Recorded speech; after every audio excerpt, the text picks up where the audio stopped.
back to Expeditions Viking. I totally did not forget the name. Load the game. Iron Man. Bjorn Studifer.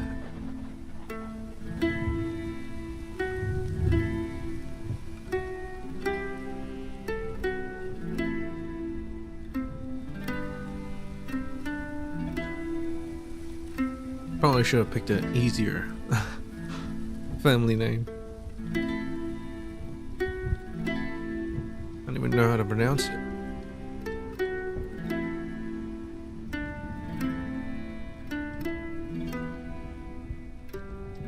Well, we were looking for a crew. We found one of the old mates of the Padre, and we killed him because he was being a little bitch. And now we're gonna find Vranga. Alright, sure. Also, this cult house.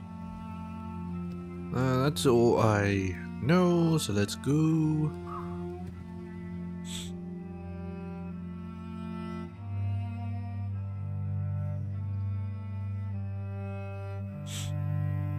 So this is where I need to go? Marsh, yeah. Oh, I need to make my way to Skirnigi. Wonder how I'm gonna cross. Do I need like a boat to cross there? I'll see if I can cross around here. Let's over here first. My berserker is hurt, so I'm not gonna use him.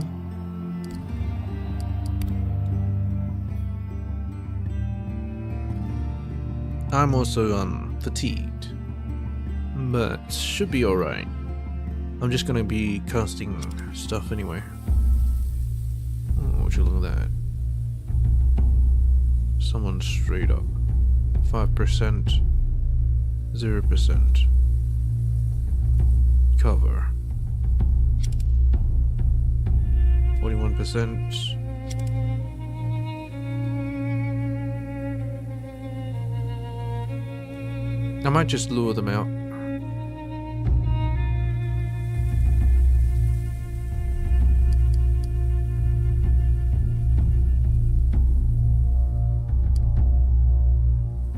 Okay, let's just walk over here. And let's taunt. Come out here.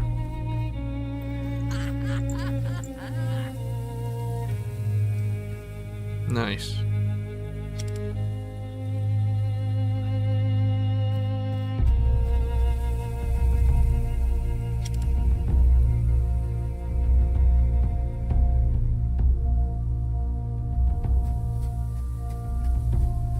Let's give him a good old demoralize.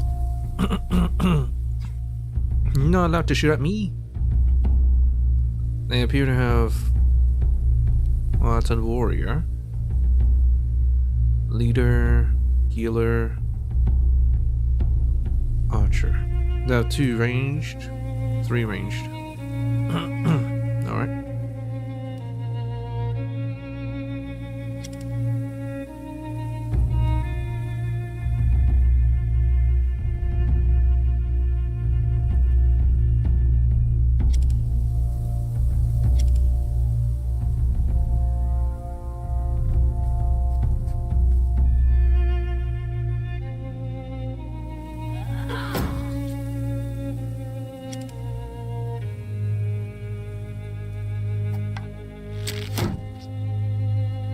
Fuck.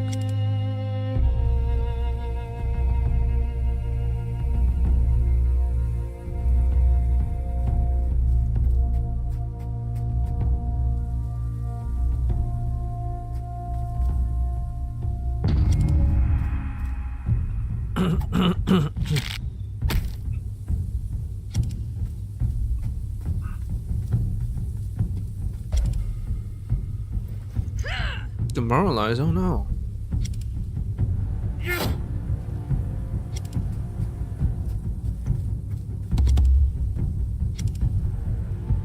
Like this guy.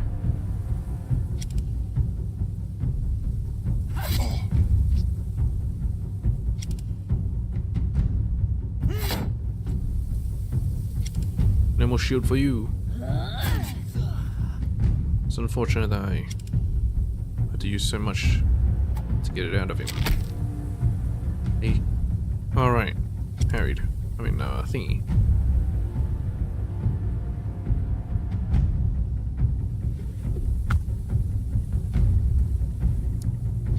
I keep forgetting. I'm demoralized.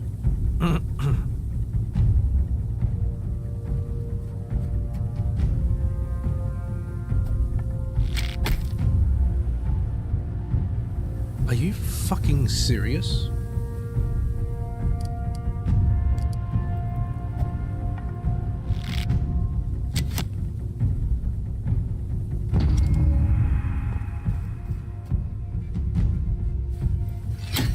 Fantastic.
No, Balder's favor.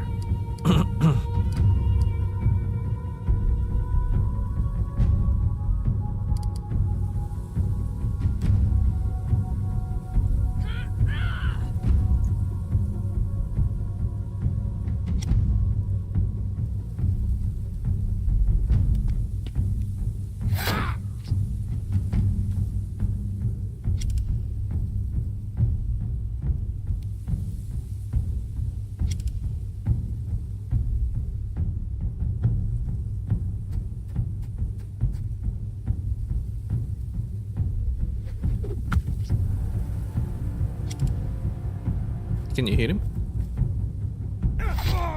Very good.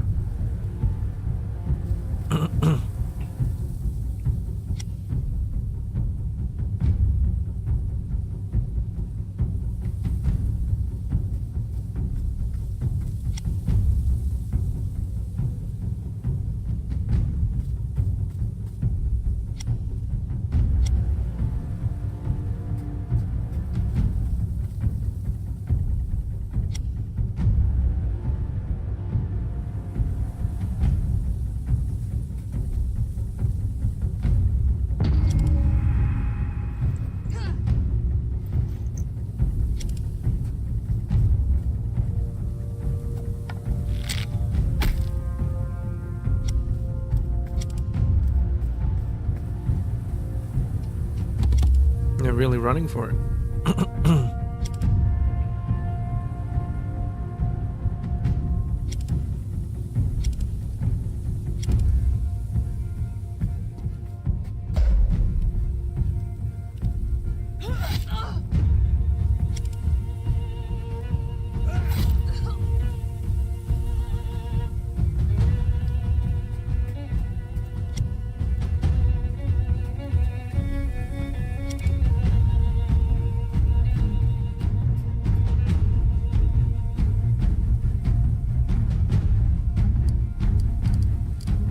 Alright, let's do an interrupt.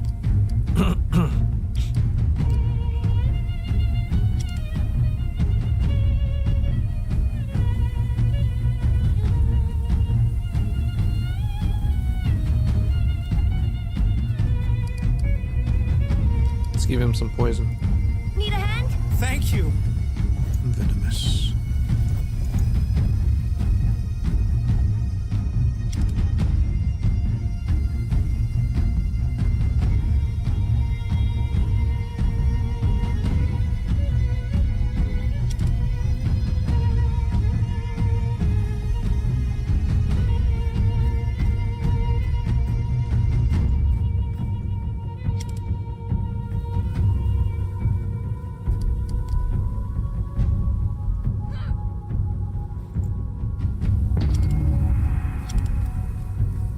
There's nothing they can do. I actually managed to hit her.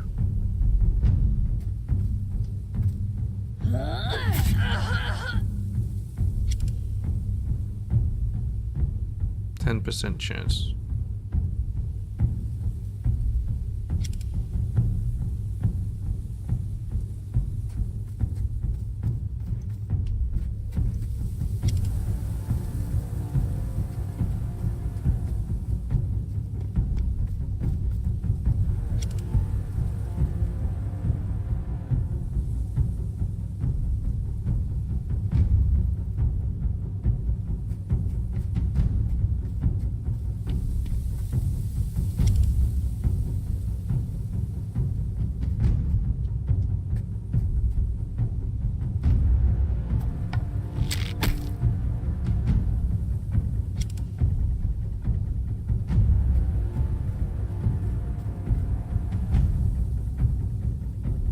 %.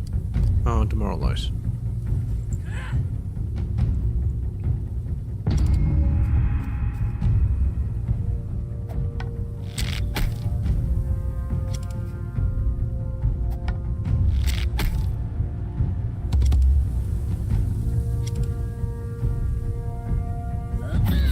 There's more where that came from!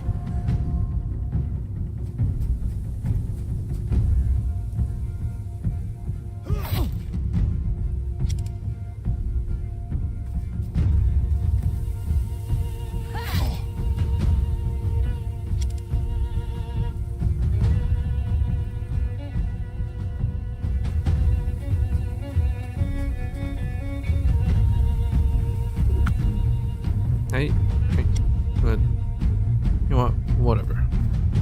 I'm not even gonna question it.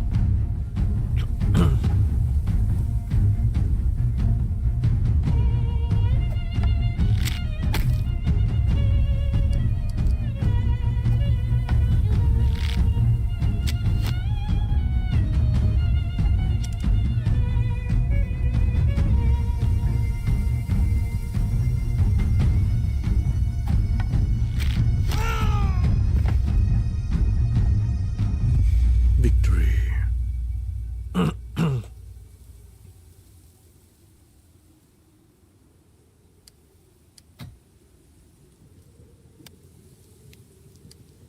Okay. Rather than scouting, I'll have you heal.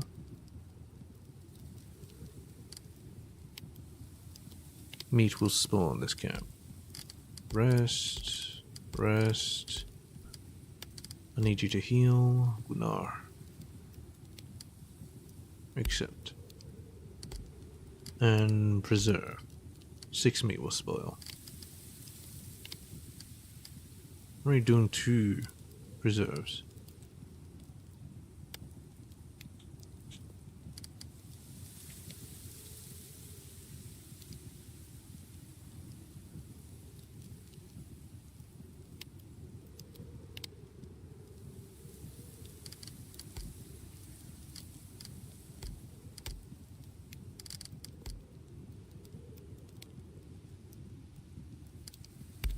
Heal Gunnar some more.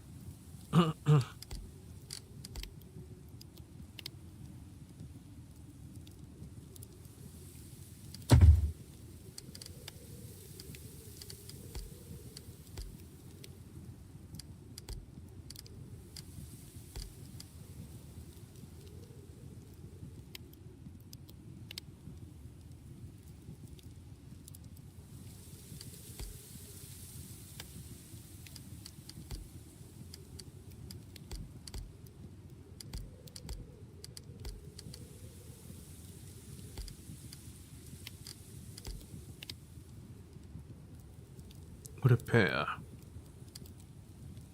You know what? It should be okay. Make camp.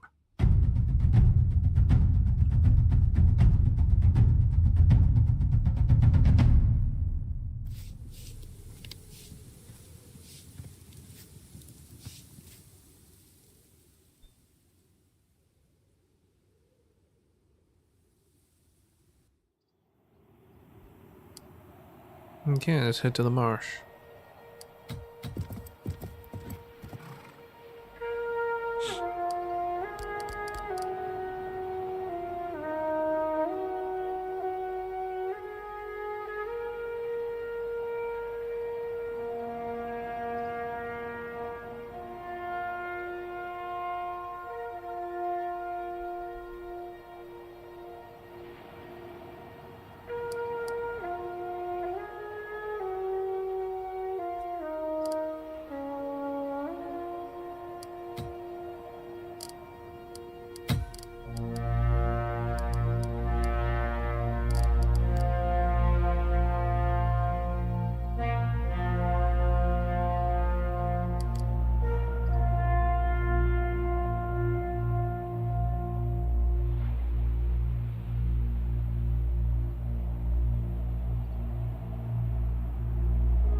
No, that's a Dane. They're bearded axe.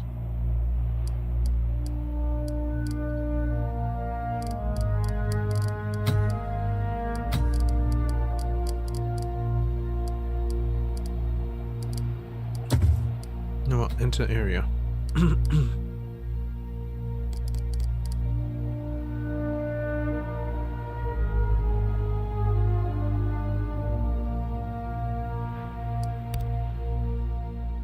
Now I'll always have Nevchan Katil with me. That's for sure.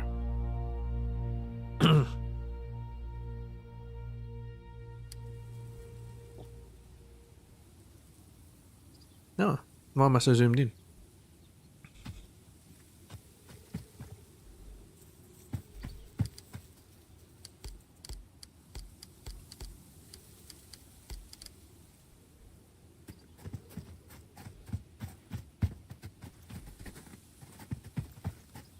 What's this? Empty.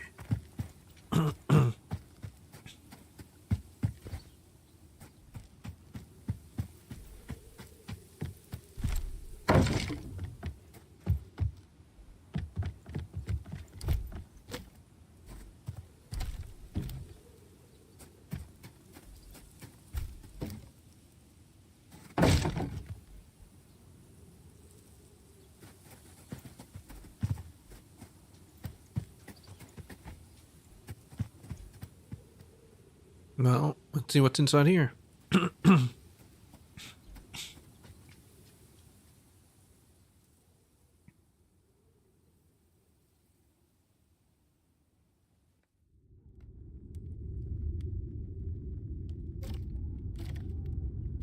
This is the guy I'm after. What the Vranger? Who is this guy? Why can't I just go in and steal his shit? Anyway, hello. A small bone chime rattles as you push open the door. The interior of this house, while cozy, reveals a meager existence. Wooden boxes of tackle and carved bone hooks lay heavily on the simple furniture, and the sweetly smell of old fish mingles with the odor of unwashed body. So it smells like fish. A reedy voice pipes up from within the gloom. Who's there? Bunny? Is that you at last? Pretty sure it's dude, right? I'm Alfdis, Bornolf's daughter. Yeah. The sounds of scuffling and scraping accompany several grunts and groans. Yes, wait there. The aging man before you has the weathered, leathery look of a fisherman about him. There is still strength in his limbs, but sadness mingles with the spark of defiance in his eyes. What do you want? Here to mock me for the curse that hounds an old life? We are hungry travelers. Do you have fish to sell? I haven't caught a fish in many weeks. Most around here think the gods have cursed me. Why else should I suffer such misfortune? Were it not for Mani, the marsh would have taken me by now. Who is Mani? A smile passes his face at the mention of the name. My young apprentice. He is a good boy. Are you sure about that? He's probably poisoning you. Visits my shack every night, cooks my meals and hauls my fishing gear. Did you say curse? He sighs heavily. No fish will bite my hooks. Haven't done so for months. I'm setting out on a trip tomorrow, though. Taking my skiff down to the riverways and out to sea. I can feel the misfortune lifting. Worry weighs heavily on his brow. Mani knows. He snuck out to help me prepare. He's gathering supplies for my trip, but he's been gone for too long. What's in it for me? His thick eyebrows furrow with disappointment. So that's how it is. I've little to pay with. Trinkets and old fishing gear is all I can offer. Kill him. I'll end the curse with your death. I don't have time for this. If I can find him, I will. Relief and gratitude mingle awkwardly on his face. Thank you. He wouldn't have gone too far from here, as long as he is not hurt. And that is... that is dark. I'll end this curse with your life. I mean, I have done it before with my other characters, but not in this game. It just reminds me of Dragon Age Origins. Someone was hurt real bad, and I killed him. Is this him? Is this money? Caltrops and valuables. That's not money, is it? He seems to be stabbed by something. Probably not. Maybe money's still alive.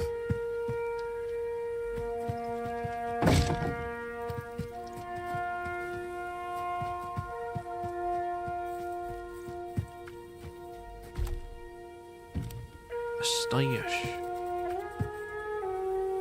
Oh, it's a tree. I can talk to the tree? Excuse me? There is no mistaking the tree the Gitcha mentioned. It looks like it stood in this place forever. The snarling roots protruding from the mushy soil far around it. Ah, this. Look for a moldy patch. You examine the trunk and quickly find a patch of bark covered in a thick, wet mold that sticks to your fingers when you touch it. Carve off a piece of bark. Reducing your 6, you carve a jagged piece of bark off the trunk around the patch, leaving no more mold on the great old tree. Hey, give me that! And she meets her. 2 men and a woman stand at a safe distance from your herd. They wear the sort of equipment a typical farmers trained and obligated to fight in the Leidanger army. The short man at the front was the one who spoke. He speaks again. We need that stuff, more than you. Put it down and step away from the tree. What makes you think you have a greater need than us? Got here too late. That's just how it is. What's your tone, farmer? Yeah, why would you need it more than I do? Your son's gravely ill, and the witch says he'll not survive the week. We need that bark to make a cure. If you won't give it willingly, we'll take it from you. The tall, densely built man in the back puts a hand on the shorter man's shoulder. They're twice our number, and better armed. We cannot win this. Desperation is a growl in the woman's voice. We'll win. We've no choice. That bark is my boy's only chance. Based on your knowledge of healing tinctures and concoctions, you're fairly confident the mold on half this bark will be more than enough to treat your furious illness. We need such a cure as much as you do. I'll not give it up. You both face the same problem. I will split the bark with you. No! How can we know half the mold will suffice? My thoughts as well. I will not stake my son's life on that. Then we keep it all. You can try to take it from us if we dare. If we fight, one of our loved ones will die for sure. And it's likely some of us will die here as well. If we divide the cure, there's a chance everyone will live. Leadership 2. Nefja, you must trust me. This is the right decision. And you farmers, this is the only offer you'll get. I advise you take it. Nefja gives you a long, evaluating look. Then she bows her head. You're right. Of course I trust you. The big man in the back looks quite relieved. This seems reasonable to me. Come on, the witch didn't say we needed it all. I'm sure this will be enough. Small man looks at you, then at the woman by his side, then back at you. The big man puts a hand on his shoulder, and finally appears to make up his mind. All right. Half the bark. Then I just hope this will do. Half the bark, then. I just hope this will do. You snap the bark neatly in half, and hand the weary man one part. The other you stash among your other belongings. The big man smiles tentatively. Thank you, all of you. I know this was the best solution. May ear watch out over your friend. Fair one. Oh, they had a doglet. Warhound. Maybe we'll see him again. Anyway, we got the bark. That means we're gonna head back to the place to talk to the Gitcha.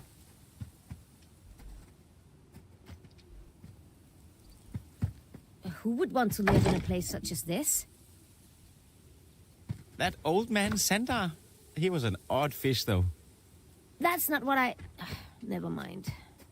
Those fires there. You can still smell the smoke on them. Whoever lives here may come back soon. The area is thick with the acrid stench of smoke near the fire pit. Examine the area. A number of stout logs and stones have been placed around the pit, and there are a number of smaller fires around the outskirts of the site. What first appeared as branches look upon closer inspection to be bones, burnt by fire and picked clean. Find anything interesting? The logs and rocks people sat here. You count a total of 3 separate spots that will make decent seats around the fire. But to sit here as well, you're going to spend much longer poking around. They've been eating. Well, large, the bones are not human. By your estimation, they're from boar. Okay. No wonder. All this trudging around gives a man an appetite. There was more than one fire. Small fires have, like the central pit, been lit recently. The exact purpose is difficult to determine. Our boys lit small fires like this when they were younger. Also, it keeps animals at bay.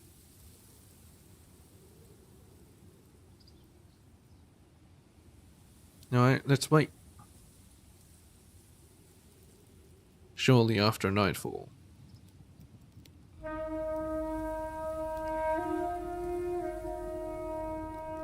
From out the darkness, 3 lumbering shapes emerge. They are unnaturally large and their features are hideously misshapen. Gunnar's grin is fierce. You can almost hear his meaty fists clench around the haft of his weapon. Giants. Oh, they're just bigger dudes. The largest among them points toward you. Look at this, brothers. Little people drawn to our fire. Lost in the woods on a dark, dark night. So the rumors are true. You've been stealing away travelers from the trail. Hey, look, Sal. It's awfully cold tonight. Might we share your fire? We'll be on our way. Didn't mean to bother you. I'll greet them. Hey, look, Sal. The flickering firelight casts grim shadows on his ugly face. You might. It's so easy when they come right to us. Come, brothers, let's make them feel welcome. Maybe I should have battled him. Anyway. We're not gonna hit that. We'll gather them close towards us. That's a beehive.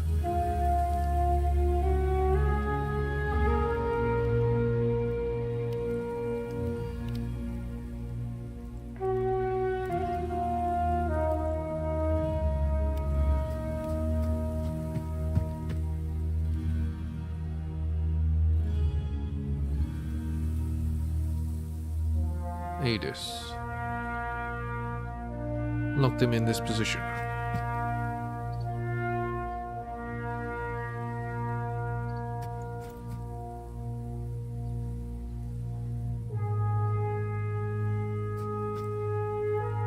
Yeah, that's better.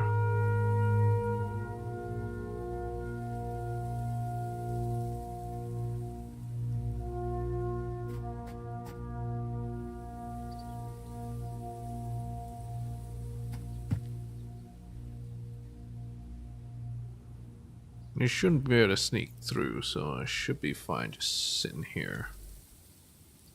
Okay, maybe I shouldn't have gone that far, but whatever.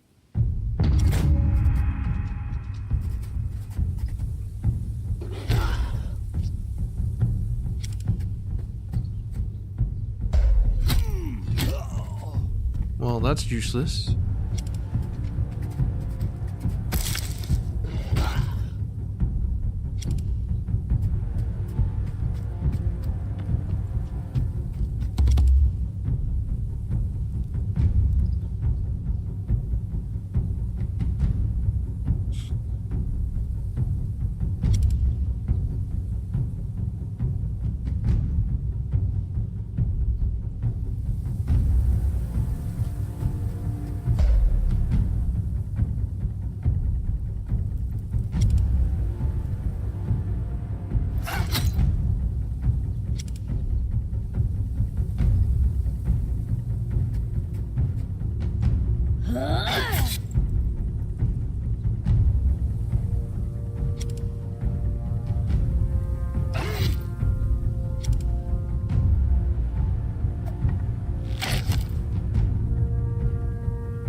Beholder's favor.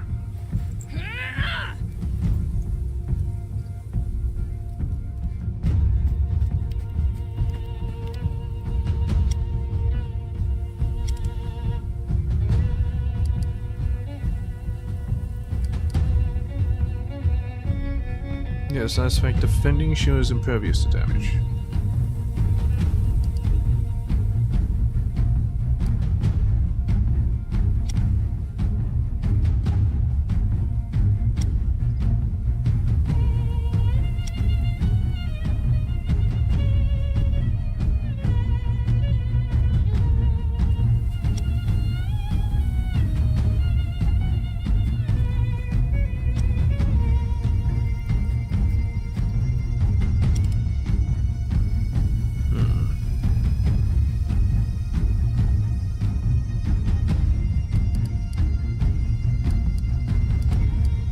I'll do defending.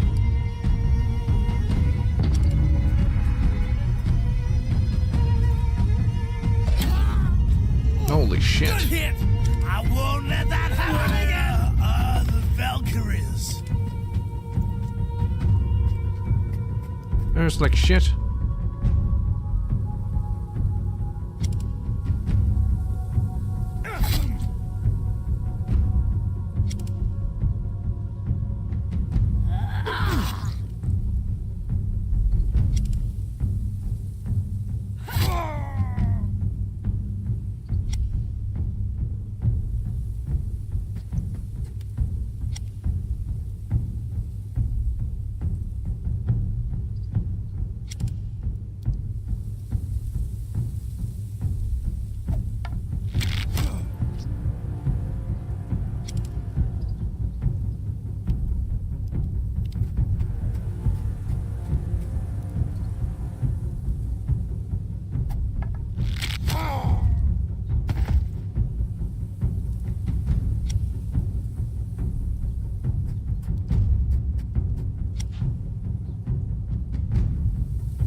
Should I do it? Just to get a bit more ammunition on it. Flank him.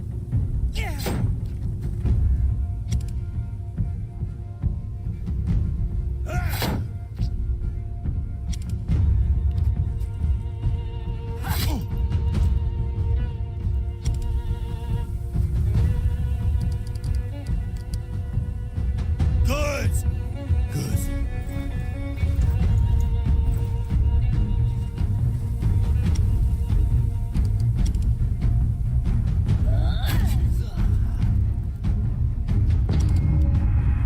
Man, it's really cornered here.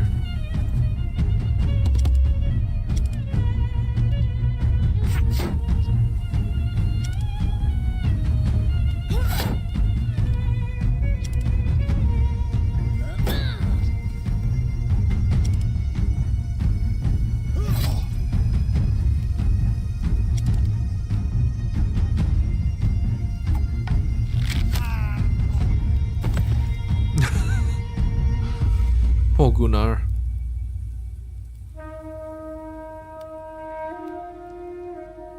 Moderate fracture. Head.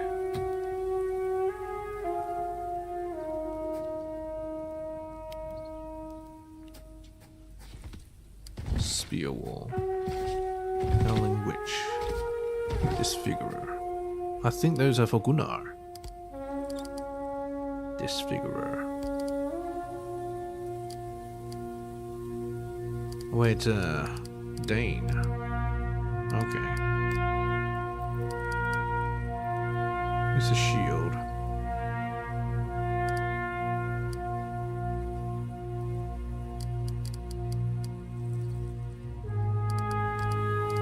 Have a bearded axe and a tool axe. Fur shield. Obviously not as good as shield wall. 19 to 26. Plus 5 armor piercing. Let's do that. He has an axe. Oh, actually, should he have an axe?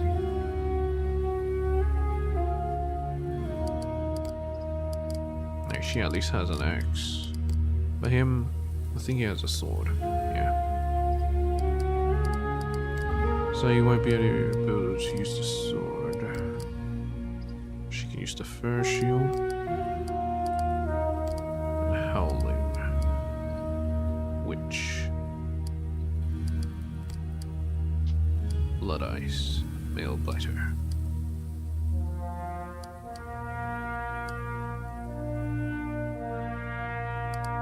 Troll tree bark.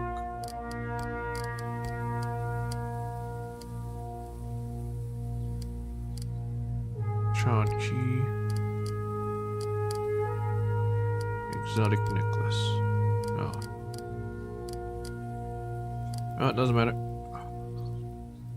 Got some good stuff from them, even though Gunnar went down. Let's go visit their abode. I thought it'd be rude to visit their abode, but you know. I always try to talk first before I do anything. The pile is jumbled heap of assorted valuables, brooches, rings, bolts of cloth, even an odd figurine. They glitter uninvitingly in what meager light filters through the filthy windows. Atil eyes the pile. Would you look at that?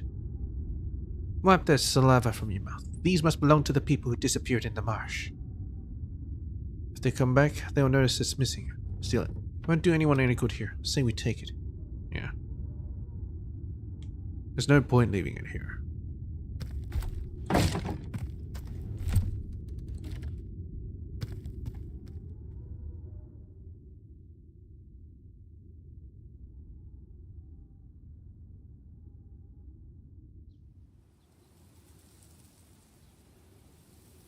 How's this?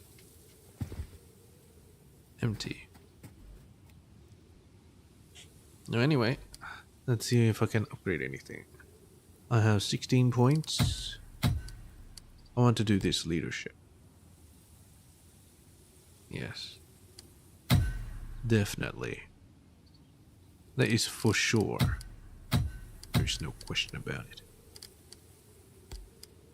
Next one, I guess, diplomacy. This guy. Danox, I guess.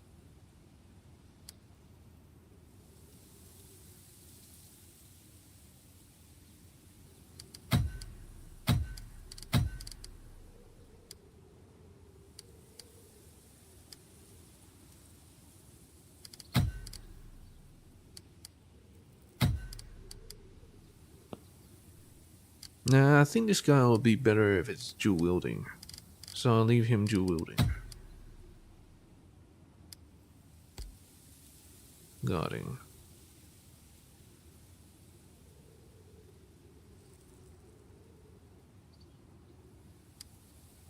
And repairing.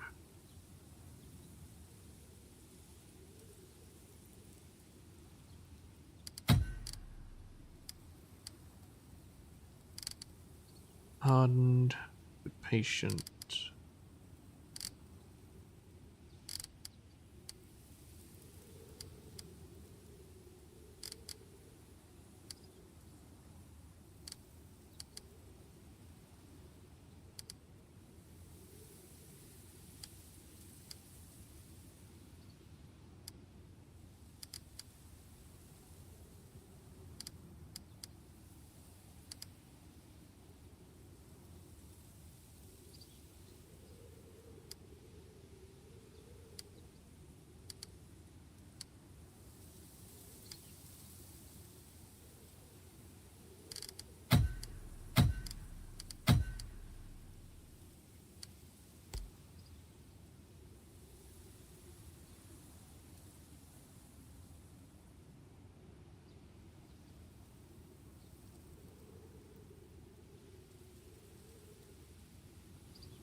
That is always blocked. Ah, no. 9.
Provokes attack of opportunity.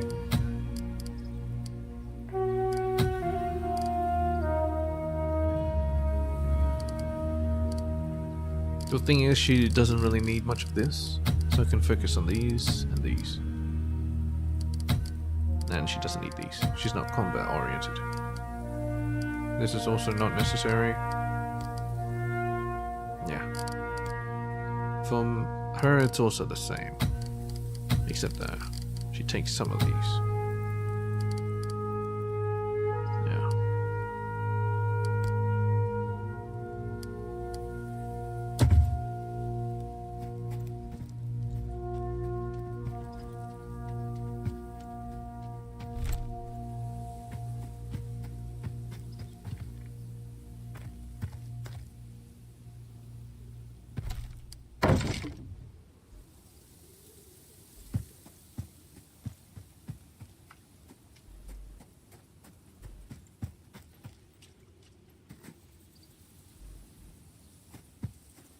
Wolves.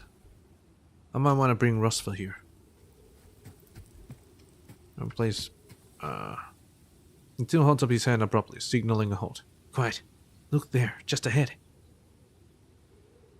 There's a French grooves in the mud, and even untrained eyes can pick up the tracks of sizable group. There, just ahead, you hear the sound of voices and see the glint of firelight through the trees. Stay hidden. March forward. We shall announce ourselves. Don't know who they are. We should be careful. Yeah. Let's be careful.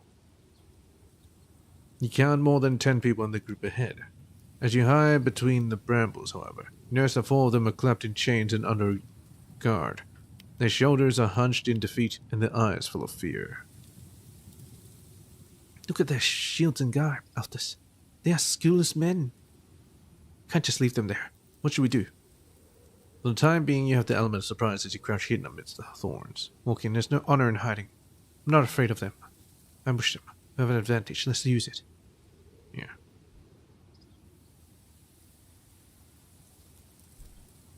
Most of the hunters are clustered around the campfire. They're talking amongst themselves or paying special attention to the large man with a scar on his chin and the sinewy woman with a fur coat, a fur collar. Apart from the rest, further from the warming glow, 4 chained thralls are overseen by a miserable-looking hunter. Take out the leaders. Cut the head off the adder. Secure the thralls. We can't let these prisoners come to harm. Katil knocks and draws his bow and takes aim. I can take out the hunter near the thralls before he has a chance to touch them. But one, shoot the handler. I've got him. Yeah, I've got him.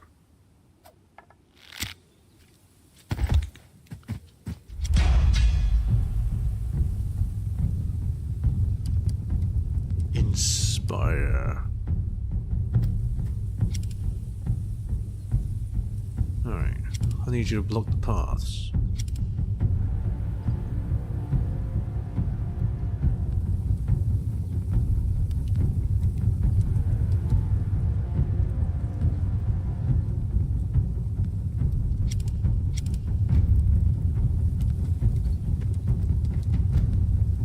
Oh no, they're not going to attack the civilians, are they?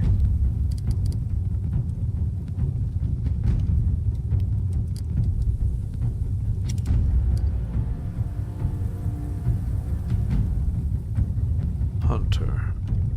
60%.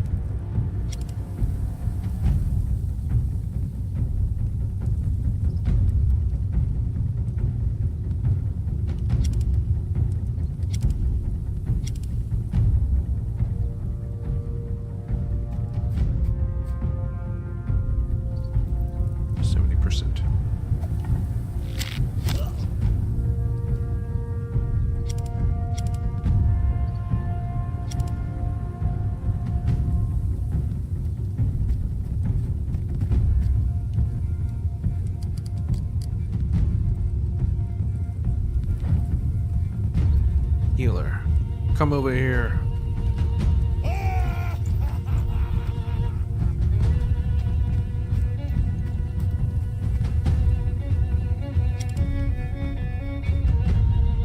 Isn't that kind of cheating?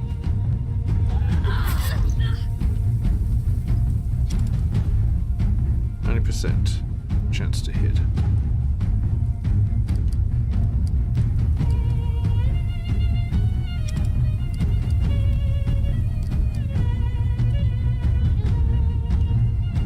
Come over here, Huntress.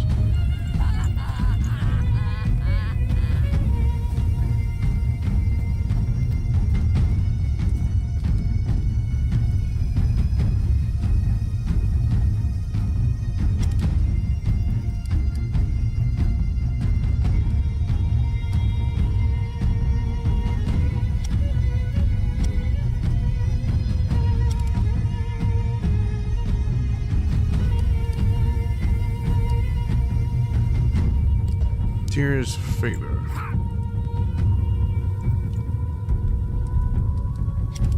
Inspire. Ah, it's only one target. Interesting. I'll inspire her.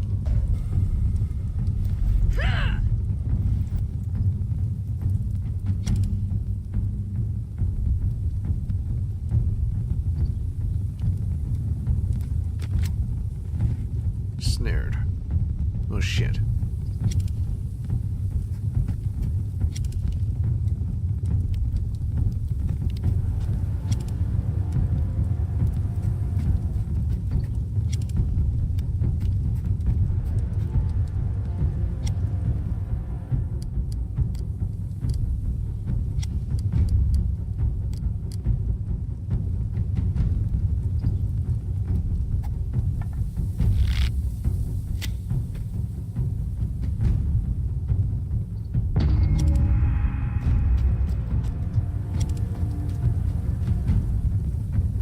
Actually, Well, what doesn't kill you makes you angry. what?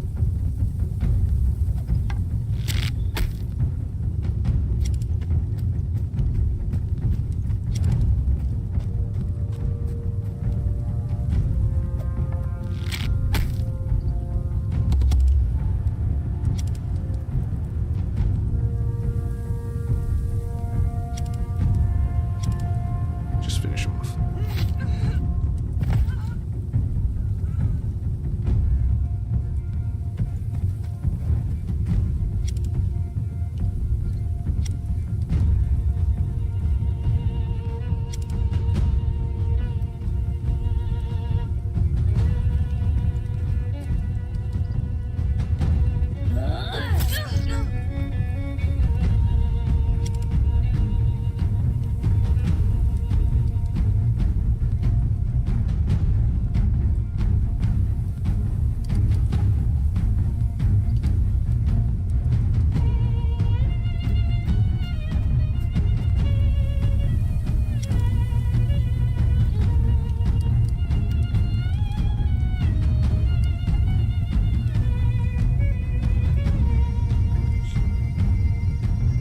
They're gonna have to gang up on this guy.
Cripple.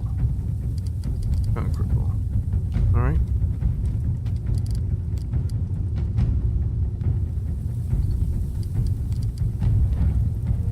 Are you serious? Now I can actually see. That doesn't matter.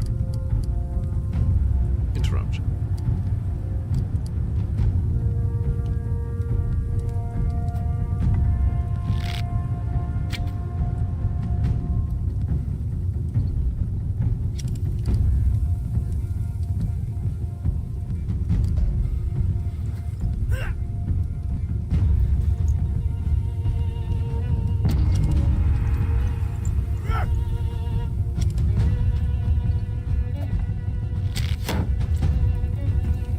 Harried.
As attack of opportunity. Interrupting.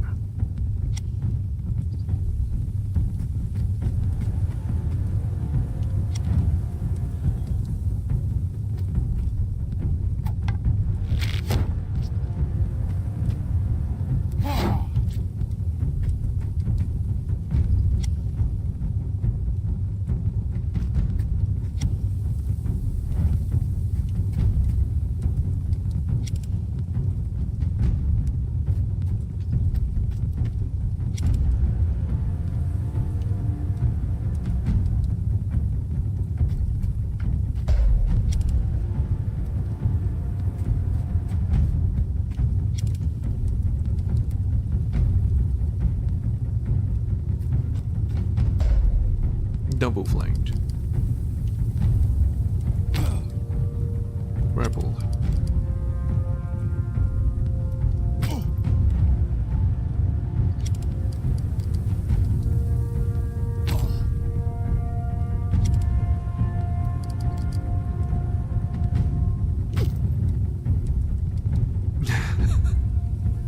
A bit overkill, but whatever.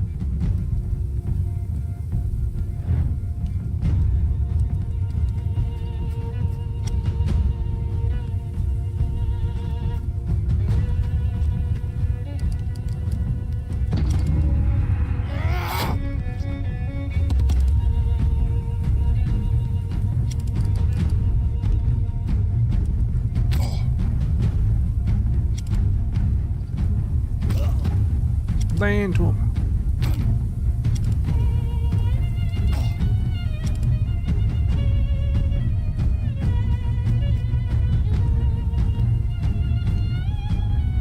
You will fall like all who face me.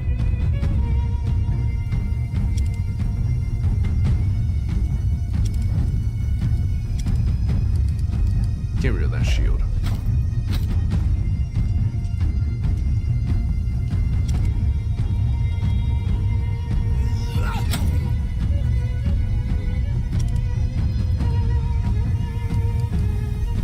Smack.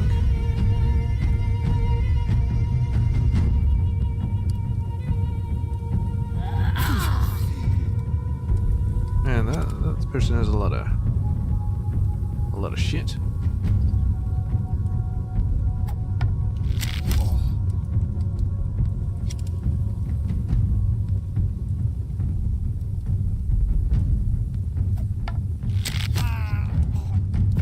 Not enough, apparently.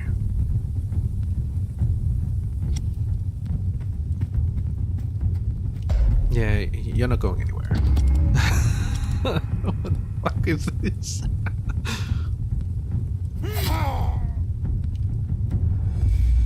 Nice. And we saved all the thralls. Nice. Very good.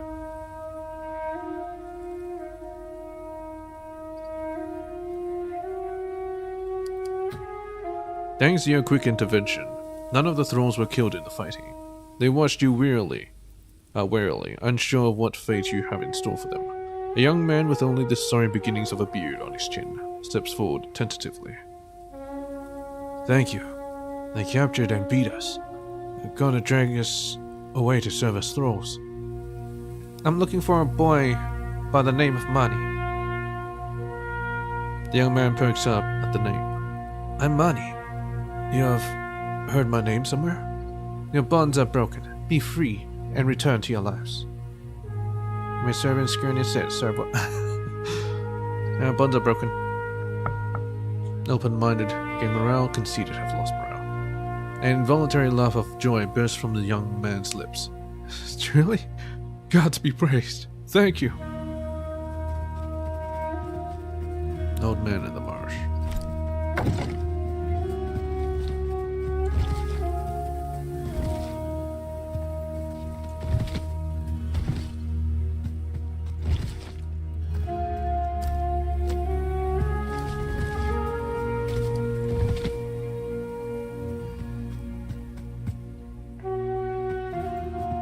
Is this their horses? Oh, whatever. Let's see if I can upgrade anything. No, I cannot. Alright, because it's currently upgrading. Right. Folk mode.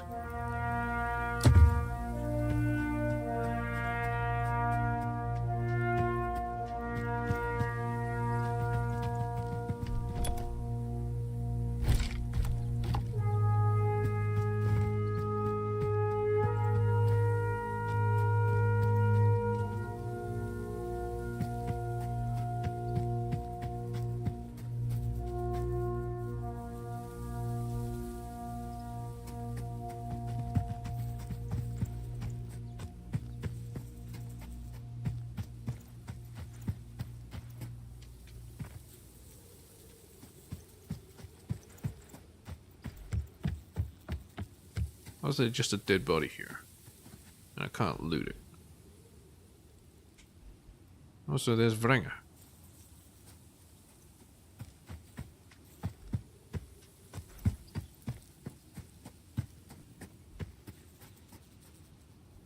You know what? I was thinking about getting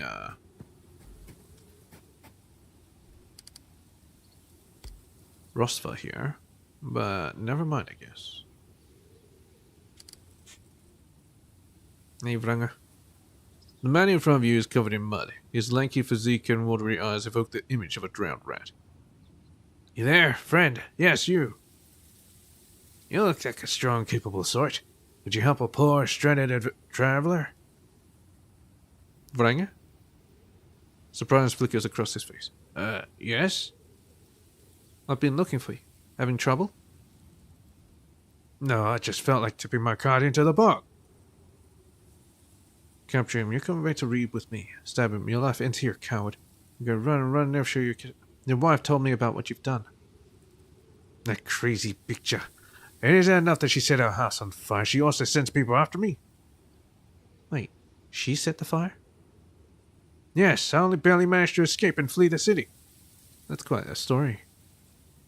Just how did you escape with that much?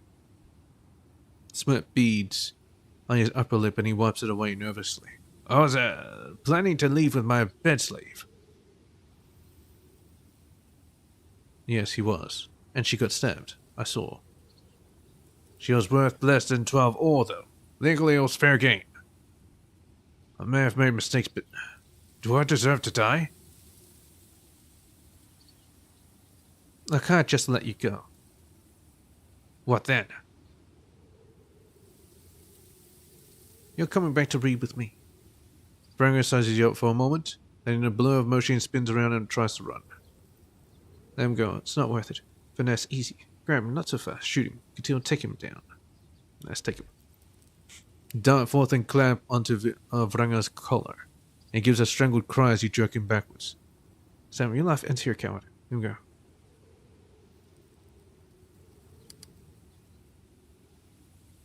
Yeah, let him go.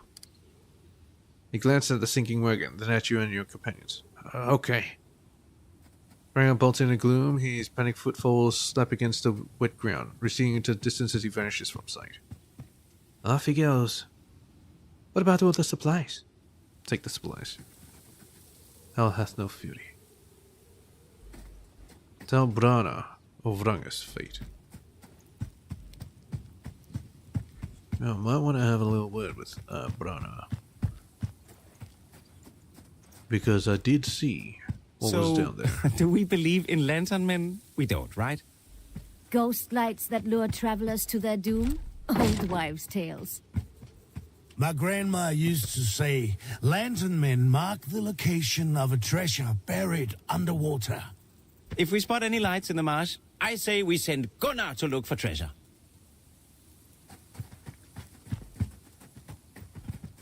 Ha ha! I'll take you up on that. But I get to keep what I find. Yeah, that's not a very good plan, Catil. Curses! What? Stepped into a hole. Now my socks are wet. At least the hole didn't keep your boot. What? It happened to me once. Lost my favorite pair of boots that way.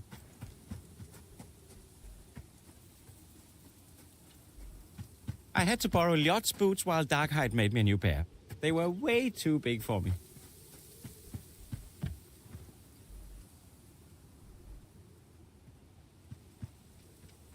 I remember that.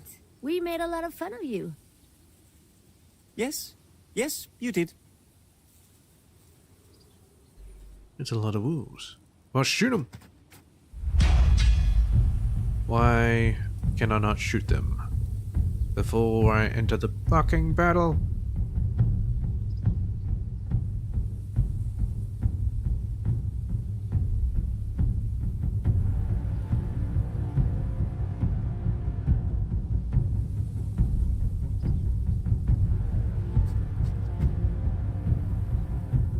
In formation. No, go back there.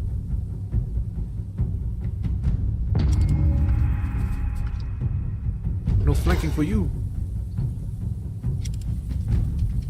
Ah, the wolf mother. In the middle, yes. Well, if you can block the way, that'd be great. Fantastic. Yes.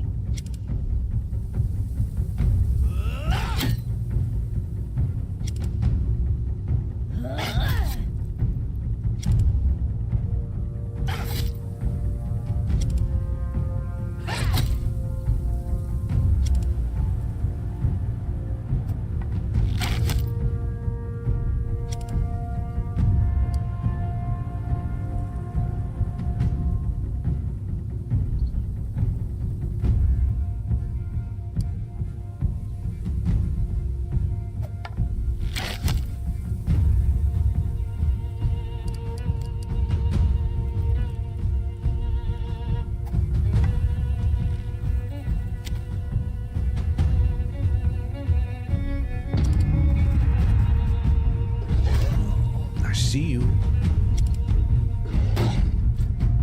She is much better at blocking.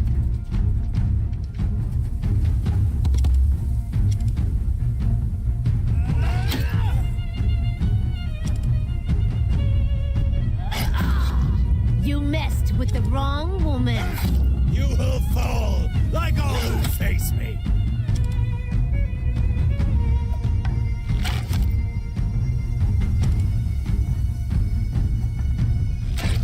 Man, just erected a kill corridor. And they couldn't get past.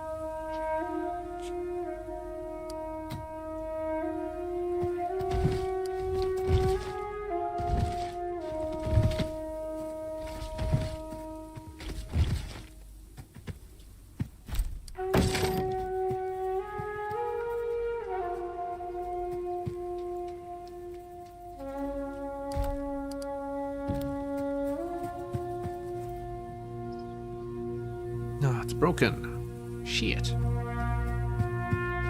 Well, I think that's it. Actually, no. That's not it. Enter area. I need to talk to the old man. Got his boy Manny there. I gotta get my reward.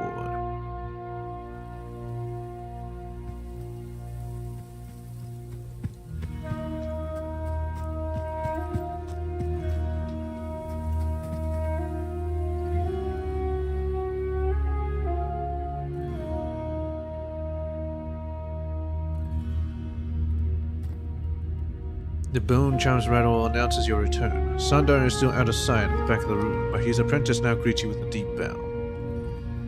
Who's there? Manny, who's that? Oh, these are the people I told you about. You are the fine young people who asked about my apprentice. I've been waiting for you to return for your reward. We're fortunate to find him. We weren't trying to save anyone. Those people are our enemies. Yeah, we were fortunate to find him. Fortunate, yes. Come, let me reward you for your good deed. The old man mumbles something to Mani, and together they rummage through a sack of junk at the back of the room. Eventually, the man reappears carrying an armload of small, fine nets. Here, this is for you. It's a simple gift, but I made it with my own hands. Hope you find use for it. Once he unloads his nets on your herdman, he shakes your hands with surprising vigor. You have my undying gratitude, young woman. You'll always be welcome in my humble home. Oh well. There we go, and the marsh is completely completed. At least for now. Unless there's new quests. There. Maybe. Anyway. Now let's go.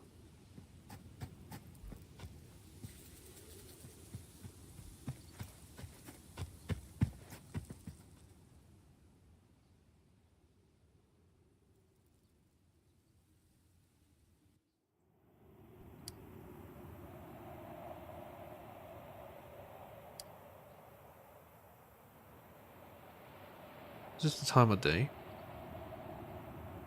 Ah. As you make your way through the woods, the sounds of voices bickering reach you.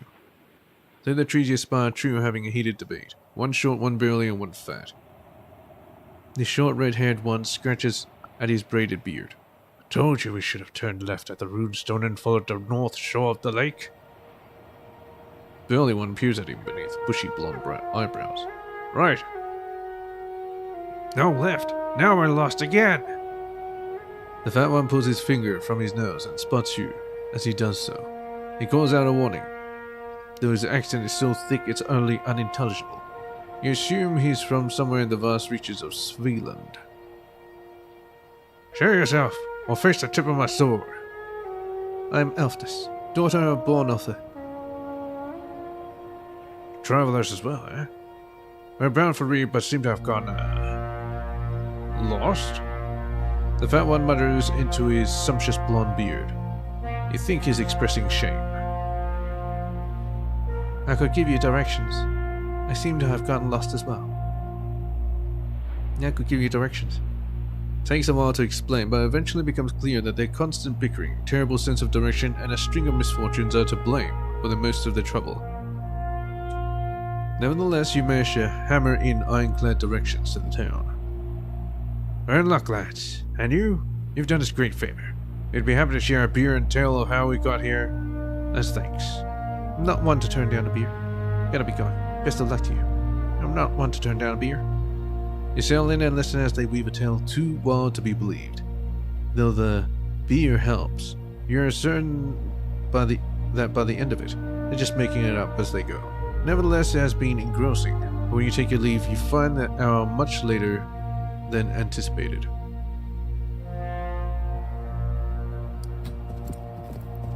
Seems about normal.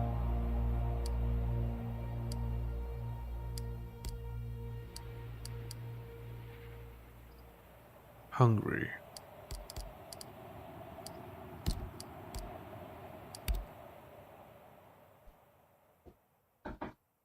Oh, since it advanced the time, it made them hungry. Shit.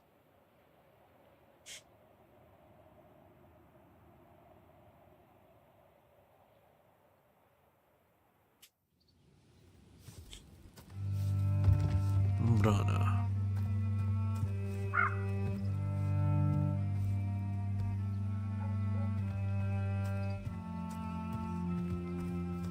Krasdotter.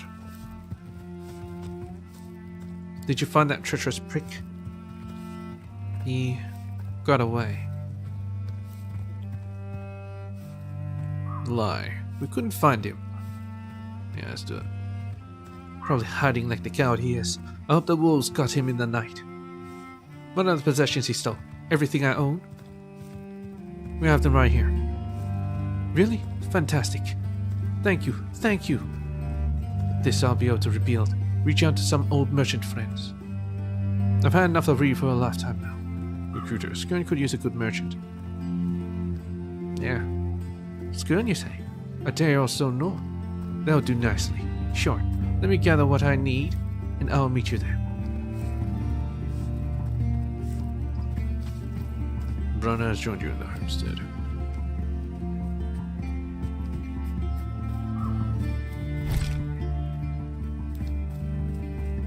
I'm not sure about recruiting her, but whatever. I'm not gonna turn it down.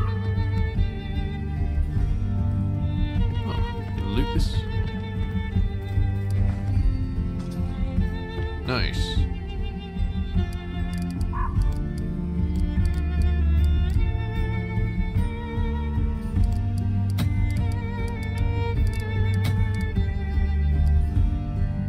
Well, this have a bit of armor.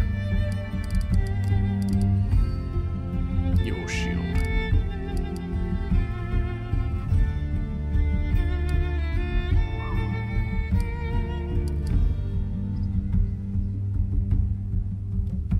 Anyway, let's go back to the Gija.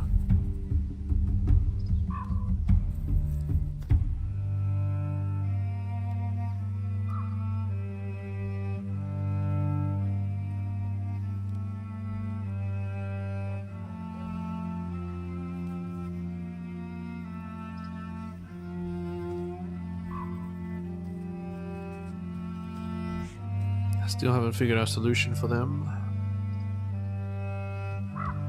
Ah, here it is.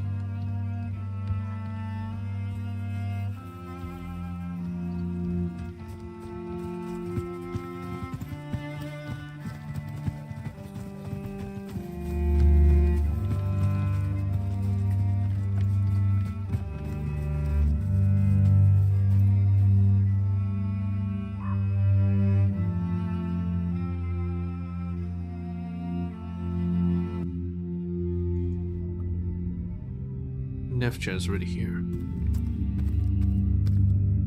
Nikija is cleaning around Odin's shrine when you walk into the temple. Hello again. How may I help you this time? I brought you the moldy bark from the troll tree. What? Oh yes, the sick friend. Let me see. You hand her the bark, and she unwraps it from the cloth and examines it closely. Very good. This will do nicely. Give me a few hours, and I will have a remedy for your friend's affliction. 2 hours pass. The Gidja returns to the temple, holding a small wooden dish with a powder. She presents it to you. Take care of this. The mold in the troll tree regrows slowly. Simply have your friend ingest a small measure of the powder every morning and every night, and she should be well within a week. Thank you, Gidja. This had better work. I shall be very cross. Thank you. The Gidja's mind already seems to have wandered off.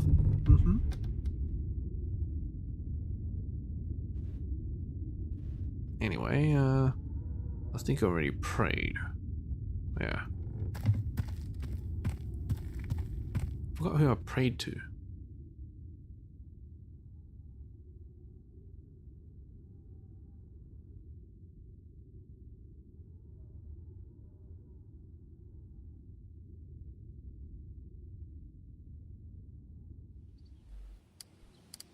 Troll tree remedy. Boulder. Yeah, that's right. Pray to Boulder.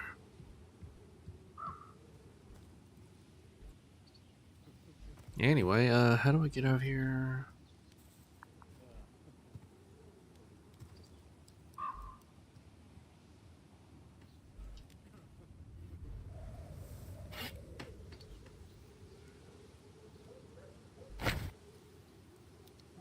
There should be one around here.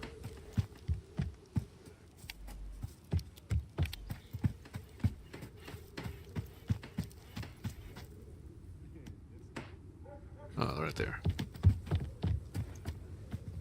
Alright, let's take this back to Urn.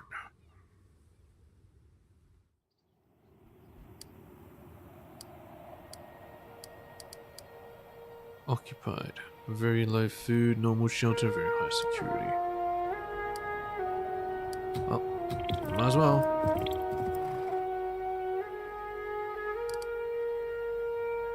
Fatigued.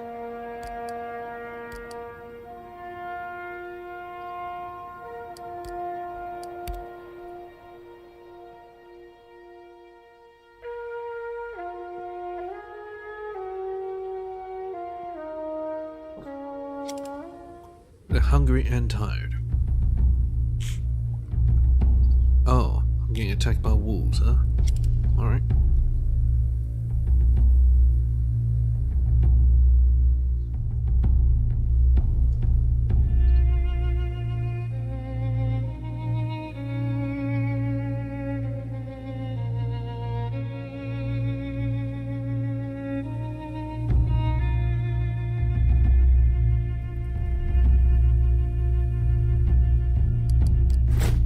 Protect.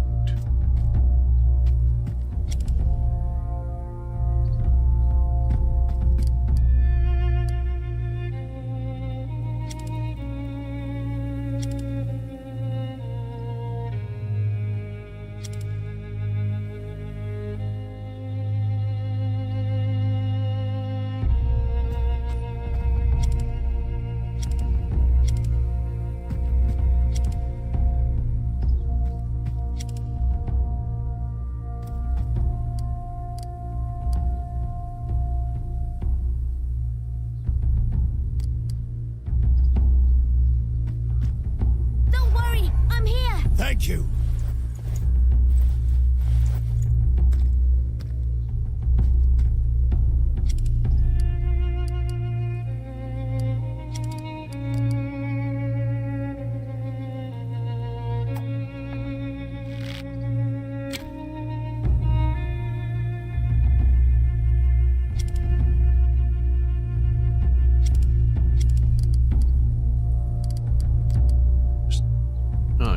of these. Where's defend?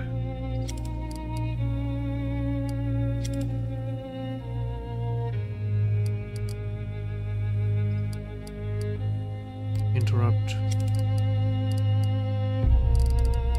And interrupt.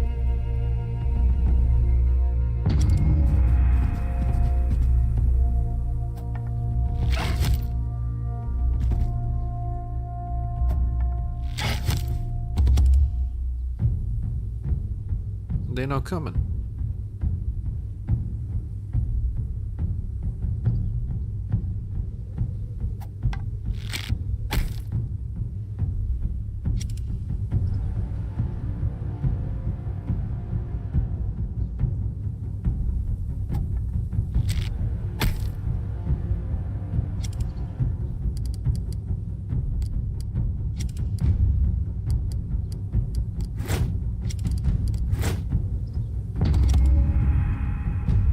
Yeah, they're not coming.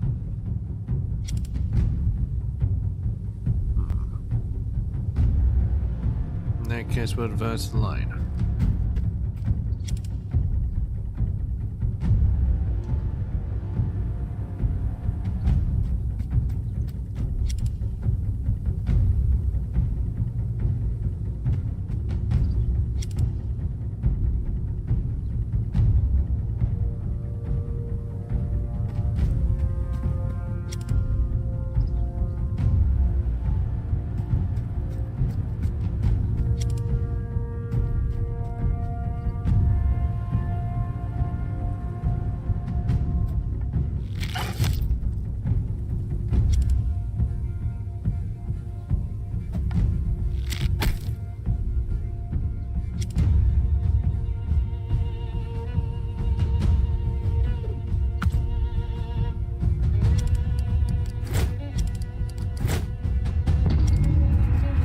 Here you are.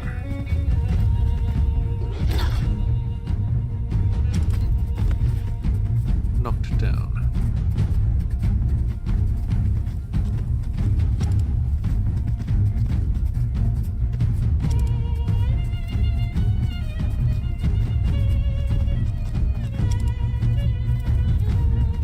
Oh, they're all coming.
I don't think that did anything.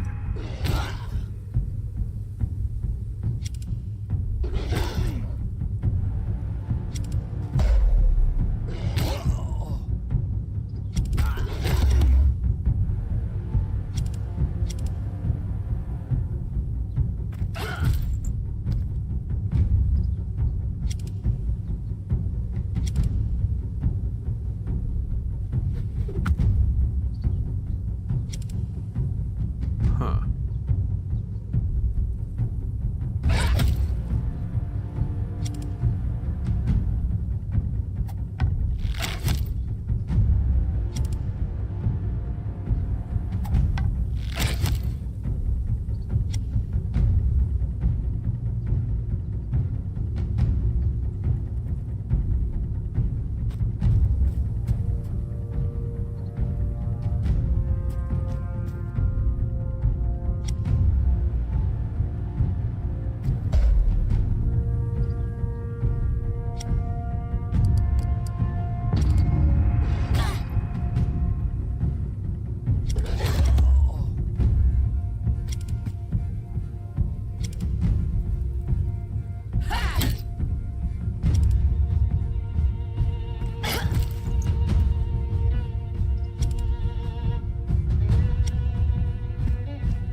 Very nice.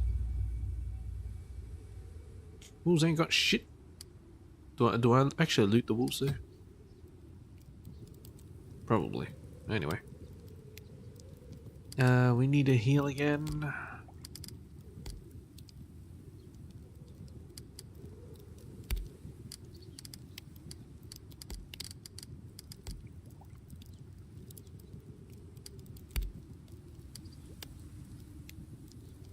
Let's see, 9 meat will spoil.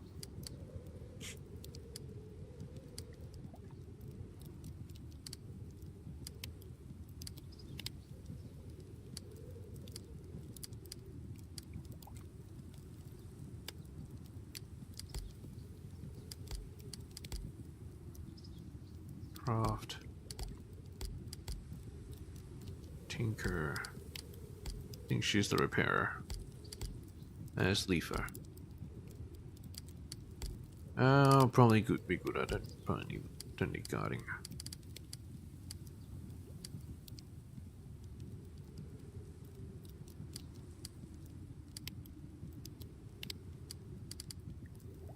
You know what? I think it should be fine. Just keep guarding. Let's just make camp. I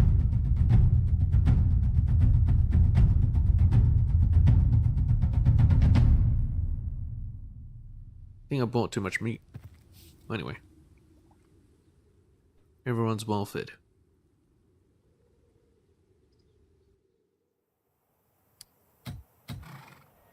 As you come around a copse of trees, you spy the form of a man in the distance. He seems to be struggling with something large on the ground.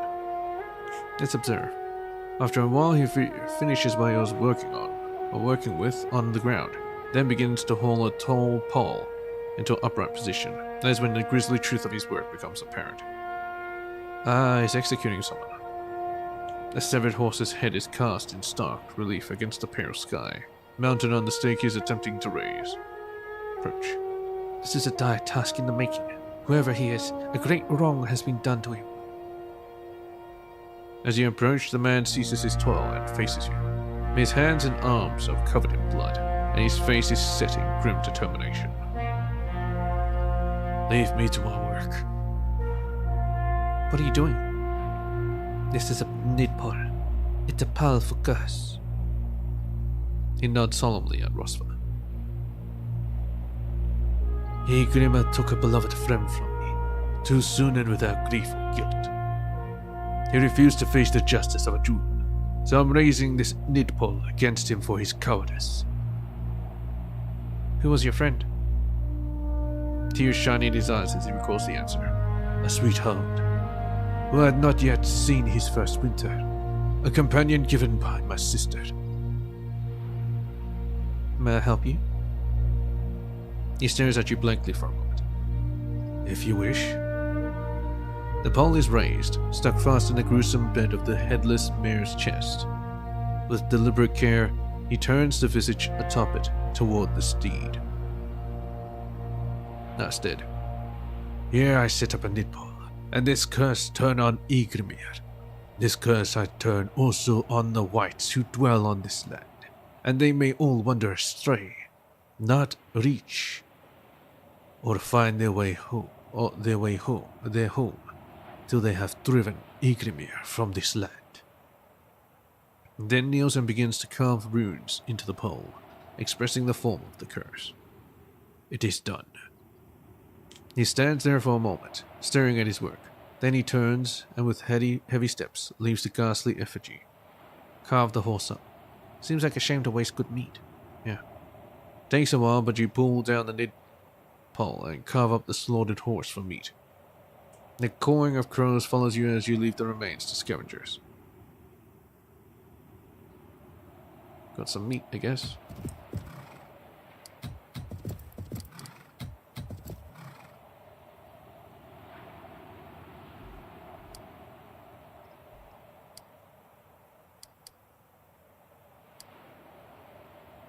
$6, 11 hours.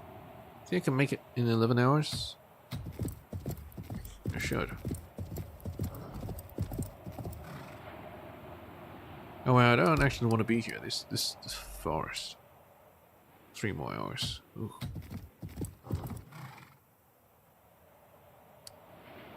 Oh, they're a bit hungry, huh?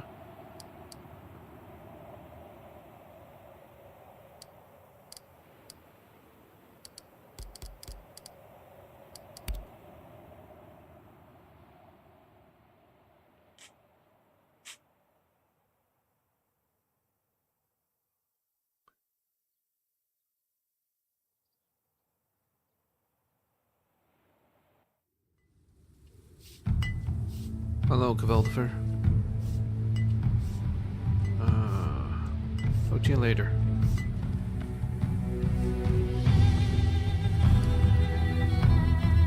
Might start deconstructing shit.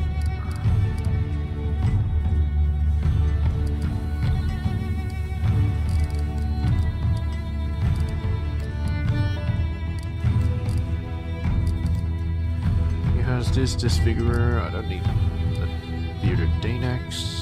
Deconstruct. I need sling. I need a bow. A knifer, probably not. Bearded Danax, weaker one. Also no. Winged spear.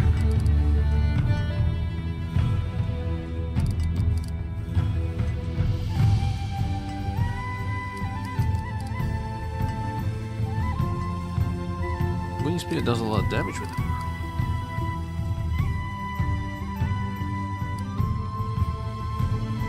I don't understand why. It's minus 24, minus... Well, maybe because it's not proficient in it.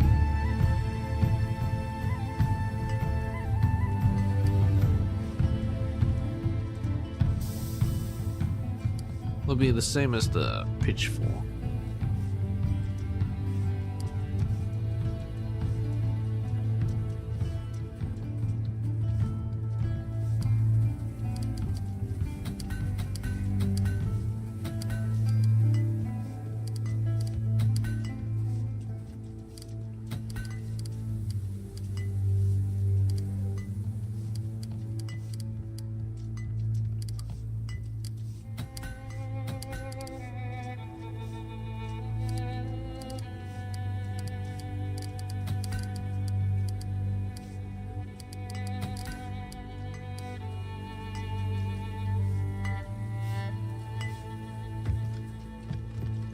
Alright.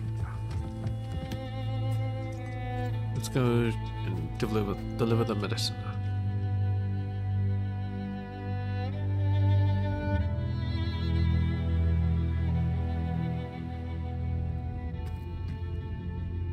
Baltus looks out from her loom when she hears the door. The hope in her voice is unmistakable. I heard you were back, but I didn't want to impose. Was your trip fruitful? Here's the medicine from Reeb's Kitcha. Your Fury has to ingest a small measure twice a day till she's well. Baltus nearly jumps to her feet and rushes over to seize the medicine. Thank you, oh thank you, Altus. I can't stand to watch my poor girl suffer much longer. I'm going to make her a nice hot soup right away. Nephja watches her mum rekindle the fire under the pot. Katil places a hand on the shield maiden's shoulder, and she nods heavily. We've done all we can. The rest is up to my sister. Thank you for this. Received 5 skill points. Good day. Okay, shouldn't take any of this. Let's go.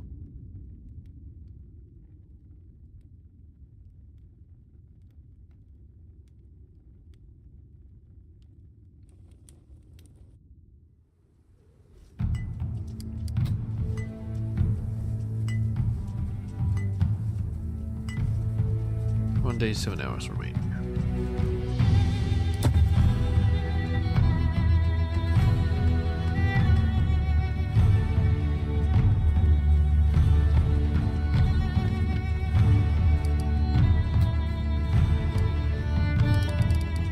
Lovely herd.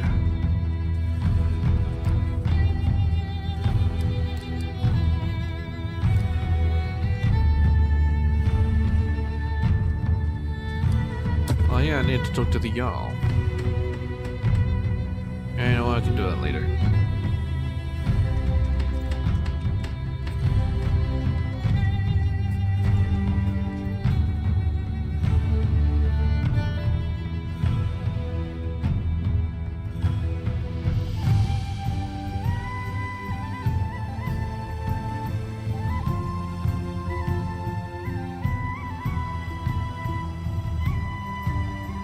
You must finish your preparations by this day.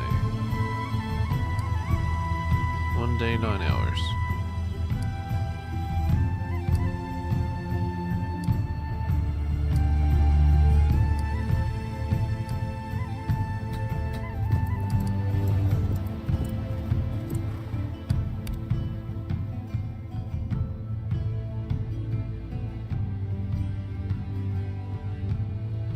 I think I spent too long just doing random ass shit.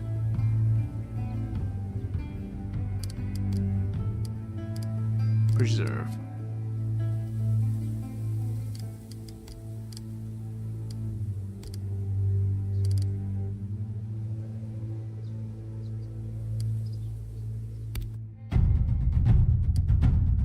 In the morning, as you heard are packing down the camp and preparing to move out, you notice a hole in the bottom of one of your sacks. Oh yeah. We lost food.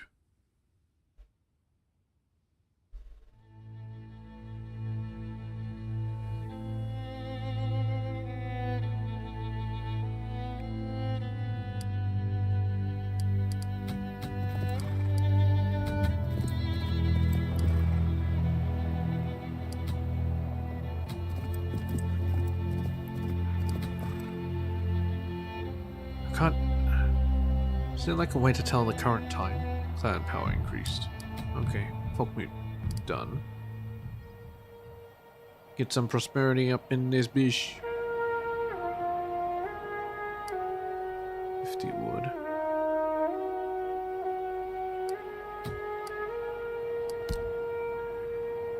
More.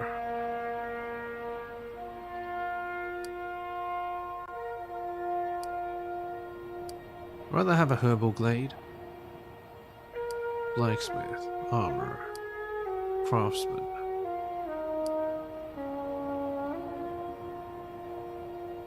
It seems like I'm lower on hides, so I'll probably go for hides. Prosperity, 1500 valuables. I do need better palisades. 4 days.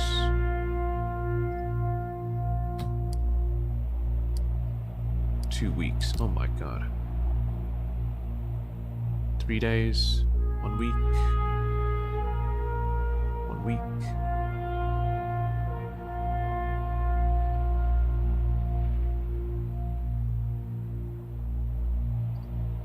Bring in more trade. Sure.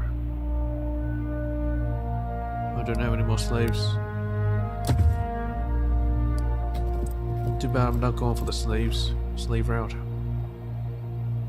Unwavering, indifferent. Indifferent? Shouldn't she be pleased? I helped her sister. Anyway, whatever.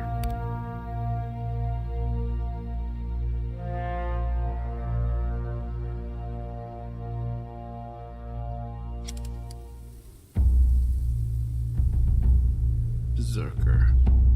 Rogue. Civilian. Civilian. Combatant. Healer.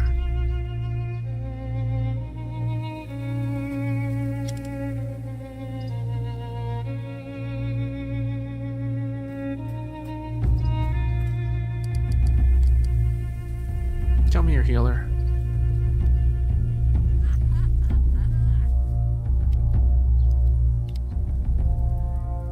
What? Nothing happened. Oh, god dang it.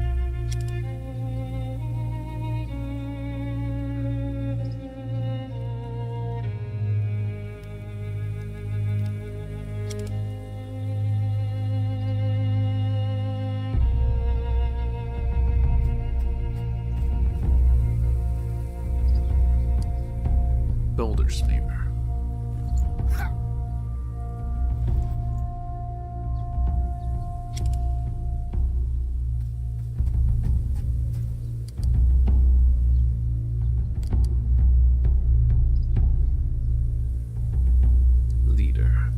Far off Inger Marson.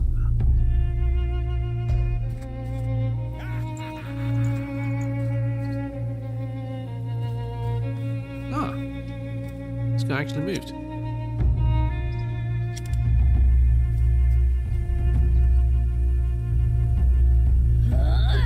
You just realized you're outclassed, didn't you? Can I shoot from here? I can.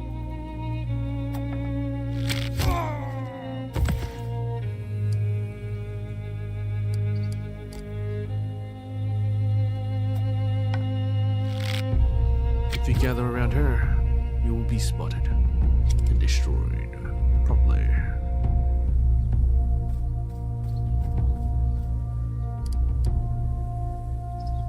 Okay.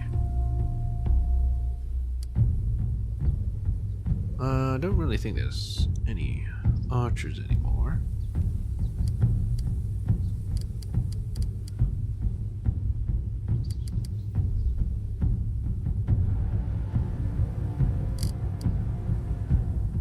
Yeah, I'll just do an interrupt.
Bloodthirsty.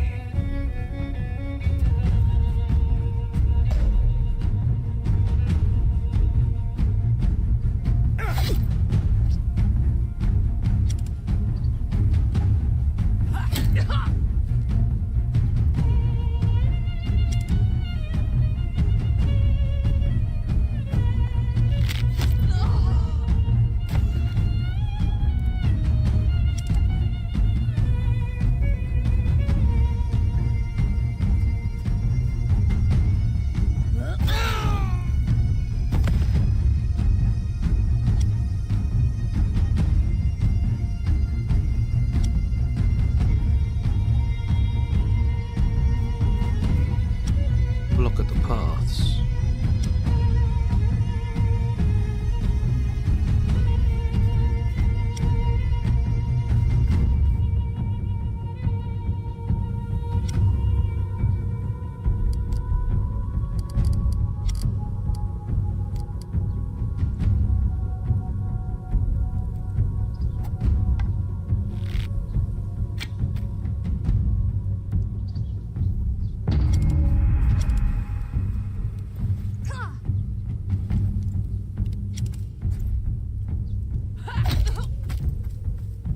Stunned. I would do an attack of opportunity.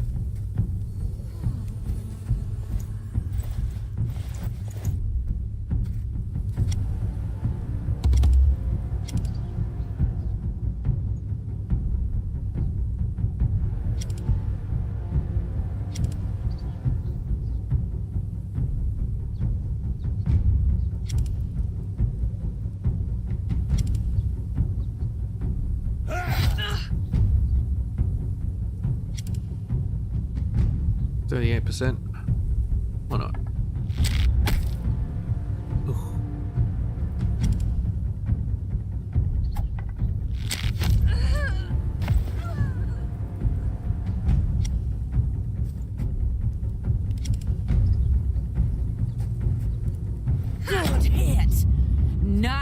got enough.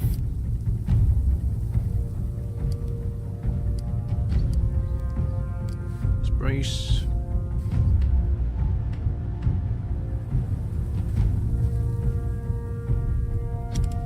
Alright, I'll fuck this guy up. That crunch was your maker calling you home.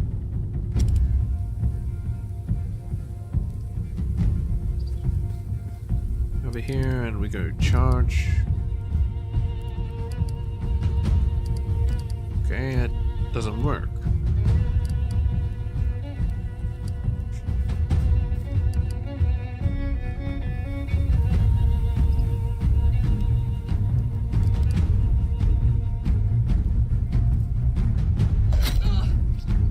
Unbalanced.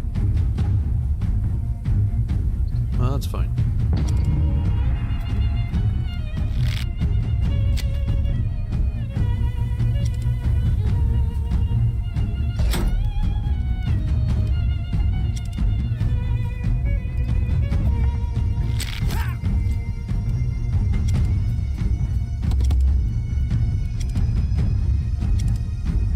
You can't really move anyway, so just hit him.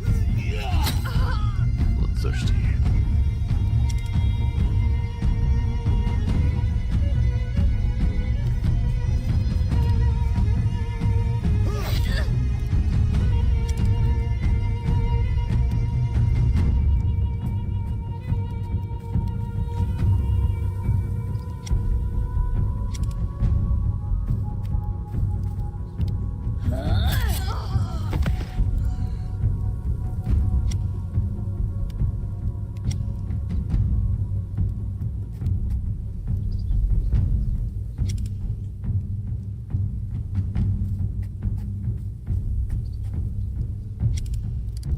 Get that shit out of the way. Actually, should I? No, just stun him.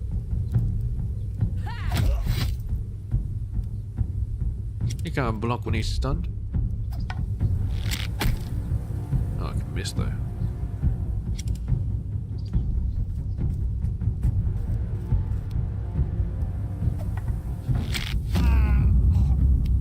Nice.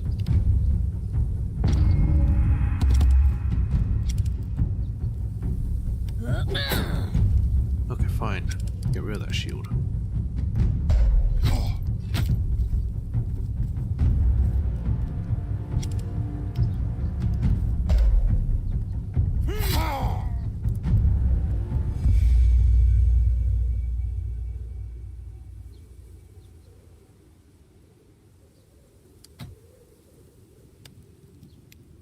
Two herdsmen as available shifts.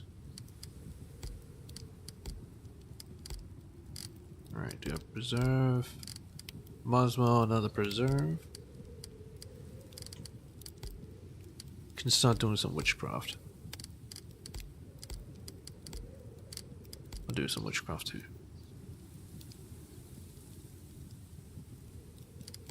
Well, actually, instead of that, I'll do cleaning. Oh, I can't clean. What can I clean? Is she not allowed to clean? Probably. Rest. Cook. Do preserve. Do a clean at the end. And you can start with a repair. Select all? Yeah, repair selected. Okay.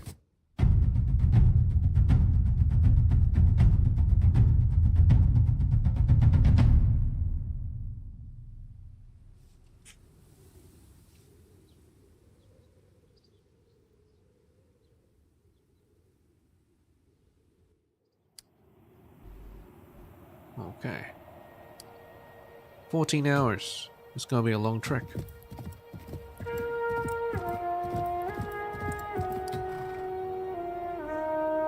No longer well rested. They're not fatigued, they're not anything, so it should be fine, right? Just another 3 hours. I was about to say, if it just gets there and then they become fatigued, I would not be happy. I have to take Adis here, Gunnar. Well, Gunnar's fantastic, so. I might just make him dual wield again.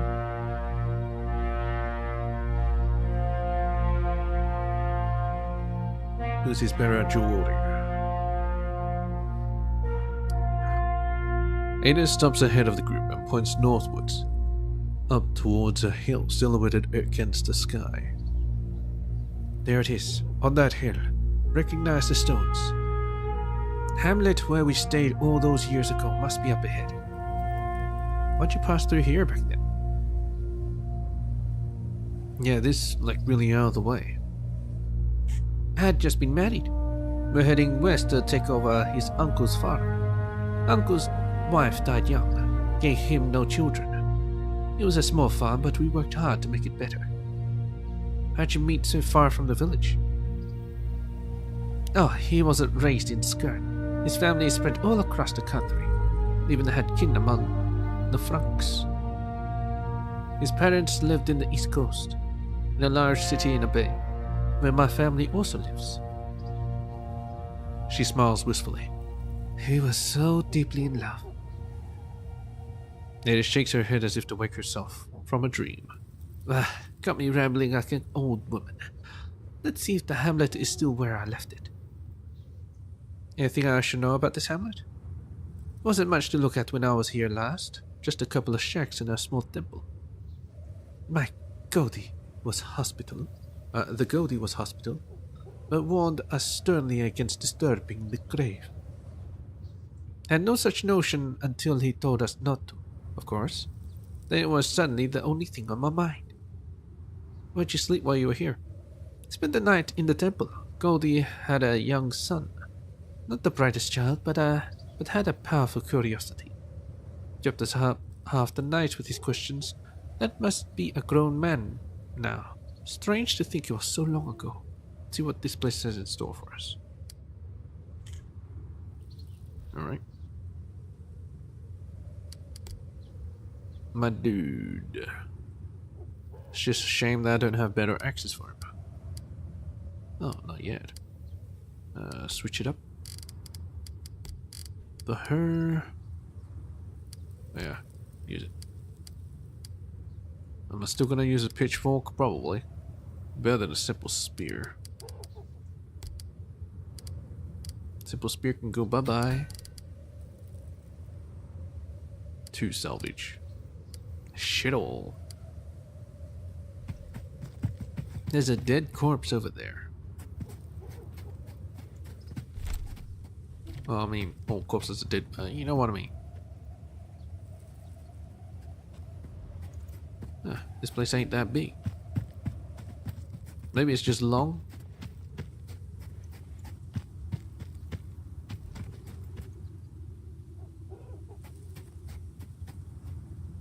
What's this?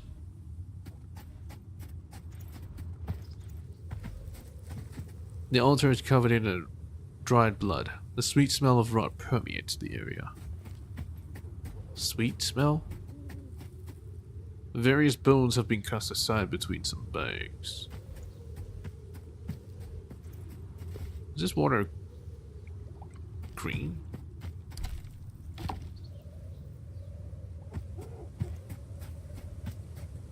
Some dude here.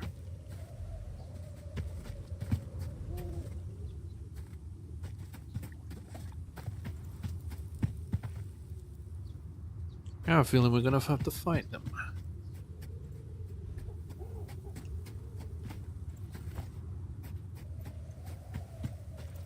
Did they cause these corpses?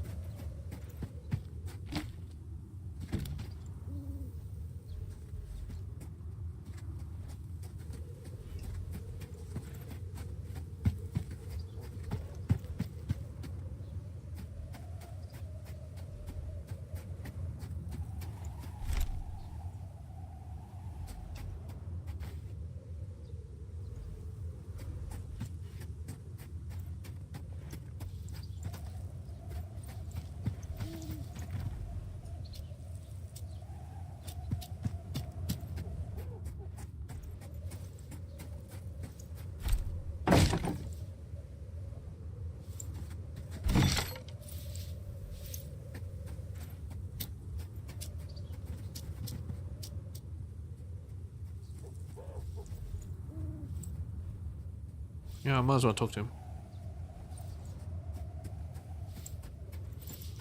Actually, what's over here? Shouldn't be anything. Fantastic. Something to go for, I guess. Hello, Ragan Faster Cabinissen. A man wearing the leather apron of a woodworker looks up from a cabbage patch and raises his hand in greeting. Hello, travelers. Have you come to commission a boat? You build boats? An almost imperceptible sigh of disappointment. Take that as a no. But that's alright. I built the sturdiest, most nimble riverboats on the island.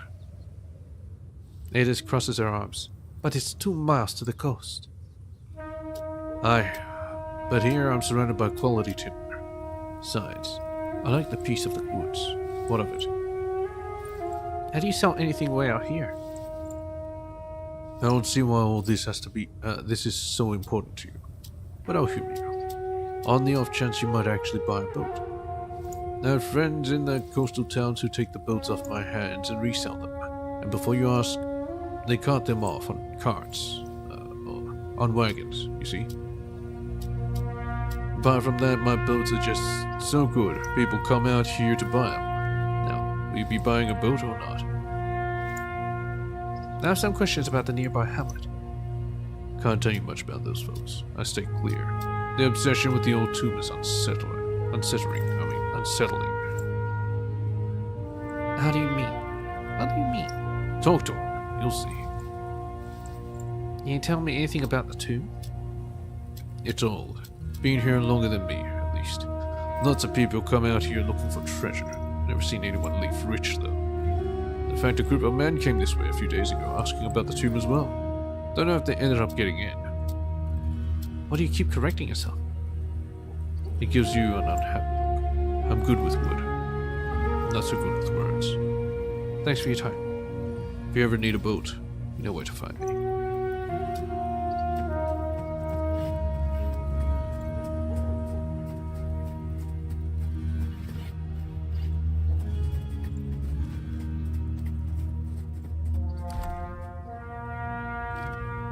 Oh, a helmet.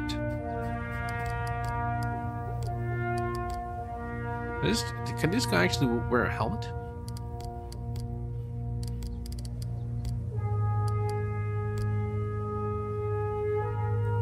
I don't see why he can't wear a helmet.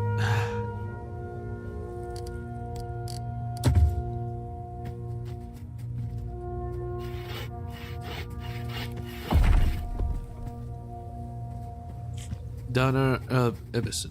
Hello. The man takes his axe from a split log and wipes his brow. He turns to face you, scratching oddly at his bearded chin. Yeah? Tell me about the area.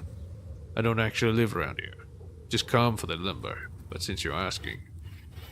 He makes a warning gesture with his hand. Stay away from that there barrow. Strange riots and odd noises. Anything else I should know? The boat builders in the cabin north of here is a stand-up sort. It's a bit strange, sure, but he always pays fair and treated me kind. Anything else I should know? There's a village to the south. I keep to myself mostly, though. Don't buy into their ways. Anything else I should know? The spruce is growing tall and strong this year. Anything else? Remember to rest and sharpen your axe. You can work hard without pause and without rest. But the blade will dull, and so you have to work that much harder to reach the same goal. Anything else?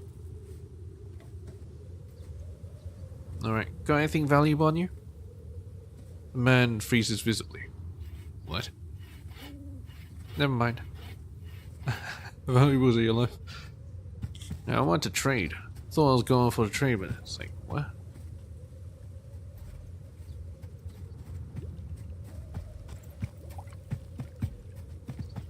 What's this? Just some valuables? Just sitting around?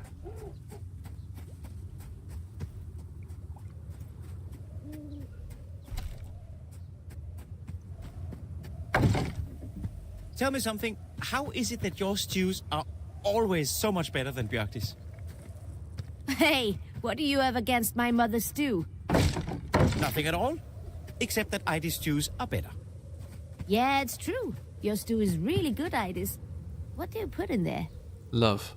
Not about the ingredients. Bjartis doesn't know how to handle a fire pit. Never did. If you're not careful with the heat, meat will dry out like a cow patty in the sun. Well, I'll never look at stew the same way again.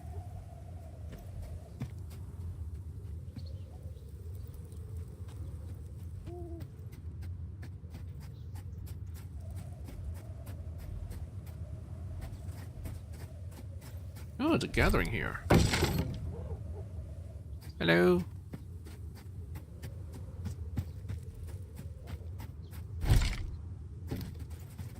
Yeah, thieves, stop those men.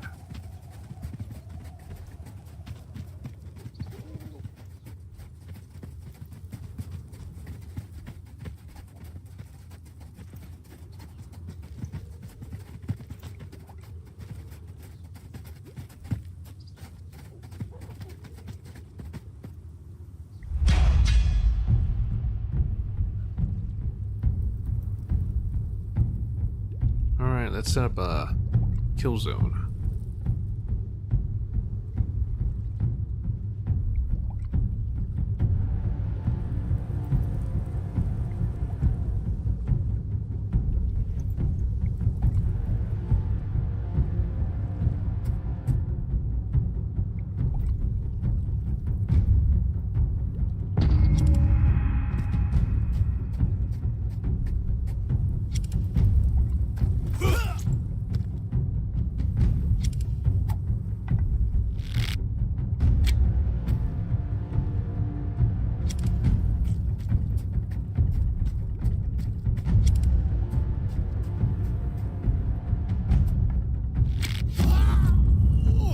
Good hit!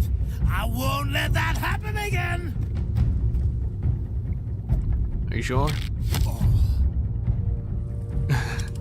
It just happened again.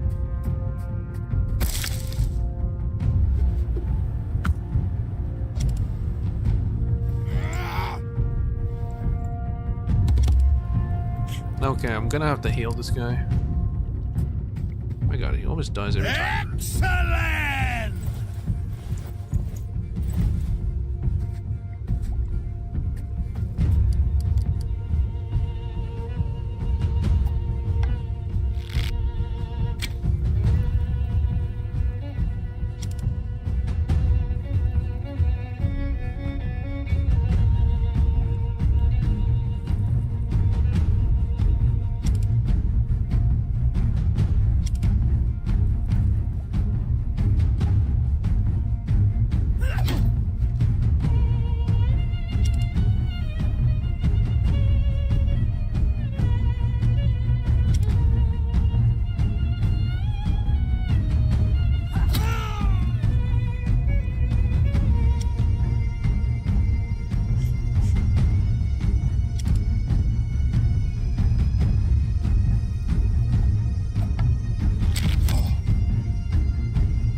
Get behind us.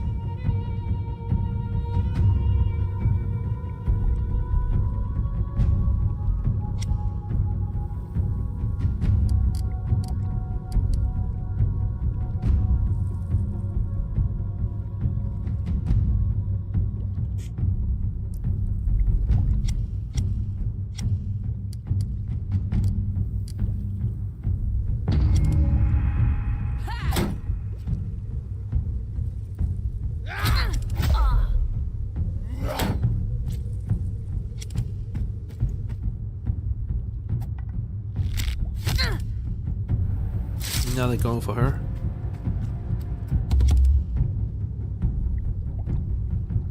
That just ain't right.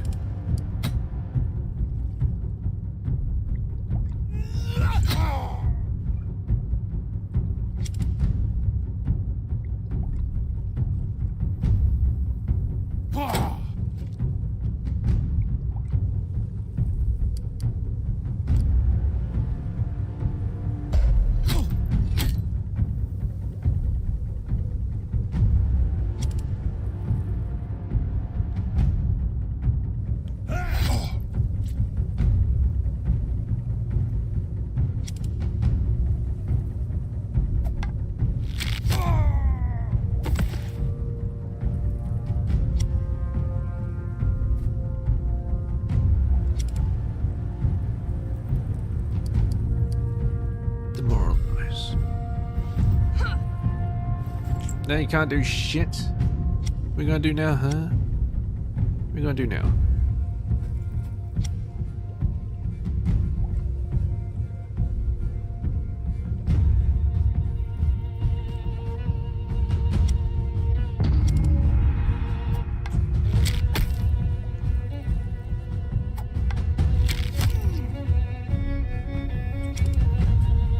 Am I still being spotted? Oh.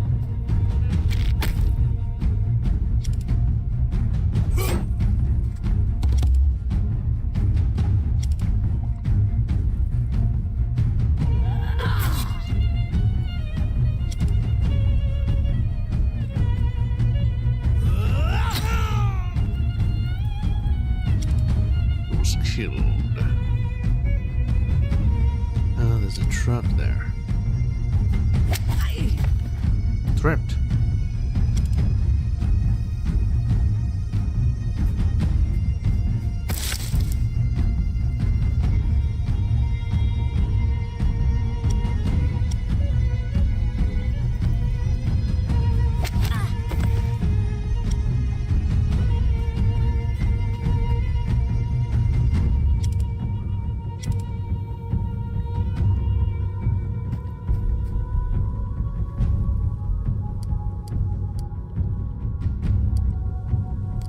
Interrupt.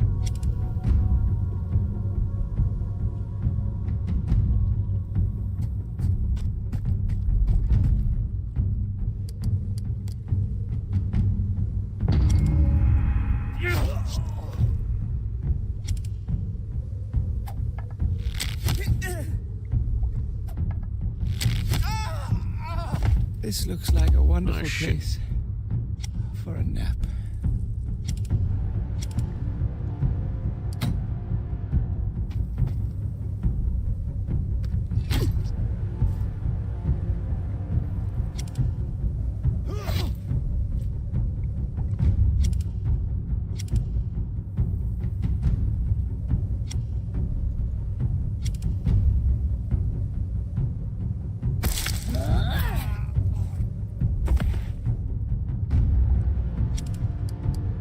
Inspire.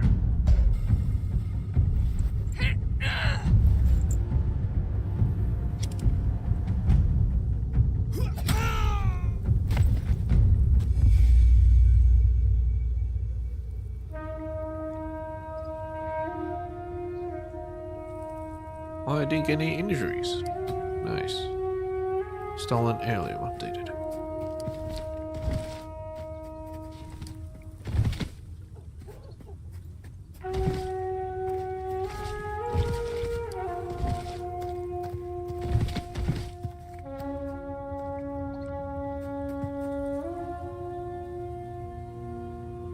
Yeah, let's get back down there.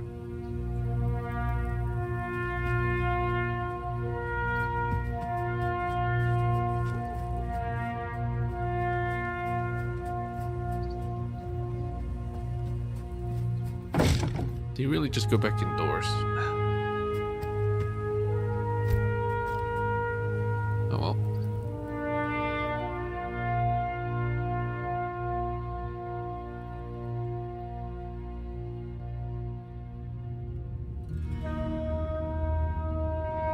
Is that guy dying? The hell? Svarnovit. Nice brown sticks. A man and woman lay splayed out on the floor in the farmhouse. They seemed to only barely to be conscious. The man is struggling to sit up. Come back to finish the job. Wait, you aren't him. Then please, you must help us. Calm down. What happened? Stop wasting my time and get to the point. Calm down, what happened? A man in blue attacked us. He stole a figurine. It's made of wood. Has no value, but my grandfather carved it. Please. Now find this man and the figurine. Thank you. Thank you. Whatever else you find on him is yours to keep. Just bring me bring me grandfather's idol. Stolen heirloom updated.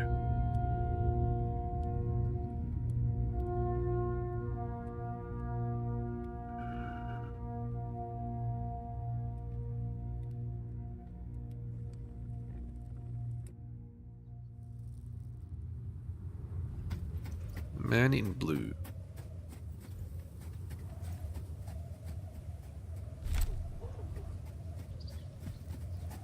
It's pretty dark, so I can't really see what they're wearing. Is it him? That looks like it's blue.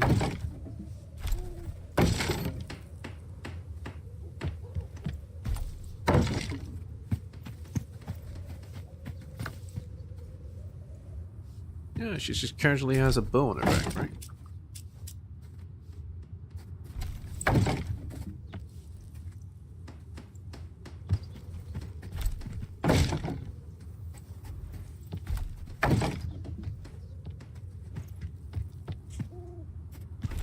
These people are armed.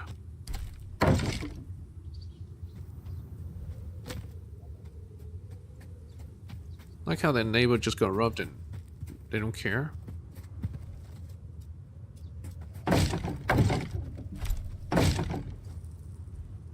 Or maybe they're the ones that did the robbing.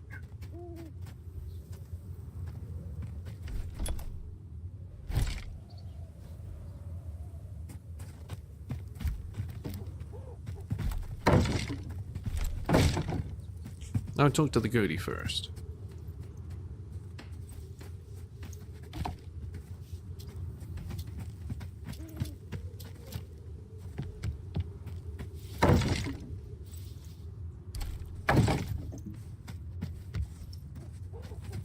Hello, Odkel. The man who meets you as you enter the hut is dressed in the plain clothes of farmer. The tangled web of talismans around his neck indicates his position in the community. His demeanor is polite but cautious. Odkel the goatee. Hail, Excel, warriors. I am Odkel the goatee. What errand brings you through our small village? We're heading east to visit family. None of your business, old man. We're here to visit the grave up on that hill. Yeah. Ah, indeed. Now I'm sorry to be the one to tell you, but that grave is closed under my protection, and that of our community. It is a dark place, where an ancient king lies buried, and the underground ones guard his treasure jealously. Who are the underground ones?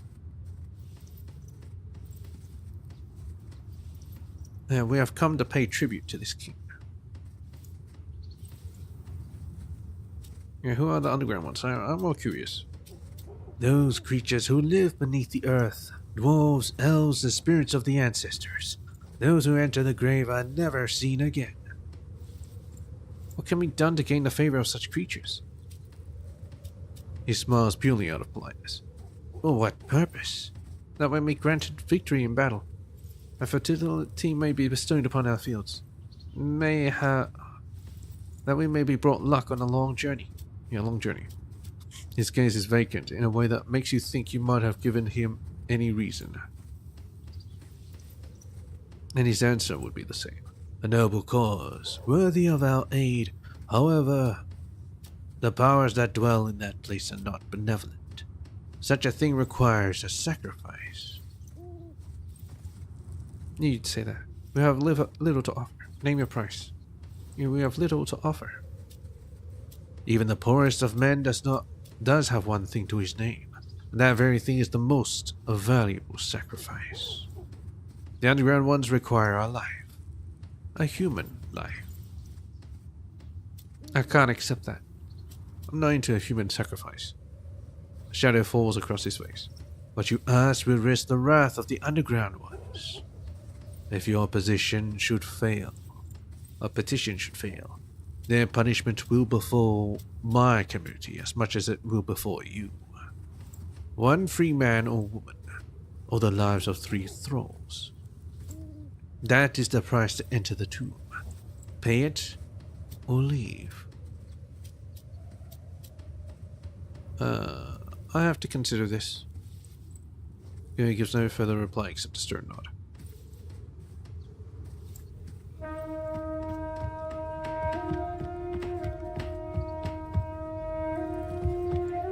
About Greta, Odkelson. Man waves at you as you're walking away from Odkel.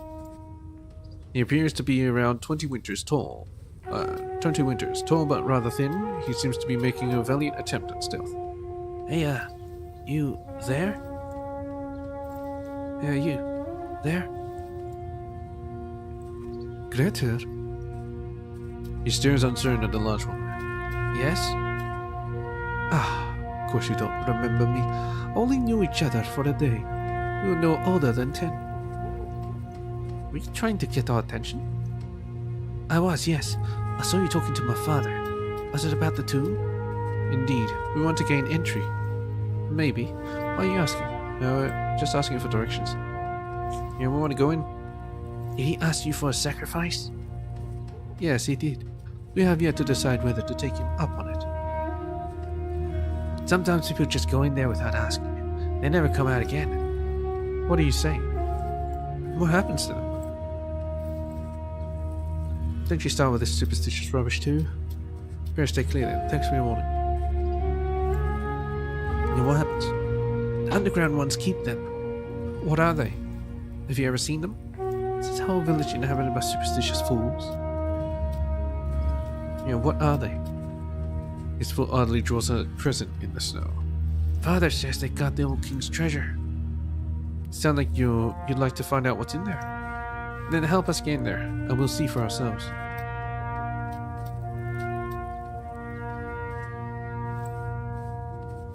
Yeah, you want to find out, right? I've always wanted to go in. Father won't let me. He won't let any of us in. Then we can get the door open, we'll go in and look. If we meet the underground ones, we'll deal with them. Then help us get in there, and we'll see for ourselves. Yeah, we'll deal with them. Curious, but I'm not stupid. Father would be furious if I let anyone in. You're saying it's possible, though? Greta nods. Father has 2 totems that he lends to people when they need to represent him. If you show the totem to the guards, they'll let you right in. He carries one with him at all times. I couldn't get the hold of the other, but it's just not worth it.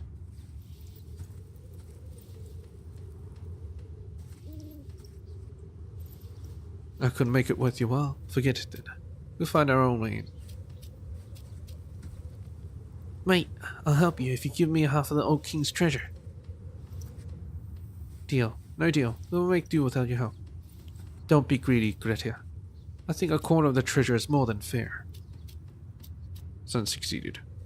You go over the plan outlining the contributions and risks associated with each person's part in it, making sure to play up how integral each member of your herd will be. Greta appears to be convinced. Alright, a quarter. And you tell me everything about what you find in there. Meet me at the watchtower just north of here in an hour's time. I'll get that token for you. Thank you, and good luck. Don't let me down. Leave. The young man nods resolutely and saunters away in the direction of the temple. As Leifer clears his throat. If we need somebody to serve as our sacrifice, that blithering idiot might be a good candidate. Nestor gives Leifer a long look. That would be cruel. Besides, surely his father would respond poorly to that. The warrior crosses his arms. Kill him, strip his clothes, cut off his head. Nobody will know. Everyone is looking at Leifer as they can't believe what he's saying. The blonde warrior shrugs. It's just a suggestion. Though it could be cold-blooded murder, I still find it preferable to sacrificing one of our own.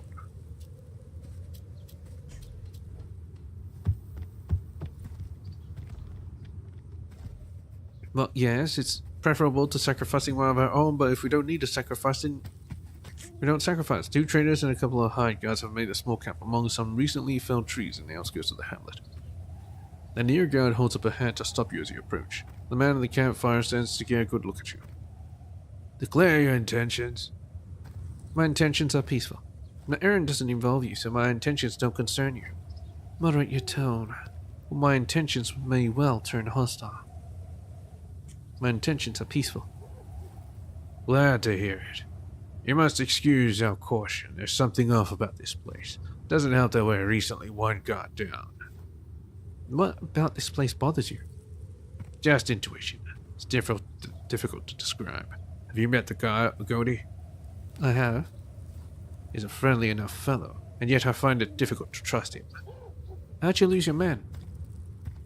The fool saw a pretty face in the hamlet and ran off with her as soon as we made camp. Etolfer is the scoundrel's name. The trader nods towards the guard at the back, watching the forest.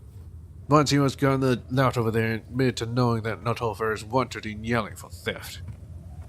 Seems he signed with me purely so he could skip town without anyone noticing his departure. All that doesn't concern me, of course, but he took off wearing a fine hide coat and an expensive sword. My fine hide coat and expensive sword. Perhaps I can find him for you. Gives you an evaluating look. I think you probably could. I don't care about the man, but if you bring back that gear he ran off with, I'll make it worth your while. He makes a vague gesture northwards. The folks in the hamlet tell me Etolfer dragged the poor girl off in that general direction. It seems she came willingly, but I doubt she knows what kind of a scoundrel she's fallen for. Alright, let's go for it. Small group is still where you last left them. The trader again stands up when you enter the camp. She managed to track down that scoundrel Etolfer. Still looking. It's a big forest. Gives you a frustrated grin. That lousy thief's probably long gone by now.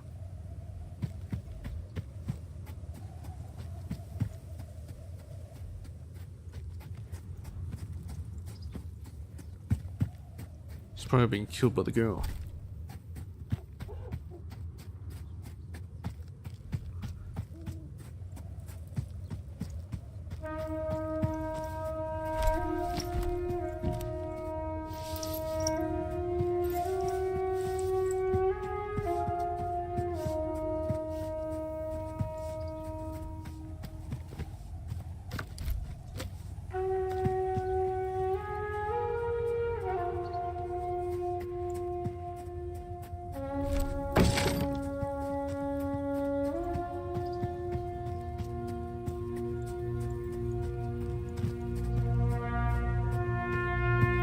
The fuck?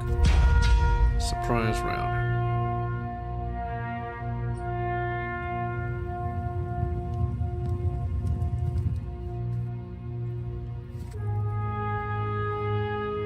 It is meant to be traps around here.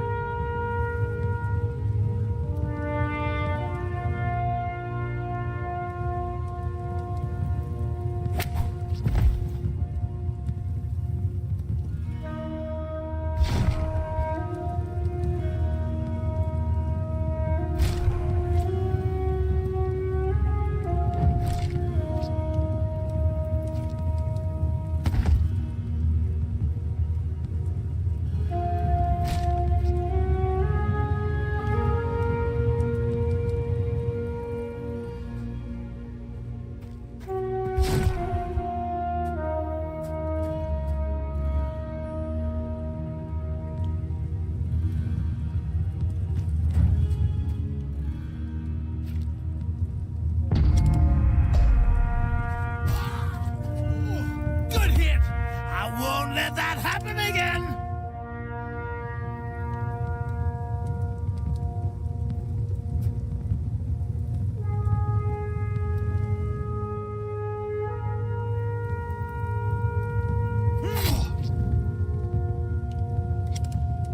Too bad you took off your shield. Don't think about running. I'm not done with you yet.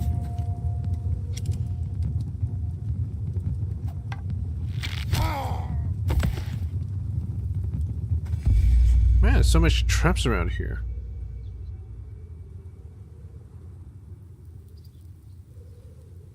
Okay.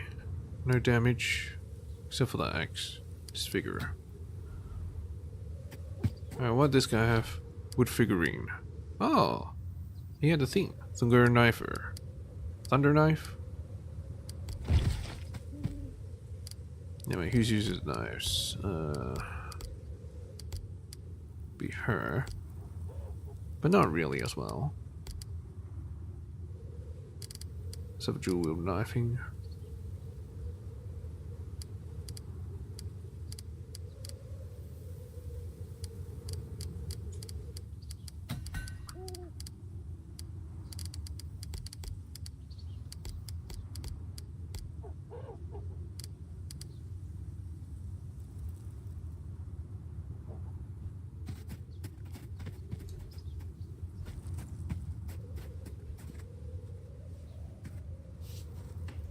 Let's return the stuff.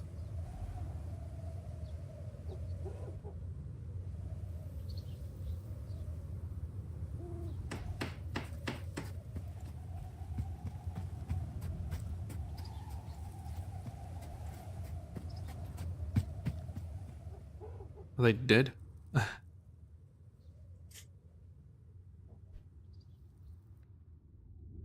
Hello. Did you find the robber? The grandfather's figurine? I have it. Here you go. He takes the figurine from you with great care, inspects it for damage, then places it reverently on a nearby shelf. Thank you so much, young woman. We can't possibly repay you for what you've done. Please take this old pelt as a token of our eternal gratitude. 5 skill points.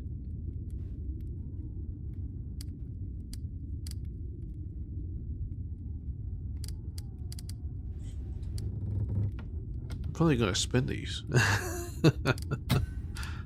Maybe.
And go high on sword. What else should I do? Maybe one of these. Thick skin. Yeah.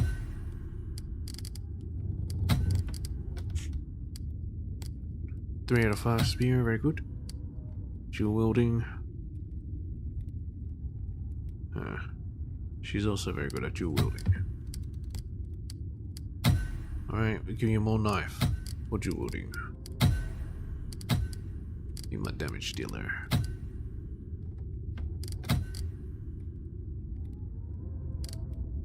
Fortune favored. I'll save for that then. This guy is an archer. Spot traps. Chance to spot non-combat traps is increased. And get disarm as an option.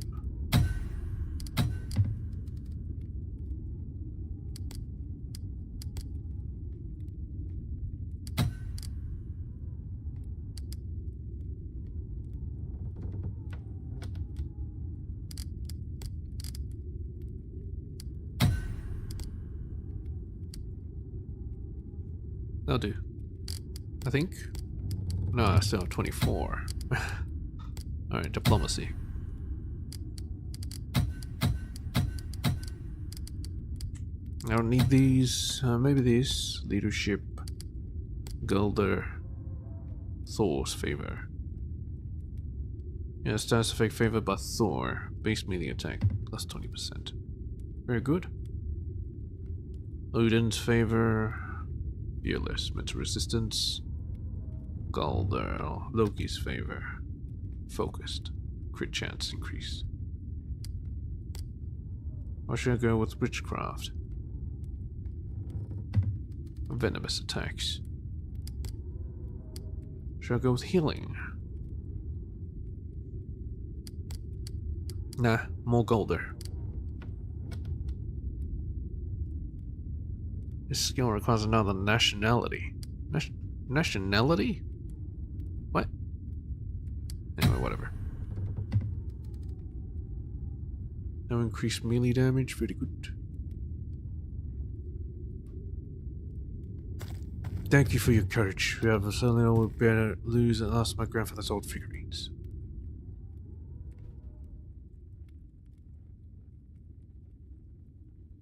Okay, before I check out that watchtower, I gotta explore a bit more.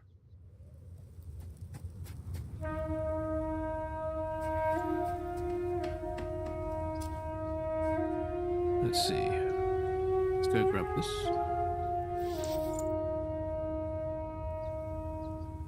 Let's explore up this way.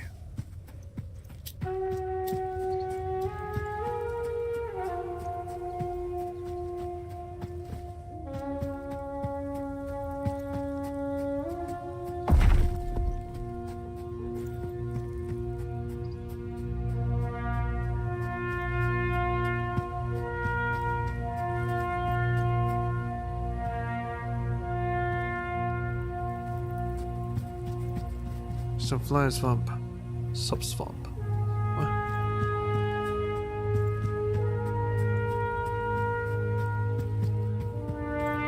Oh, a dead person.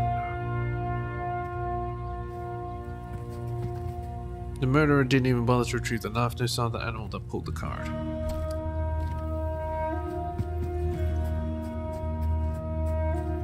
Why would they want the knife back?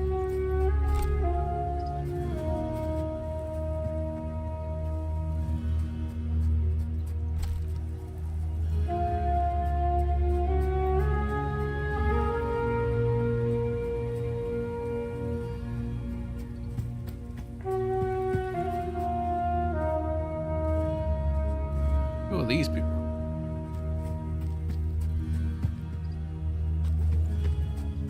These might be the guards of the tomb. It looks tombish.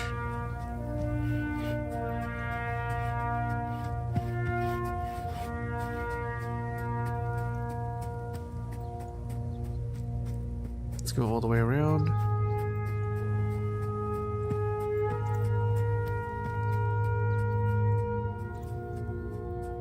Nothing.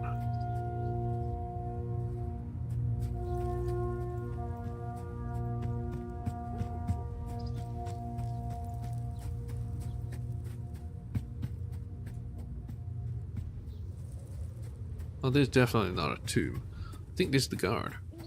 Hello? No Tolfer, yeah, it's him. At the sound of branches crunching under your feet, a young man jumps up from the campfire, sword and shield in hand, and challenges you in a voice that is surprisingly gruff for his age. Who's there? You must be Notolfer. I saw you camp from the road, came to investigate. My name's Elfdis Bornoff's daughter. What are you doing here in the middle of the woods? You wouldn't happen to know anything about a dead man in the wagon down the road?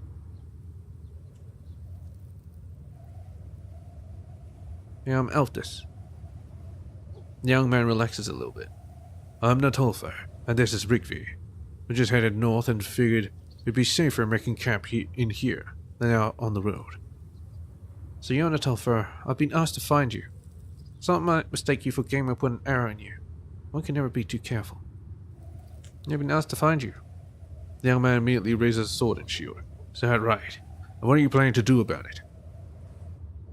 Knock him out, take a nap, kid. Stab him. Let me show you.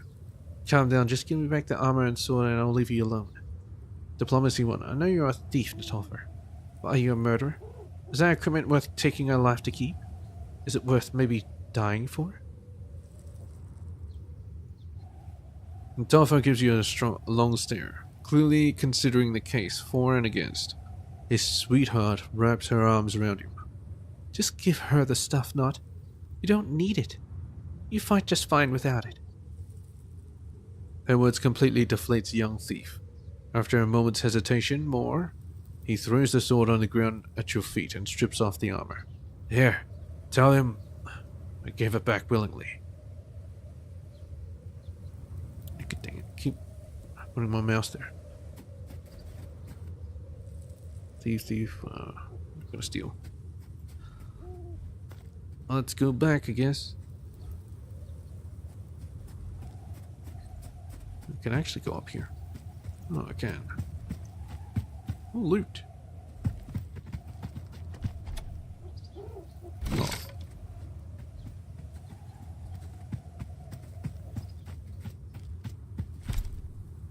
Flex sling.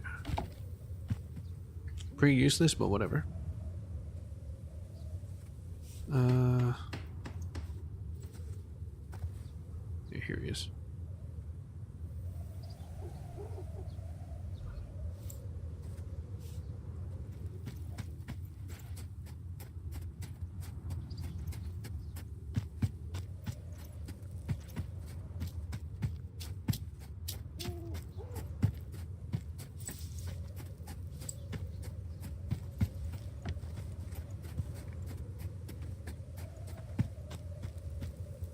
The small group is still where you last left them? Yeah. I found him and I brought your equipment back. I found him and dealt with him, but he no longer had your equipment. Still looking at the big forest. Yeah, here's your equipment. I don't need it. A trader throws his hands up in triumph. Best news I've heard in weeks. He beams as you return his stolen armor and sword to him. Tricks it for damage and stashes it securely among his travel kit. He comes back with 5 fine pelts rolled up under his arms. Thank you, my friend. Now, I did say I would make it worth your while, so here's a stack of hides from the wagon. You earned them. Yeah, I've met a new faction. Yelling. Oh, he's yelling. Oh boy.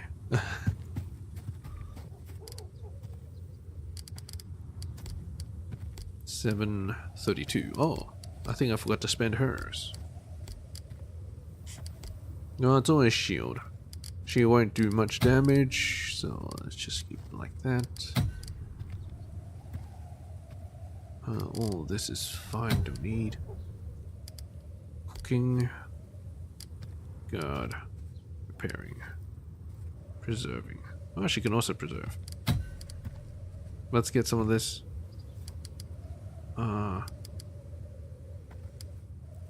How's critical chance? I want her to block more, but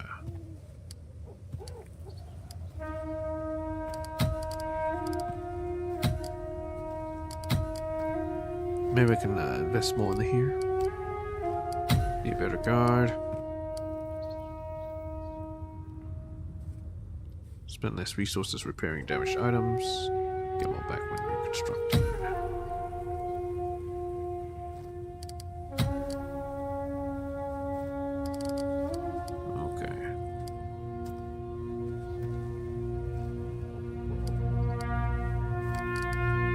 Makes her harder to hit.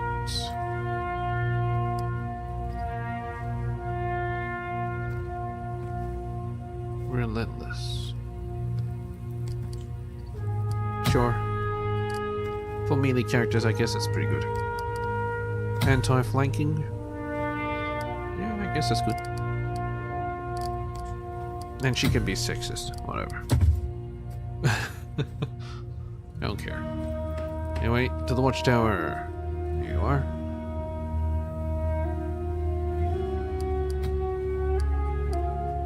Tomb Raider. Meet the goatee. This is the spot where Greta asked you to meet him. Do you want to wait until he shows up? Yes, wait. You find a more secluded spot to wait for. Wait a short distance from the tower. Roughly 1 hour later. Greta's arrival is foreshadowed by heavy footsteps through grass crunching with frozen dew. He approaches quickly, with odd Cal's token held in an outstretched arm in front of him. I have it. He doesn't suspect a thing. You must hurry before he wakes. Kill Critter. It's been a change of plans. That's evil. Take the tome. Thank you. We'll go at once. He rubs his hands together, excited like a child. I'll wait in front of the tomb when you come out again. Good luck.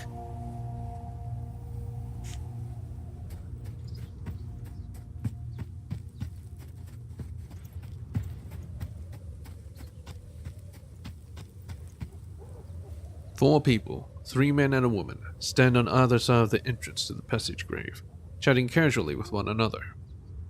As if the concept of full-time guards to protect a burial mound in the middle of nowhere isn't unusual enough, they all appear to be uncommonly well armed. All guards draw their weapons when you approach the big stone slab that blocks the entrance to the grave. The woman speaks. Hail, Oxel. What's your business? Show them Odd Cal's totem. I've been instructed to show you this. The guards exchange looks. The woman drops her guard to examine the token more closely. Then she nods to the others. We'll get the door open for you. We'll get the door for you. Those words somewhat understate the effort involved, as it takes 2 of the men several minutes to push the stone far enough away from the entrance that you can squeeze through. A strange musky smell emanates from the opening, and you think you can hear something shuffling within. So this is how to get in without a fight, huh? Alright, let's go in.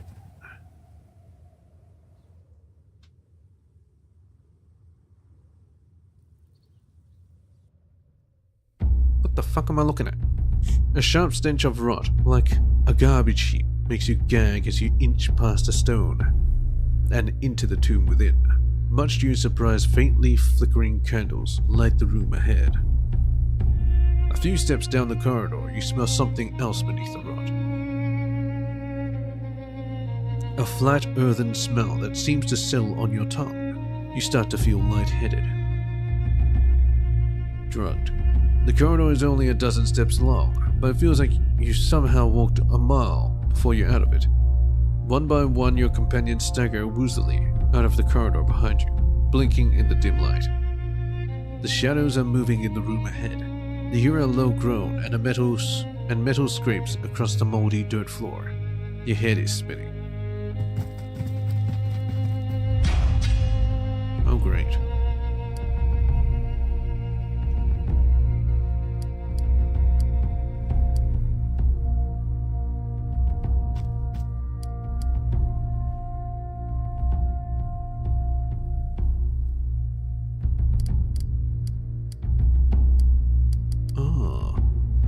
Let's box him in.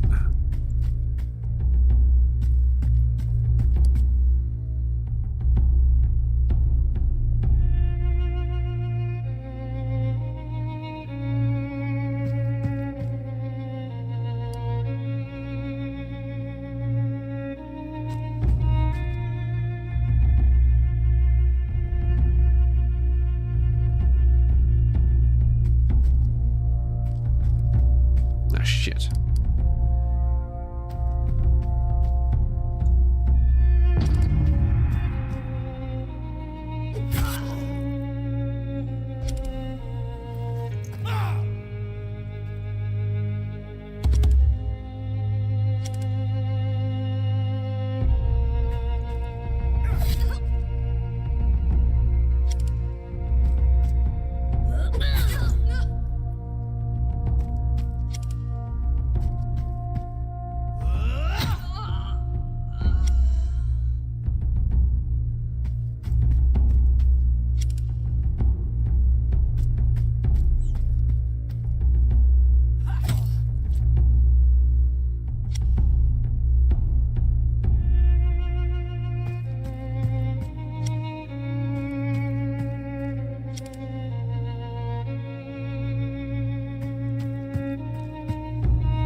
Pretty cramped in here.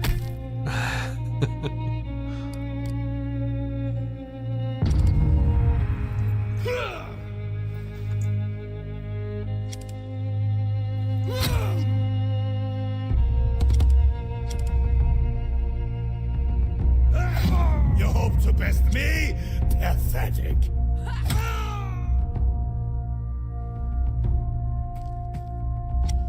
Why is there still combat?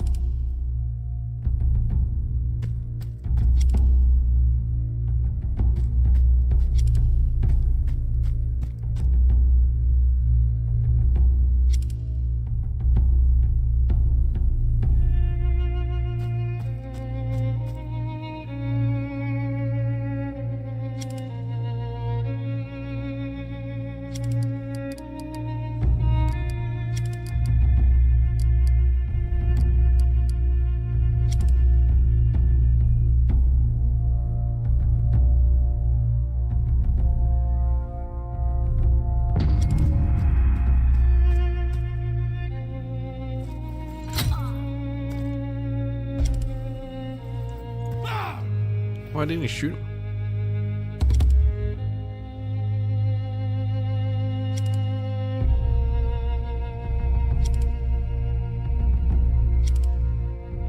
Cover.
Taunting a ghost.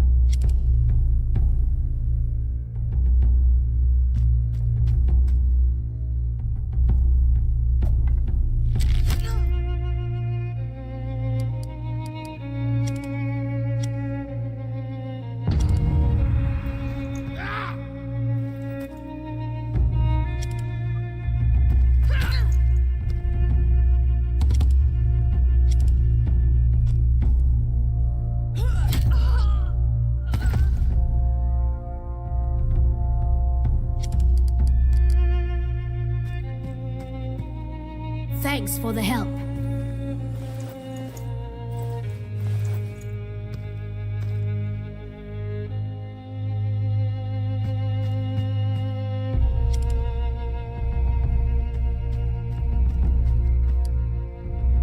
Boulder's favor.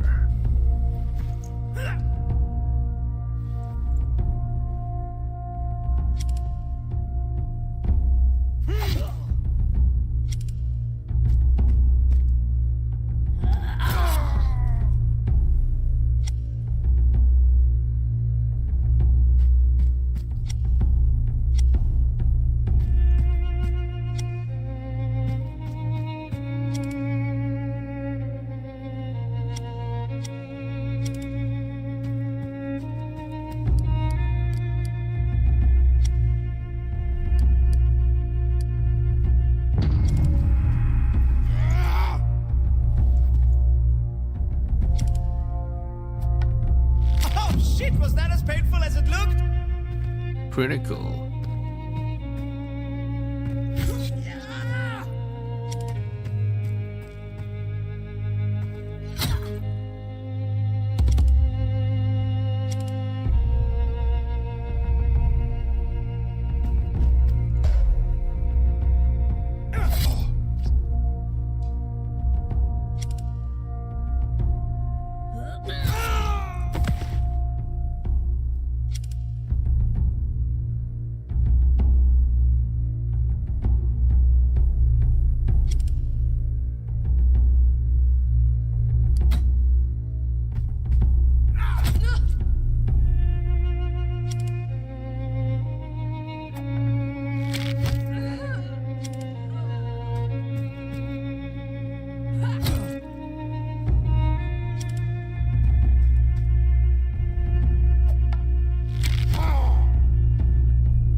you.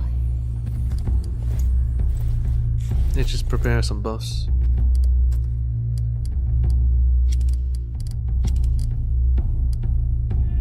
Some move, interrupt. Tears favor. Protect.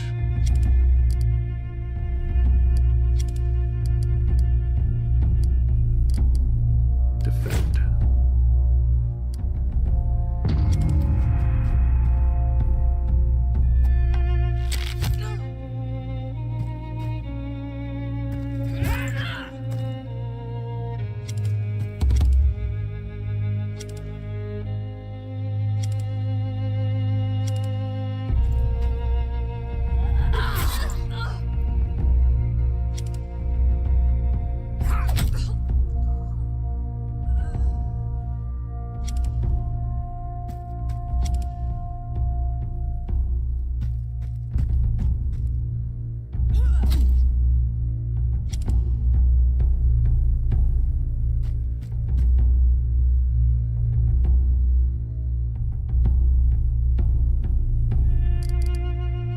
Still ranging shot.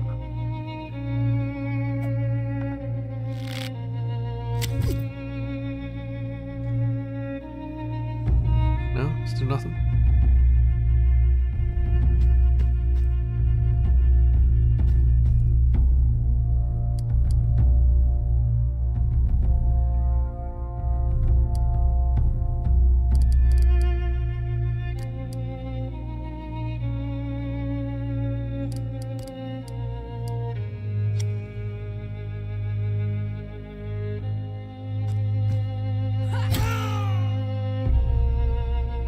Me moving caused an attack of opportunity for them? Okay, sure.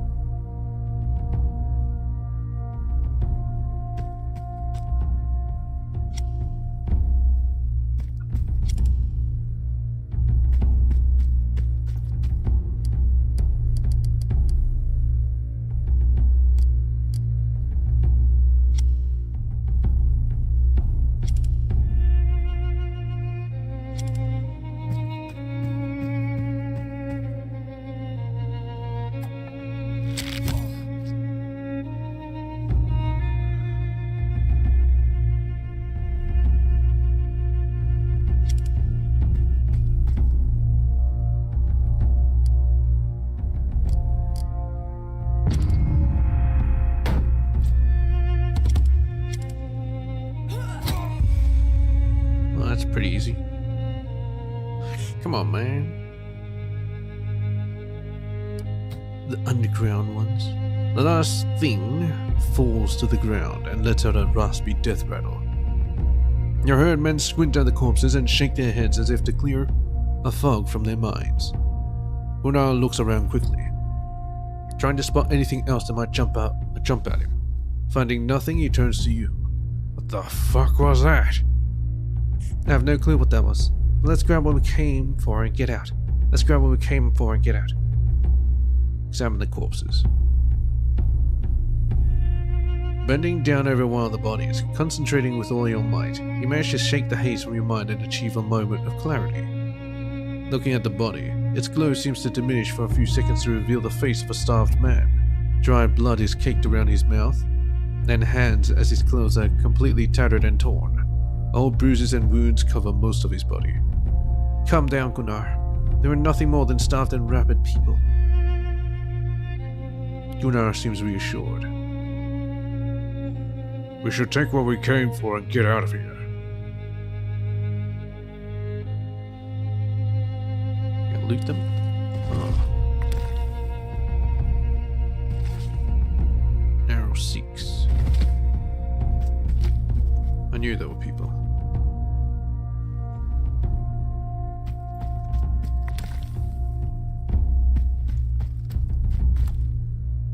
Footbiter.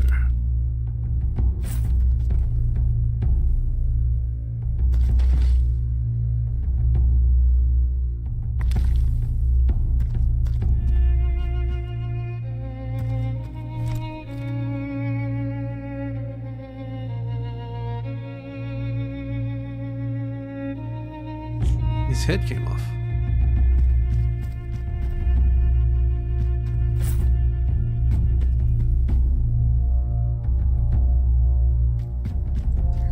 Anyway, let's give that bow to Catil. Footbiter.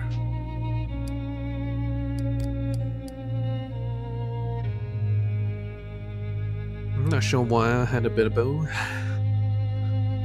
Because he's more of the archer. Old bow, the pine bow. Old bow I can get rid of. Give it an axe. Maybe I could repair it and give it to Gunnar. To replace the tool axe. Yeah. It's very damaged though. 6. I'm not sure if I should use a 6. It's a knife.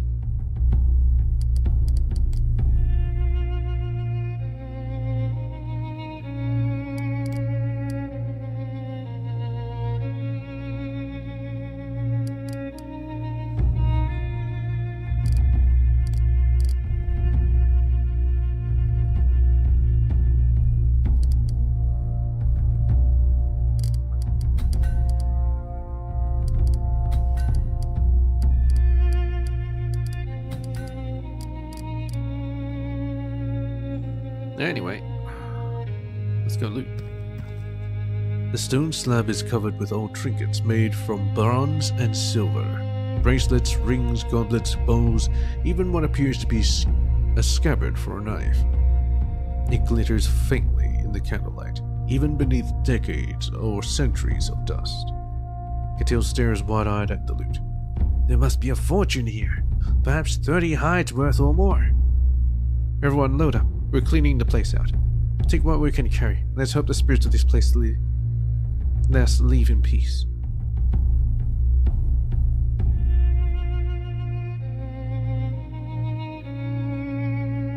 Just clear it out. You and your herdmen fill your sacks and satchels with trinkets until nothing remains on the stone. You pause to wipe the dust off your hands and listen to the silence that fills the grave. If the spirits of the dead are angry with you, they're keeping it to themselves. Tomb Raider. Rite of passage. Oh, couldn't miss this. Give me some valuables. 20. Nice.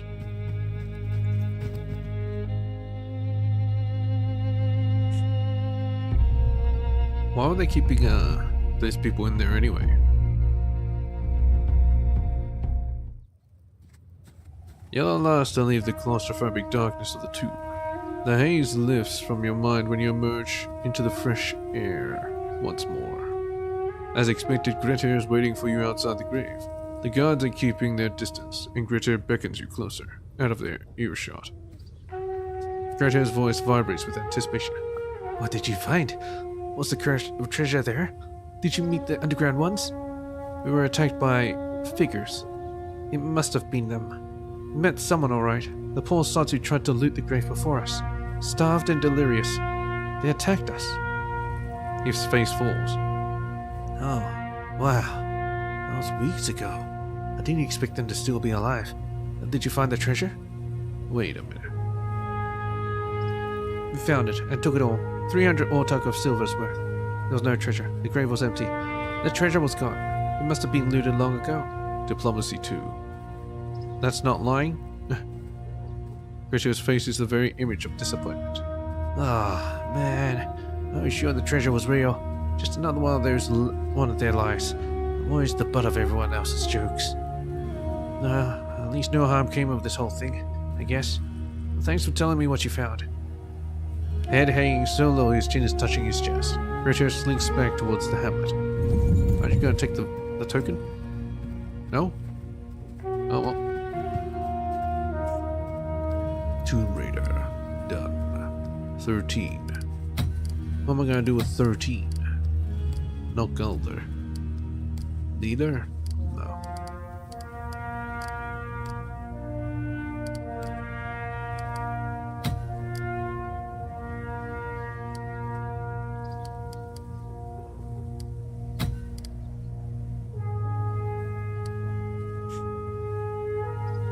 Technically don't need this.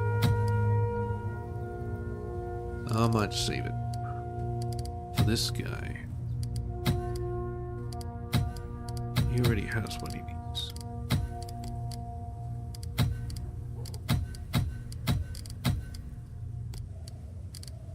$19.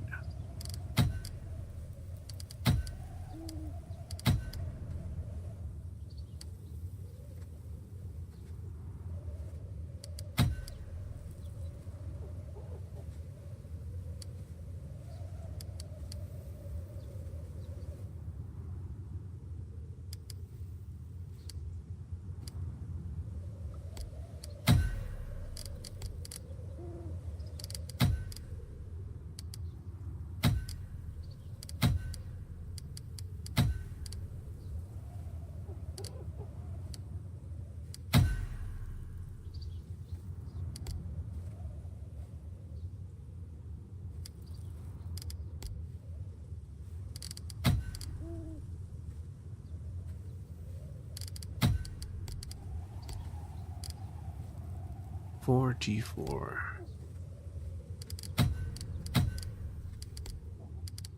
Let's have her be the best healer ever.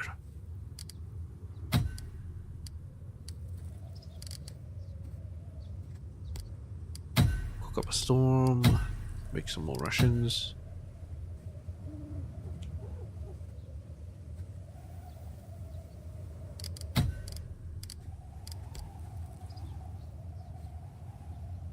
I guess. Scatter shot.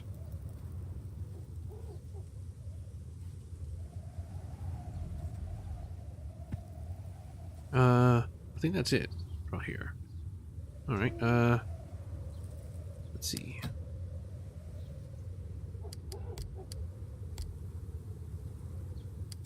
Gonna go back to Reeb.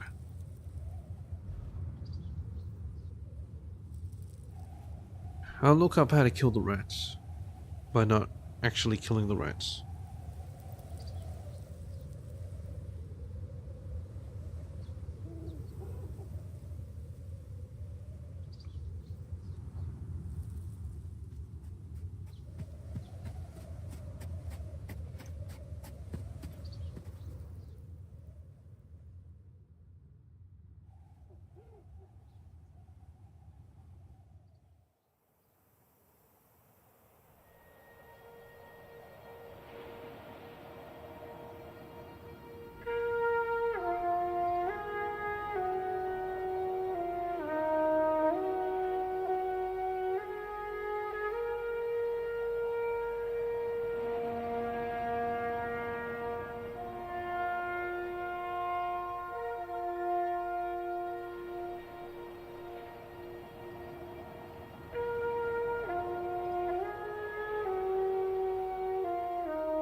Give them Erlinger's farm if it's vacant.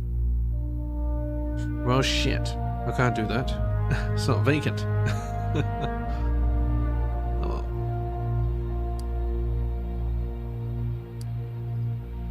14 hours. I can't tell what the hour of the day is. Let's go here.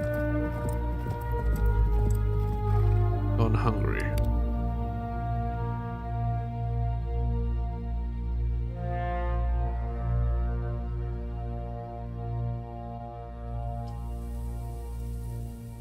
Available shifts. She can repair. Bearded axe. Disfigurer for helmet.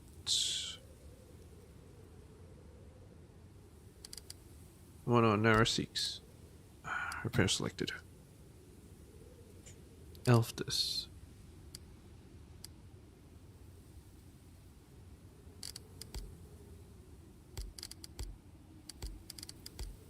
She should cook instead because she's rank 3.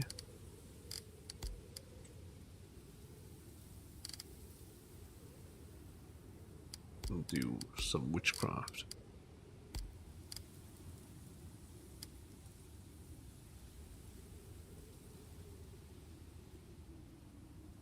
Alright, make camp.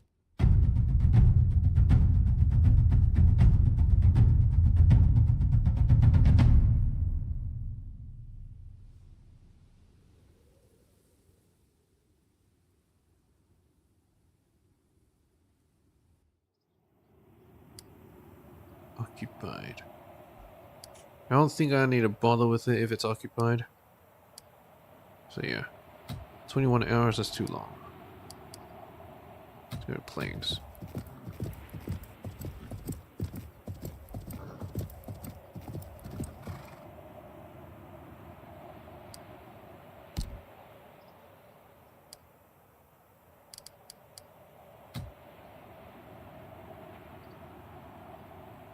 Palisades. 40 days.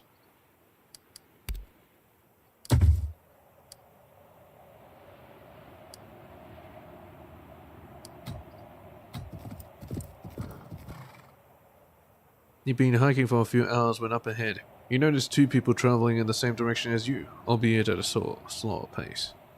The older of the 2, a man with hollow cheeks and a scar across his lips, steps in front of his companion. Move along. We don't want trouble. Examine them. Their homespun clothes are dark and dirty from the road, and devoid of color or design.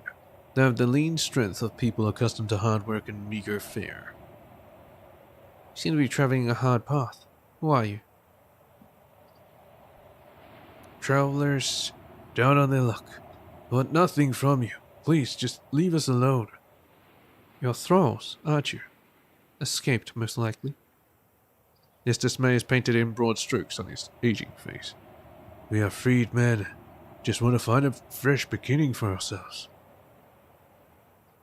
Move along. Farewell, then. Your road is a tough one. Take this. It will help. You'll be coming with me. No. You're gonna take some rations. His surprise is evident as he accepts your offering. His weathered face relaxes into a sincere and heartfelt smile. Thank you. This kindness is too much. Thank you. And take your leave of the pair in high spirits, bolstered by their gratitude. Wherever they are going, they will at least have food for the coming leg of their journey. Or they'll be dead. Seems like it's okay. They're not even... Oh, now they're hungry.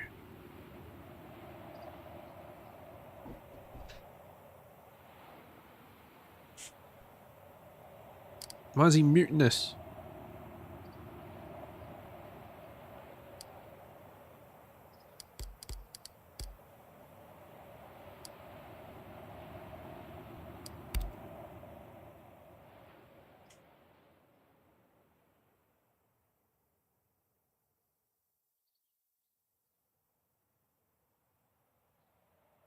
Is it because of the choices I'm selecting? Is that it? Is that why?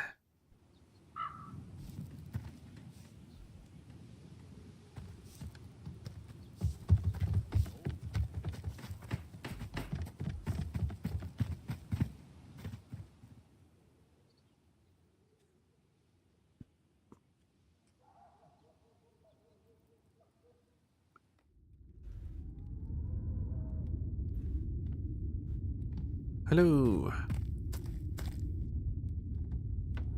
Welcome to Reeb. Elftis. Reeb. Elftis, what do we owe the pleasure of your visit? The marsh is safe. No one else will be lost. Truly? What did you discover? They were 3 brothers. Malformed, but only men. They are dead now. Foul giants from Utgard. We slew them. The battle was worthy of song. There were 3 brothers. She breathes a sigh of relief. Through her expression, though her expression holds a hint of sadness. Whatever drove them to such evil, they're free of it now. In any case, you've done Reeb a great service. Thank you, daughter of Brionoffer. As promised, your reward. Talk later. If you need, my castle door's open. Monsters of the marsh.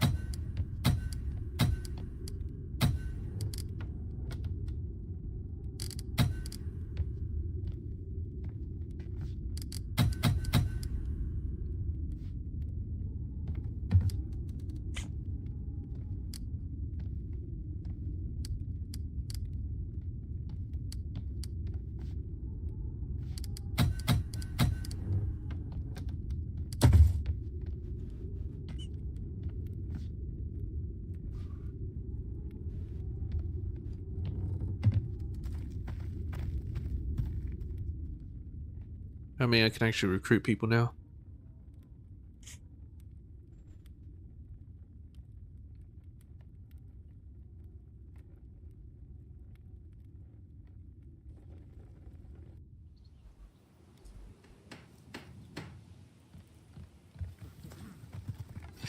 Skallagrimmer.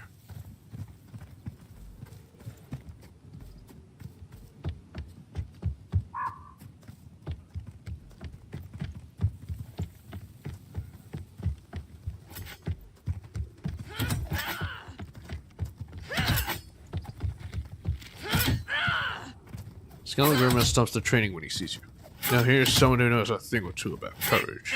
Lance, the monster slayer herself. Now you took care of the trouble in the marsh. Shit, the whole city heard by now. Warriors have been flocking to the docks looking for work now that the traders don't need the extra security anymore. If you're still looking to hire, you won't have any trouble. Let me tell you what I need. Oh, this.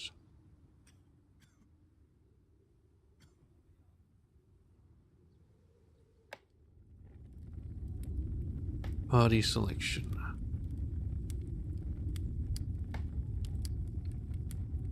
Select existing. Create new. I can make them. Randomize. Yeah, sure. Next. If I was to make them, what would they be good at?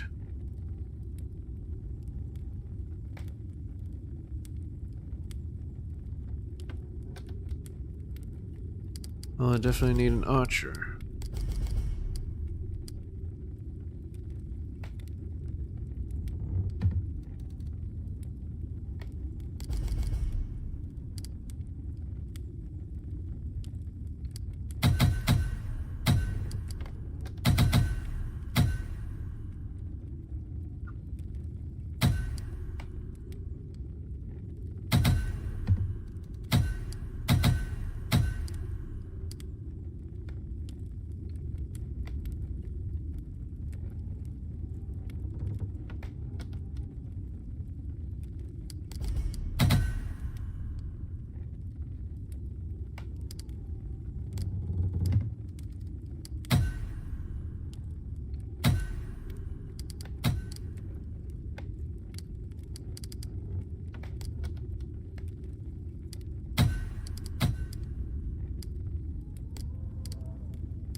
Yachting, heavy sleeper, and hunting.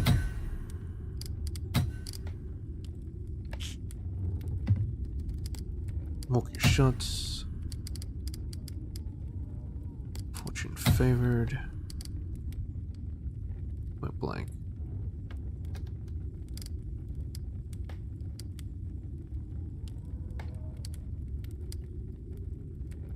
Light profile.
That'll do for now.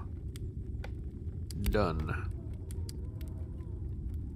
Must assign all your stats. Okay, so they can't keep it.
These stat points, of course.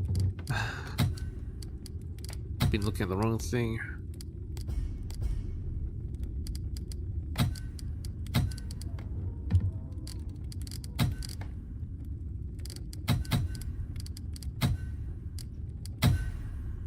There we go.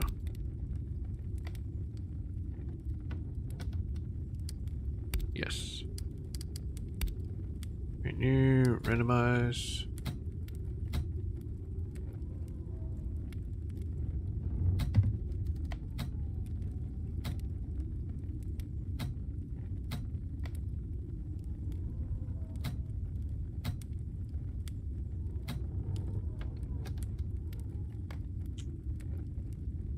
Sure.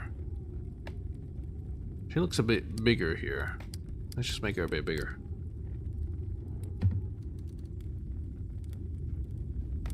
Okay. Next.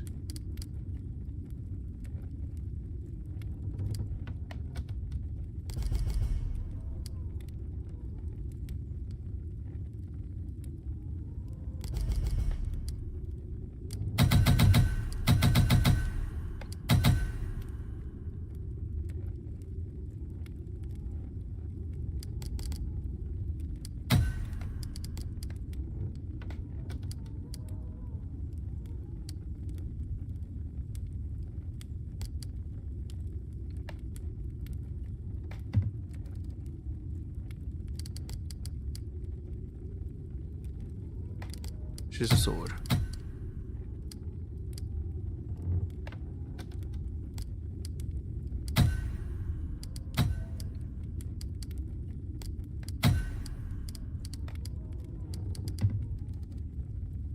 Benediction. Healing.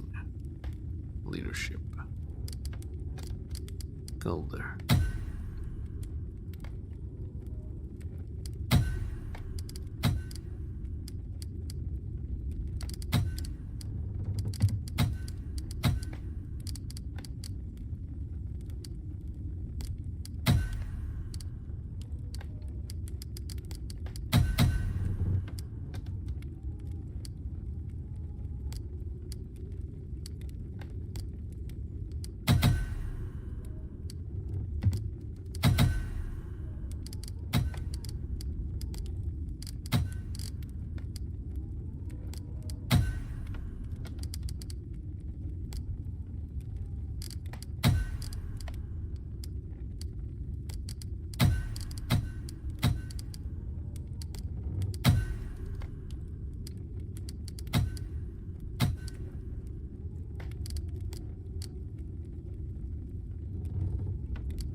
Now do.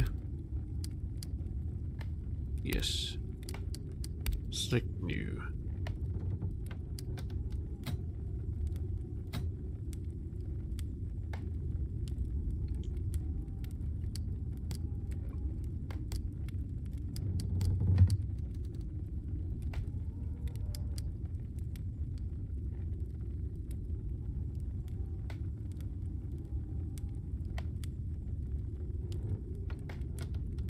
At least be the same color, man.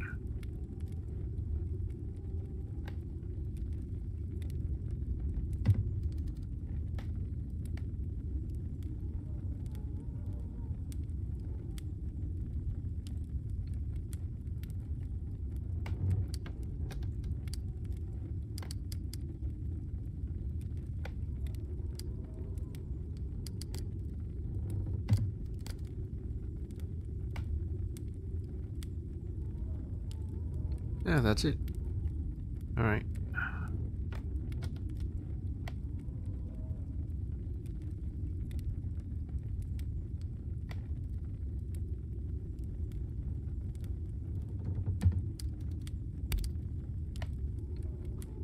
And we'll make a skull out of you.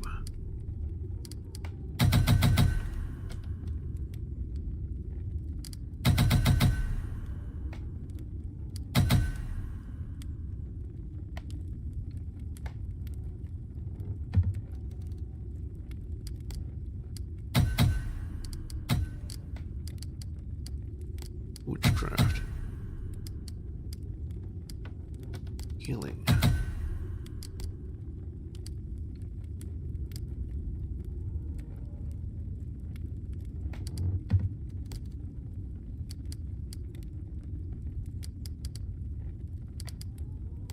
Still a taunt as well. Why not? Heavy sleeper. Always. She can be a scout.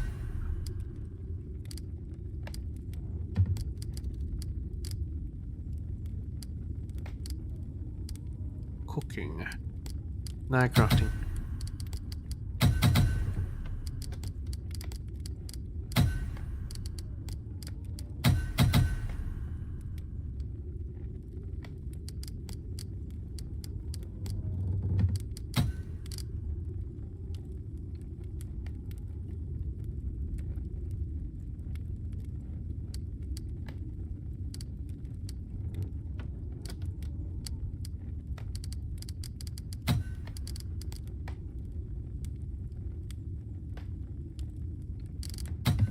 No, dude. She's heavy on the talents. Or the skills. Artisan. Special properties to items to craft.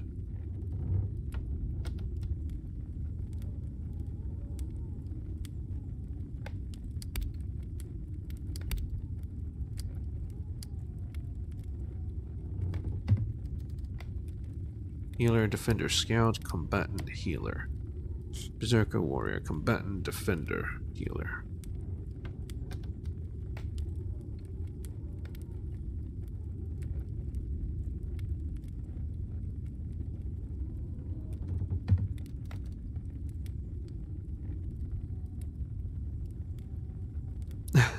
You can see the numbers. 1, 7, 10, 10, 1. It's the same as all of them. Alright, confirm. Devoted and pleased.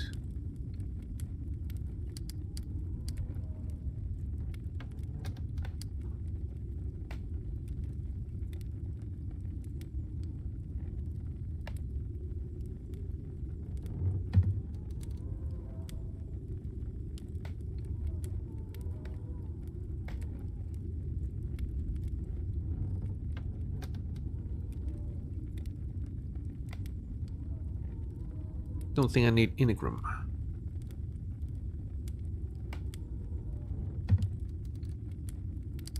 Oh, let's use the classic.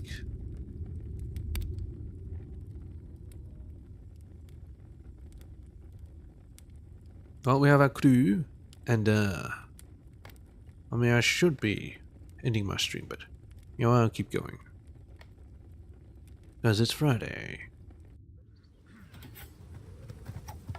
5 extra skill points. Why didn't you get me that earlier? It doesn't matter.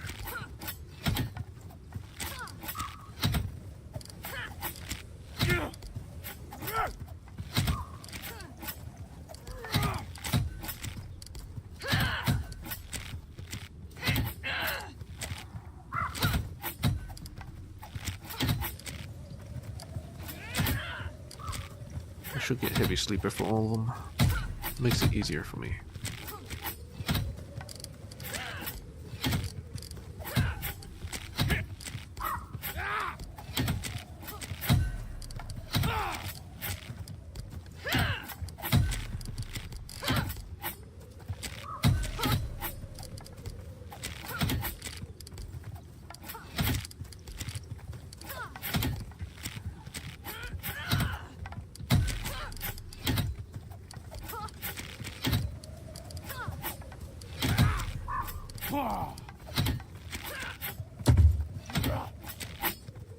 Calling of the Sea.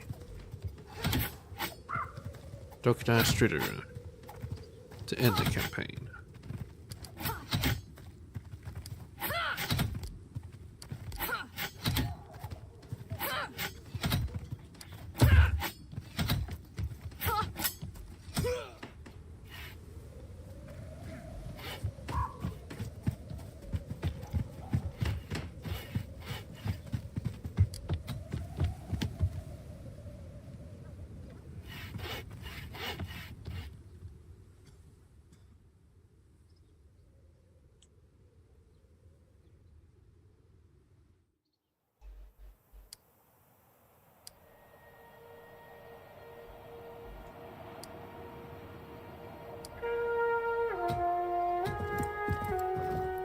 Seems like traveling along the roads are actually faster too. So I might have to keep that in mind.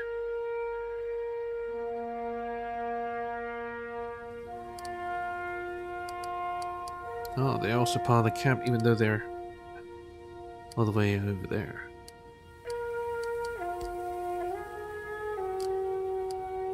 No rank.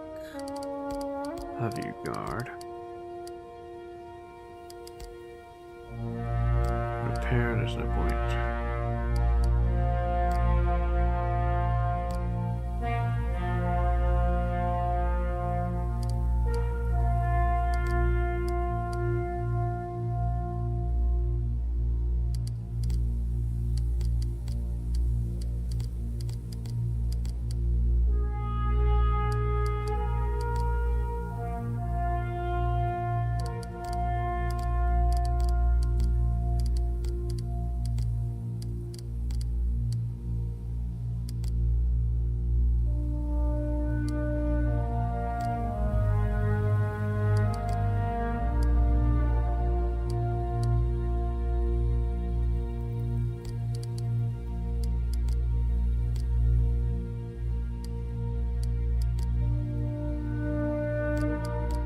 She can craft. Let's see what I can craft.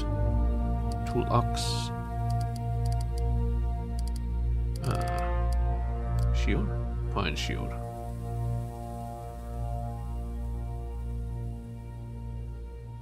Burr shield. Padded pine shield.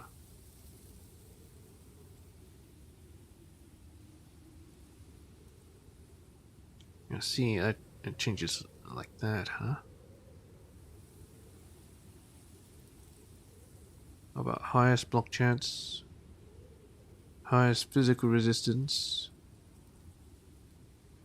and the rest is absorption.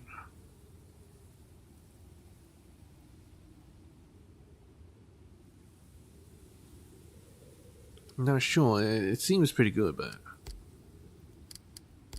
helmet. Any damage reduction range, mental resistance, leather helmet, steel cap, even-tailed helmet.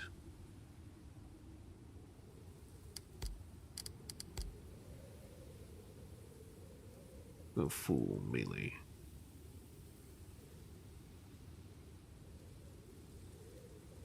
Lamellar armor. Movement -2.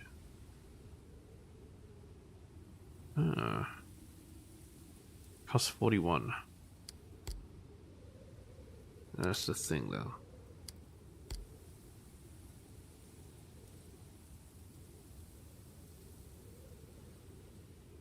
Broad axe.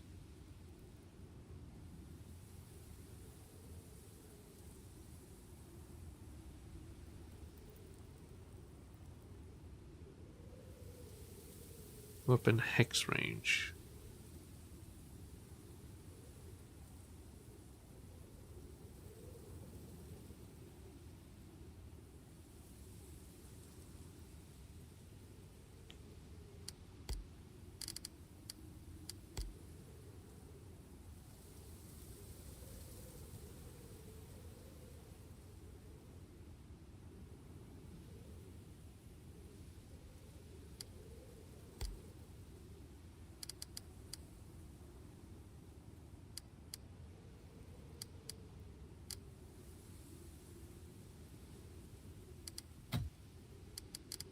Should I equip these guys? I guess I should.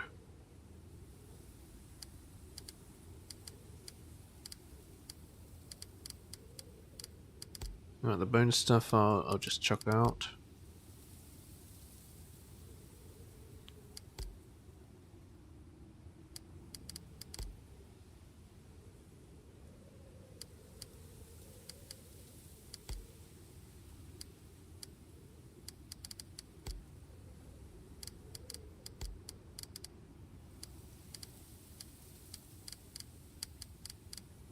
Maybe I shouldn't have gotten rid of all my other gear. I don't even have a shield.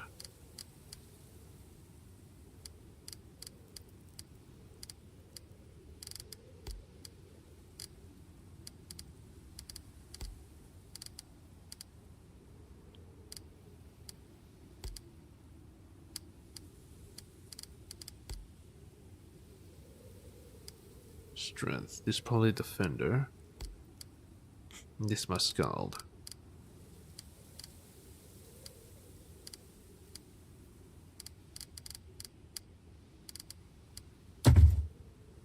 Maybe I ought to make a shield.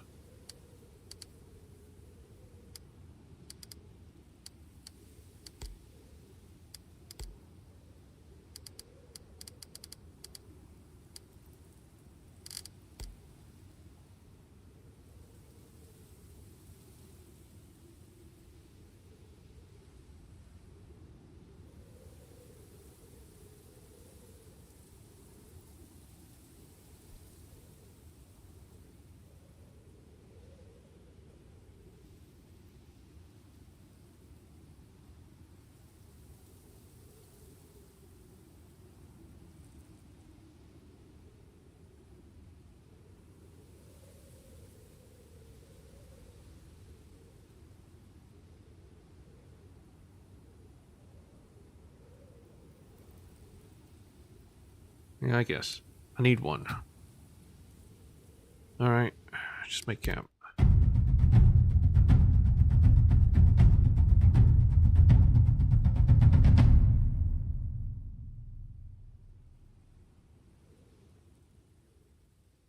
Takes a while to actually go through those camps. Alright.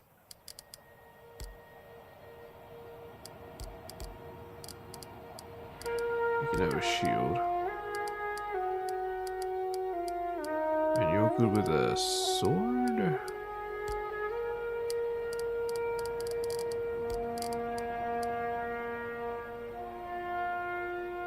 There's no shield.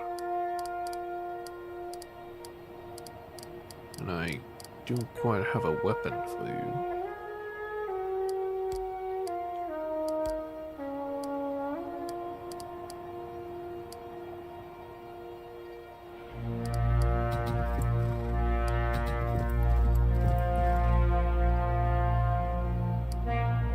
Let's see if I can actually just buy shit.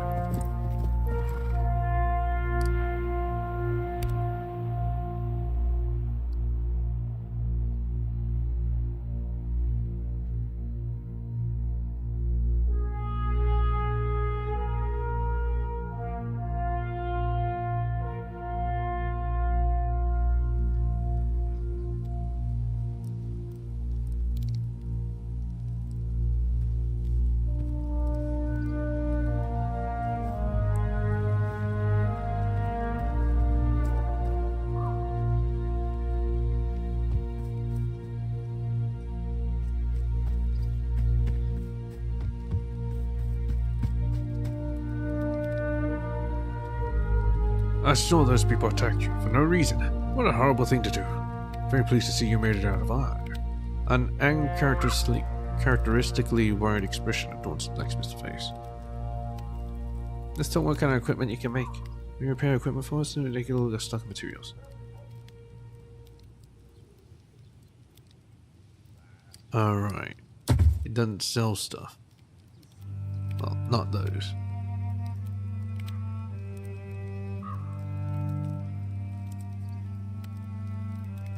Has fair prices. It's pretty expensive for salvage. Anyway.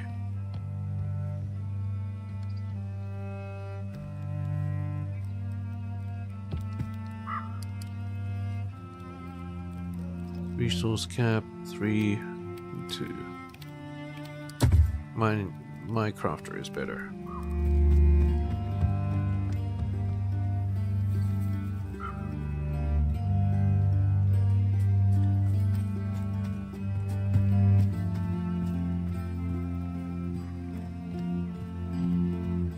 Generous prices.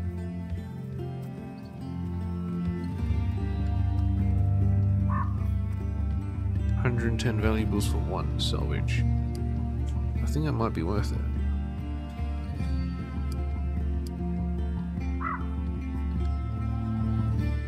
Let's buy 24 salvage.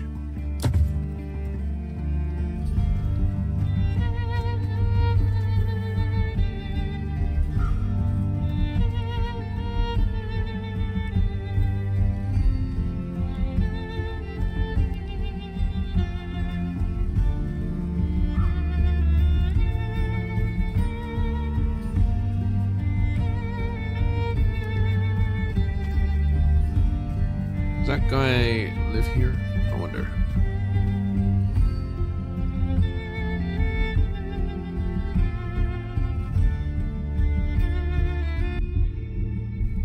Nah, it doesn't seem like it.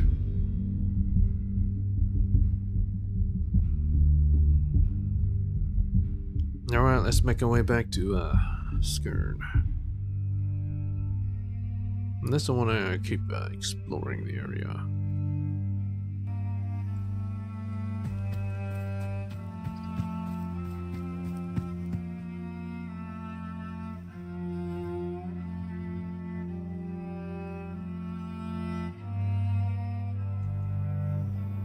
That go all the way south. Although I am kind of reaching my limit.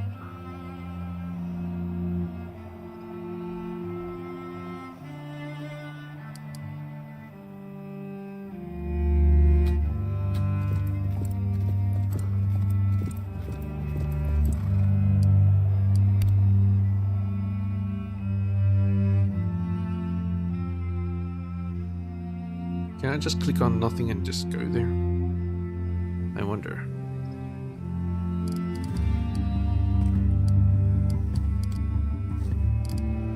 Preserve. Preserve.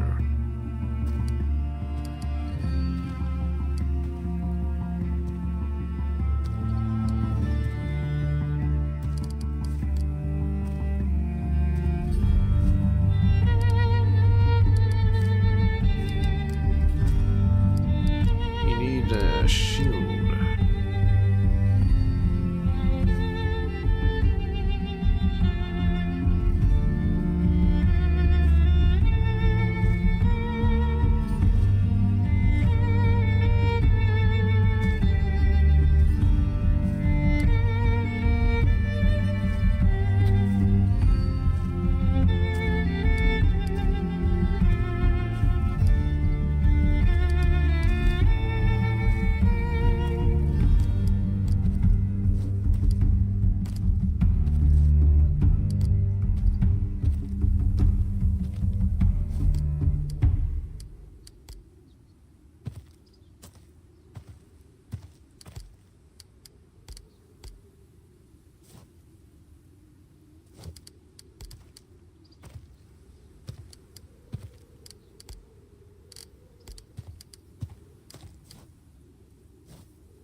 Rank 2 scout.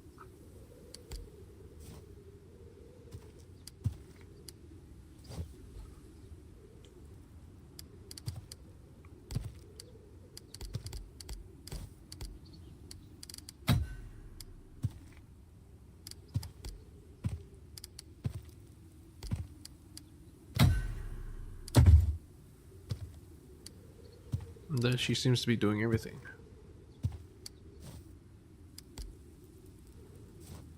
Let's do scouting instead of witchcraft. Yeah. Make camp.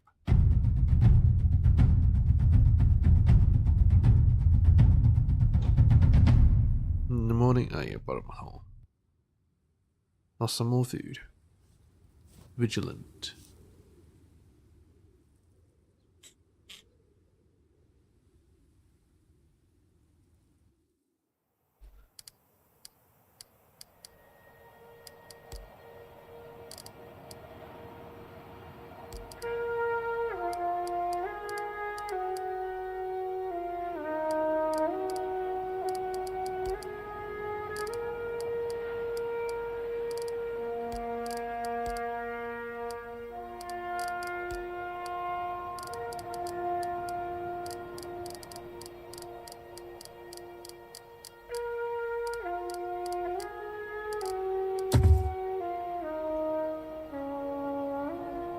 Yeah, I can't just go down. Well, 18 hours. 11 hours. 14 hours.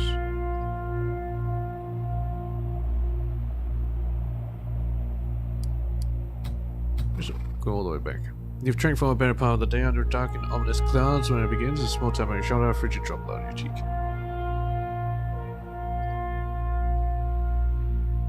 Quickly raise a lean-to and weather it there, yep.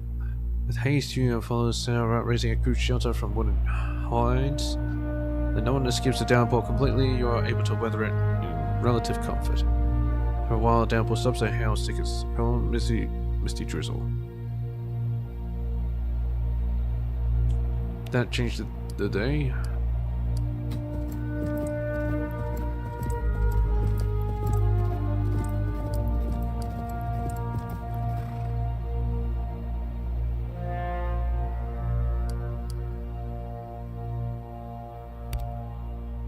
Everyone's tired.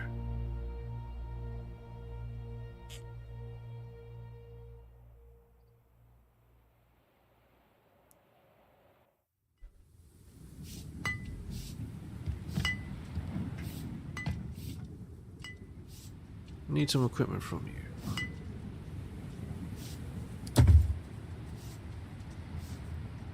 You repair my damaged equipment. Talk to you later. So this is meant to be my folk loot.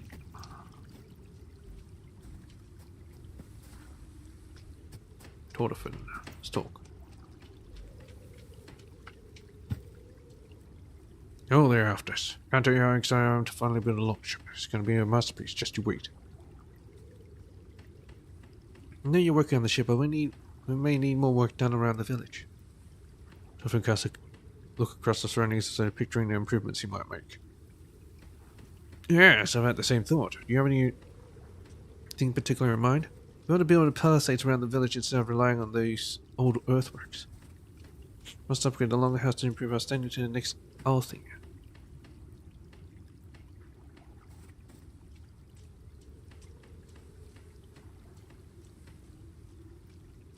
It sounds like a splendid idea. For your hope to get a foothold across the sea, we must first see the defense of our own homestead. I think I should start placing an old fence with some proper walls. Next step will be build a large platform to secure good footing for defenders. And finally, if we can afford it, we can build watchtowers on each of the gates, and we can leave the south flank open as to the river, and that bridge exits natural defenses from that side. You have anything else in mind? Upgrade the longhouse, improve standing. Tortofin stretches his neck to get a good long look at the longhouse, as though doesn't spend most of his time within a stone's throw away from it for the first place.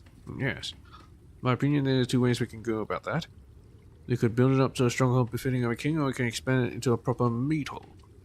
A stronghold will be invaluable in coordinating overseas war efforts. We want to build a strong presence across the sea. I'm certain that will be the way to go. On the other hand, a meat hole will be a great way to build up prestige in the home and strengthen relations with our neighbors.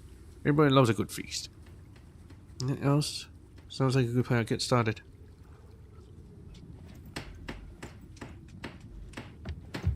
Yes, Secretito. I'll let you know about something. I think I just walk around and waste my time. Just to get these things done. Right now I think I'm building palisades. 12 hours remaining. I've got plenty of time. Let's go check out Erlinger.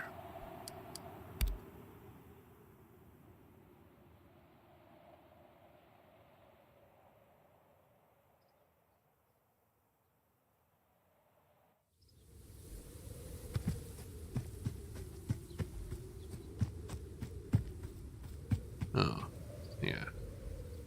This would have been the place that I could let them rest their laurels.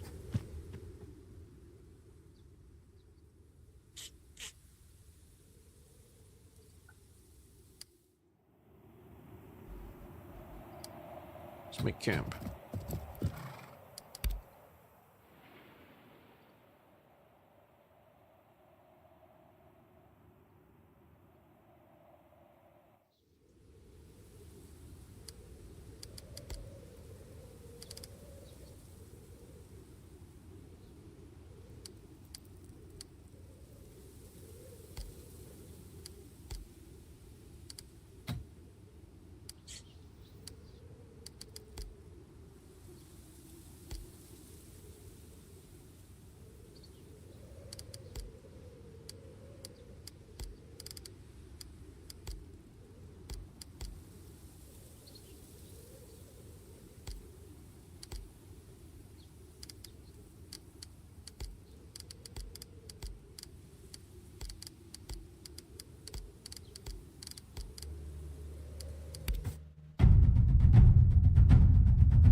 Wait, one barricade?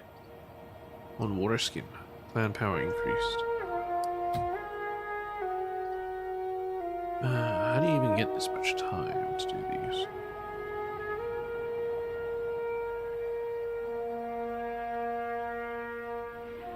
I really want a road. I think I need a meat hole. Not a stronghold, meat hole. 2 weeks. How do you even get this time? Oh yeah, you can't because you need thralls.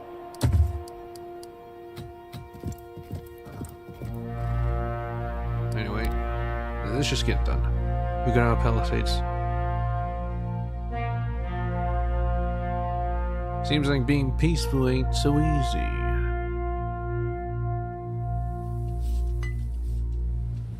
Ah, proper palisades. Nice. That's what you like to see?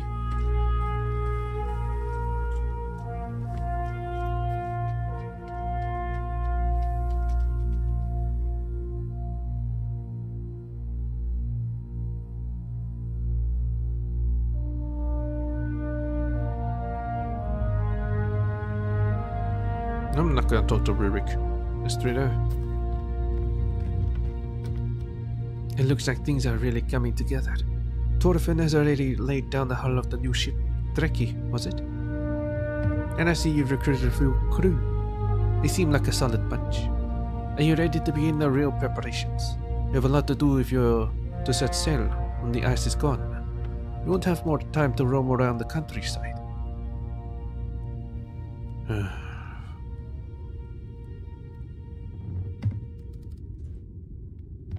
I don't know, man.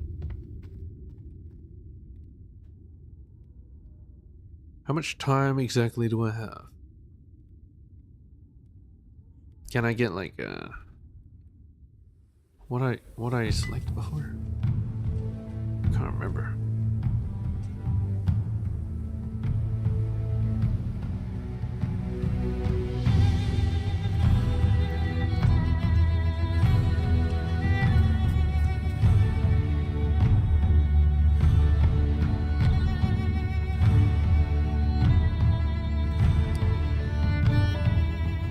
My 11th of March. 17th of March. I do not have enough time. Okay.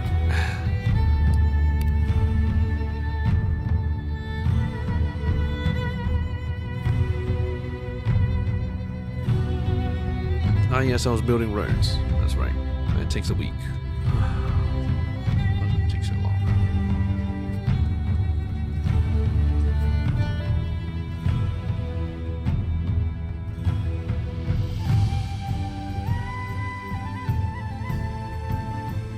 Alright, let's do this. End the campaign. All including optional content demo will be unavailable once you end the campaign. Yes, end.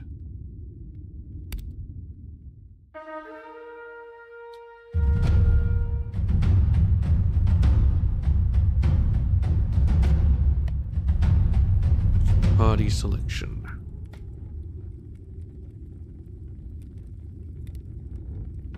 Okay, confirm. Accept current party, yes.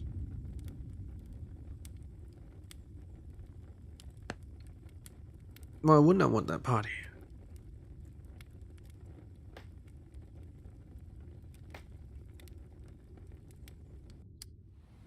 Everyone has gathered on the shore to watch as your beautiful new longship is launched. And prosperity increase. Oh, did my raid complete? Kill the rats finished. The stranger takes in the scene with the kind of pride only a mother can display. If only Bonhoeffer were here to see this, your herd gathered in front of your ship, he would be so proud. I'll find him, Mother. I'll find out what happened to him. Been waiting for this for a long time. I feel like the whole world is at my feet. Return soon, and we'll bring back the means to build a strong clan. Yes. She reaches out a hand to run a hand across your chin. I believe in you. We all do. Now, goodbyes only get more difficult the longer you put them off. May the winds of the gods fill your sails, my daughter. Viking. Everyone say goodbyes. Hey, Gunnar.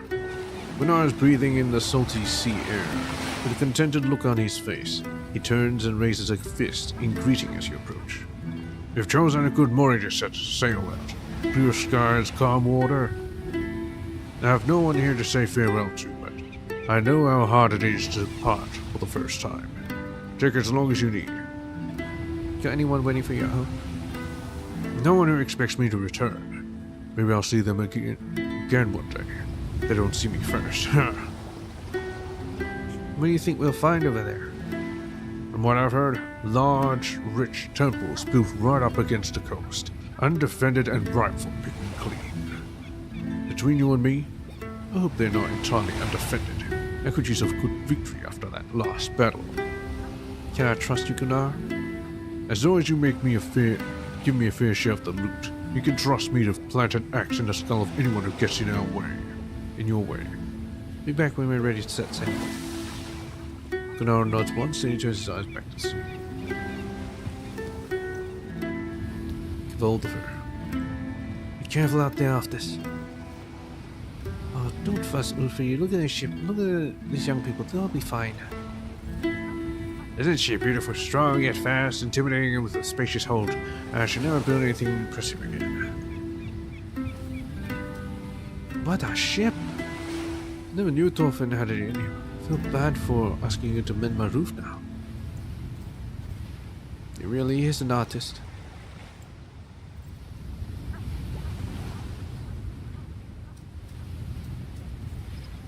Nerfgen walks up to you, followed by a dark cloud. I need your help. I haven't told Mum that I'm leaving. Can you please come? Of course. I think you might handle this yourself. You ought to handle this yourself. You don't have to tell her. She'll notice eventually. Of course. Thank you. I really don't know I really don't think I can handle her myself. Come on.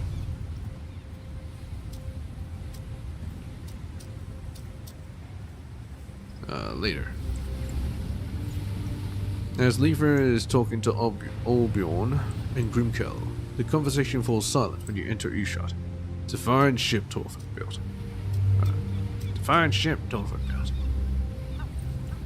She's sure to carry you safely across any sea. As Lever nods approvingly, it's a beautiful ship indeed. Torfin's craftsmanship has brought honor to us all. The ship is fine, yes, but it's the crew that'll make it strong. Is your family not here? You ready to go? Yeah, is your family not here? The family is not pleased about recent events. They wish for me to stay here to help on the farm and protect the clan. My father and I have settled matters already. I saw no reason for him to be here now. Grimkhan and Olbjorn seem to contemplate this for a moment, as Leafer nods sagely. Well said. There's no telling what we'll find out there. With me as your bannerman, you have nothing to fear. I wasn't planning to make you my bannerman. You are the strongest warrior among us. Don't let it get to your head. I wasn't planning to make you my bannerman. What? Who else could possibly be worthy of the title? I'll make the decision when we're all aboard. Stephen nods, clearly unhappy. Very well. Are you ready to go? I was just partying with my friends. I'm ready to leave when you are. Oh, he's even more unhappy? Shit. Adis. Oh, she's coming with? Yeah, this Lictor. Adis' sons have been helping her haul her equipment onto the ship. Her late husband's uncle has come out to say goodbye. You boys take care of your grand-uncle now. Can't very well handle the farm himself. You need to make up for my absence. Her youngest son is struggling to maintain his composure. You won't be fighting, right? Up to the thing, Thorkel. Gonna do whatever it takes to keep everyone safe. I should be going instead of you.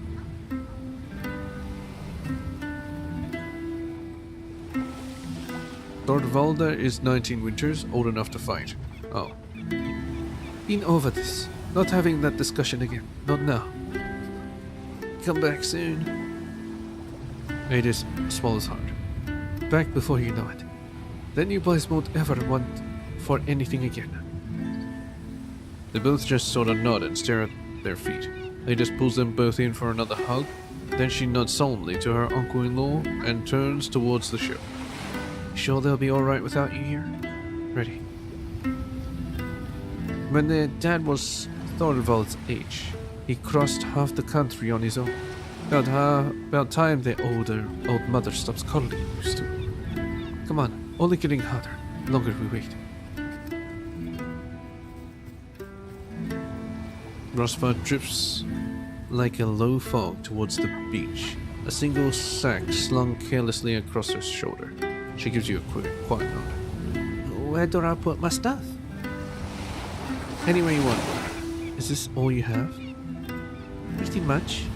One change of clothes and a whole bunch of things you don't want to know about. Rishkov 1. I know a thing or two about Rishkov, you know. Sorry, it's just the usual trinkets of Seder and tinctures. Some bones, some plants, some pottery. How did Hulda take the news? Oh, she's not really there today. I kind of didn't tell her I was leaving. Who's going to look after her? Adis's boys promised to check on her every morning, and Dag Hader will visit with dinner in the evening. It's not right to just sneak out on her like that. Probably for the best. Crazy old crone might not let you leave. Rosva stares intensely at your shoes. Yeah. Are these all your possessions? Pretty much. Oh.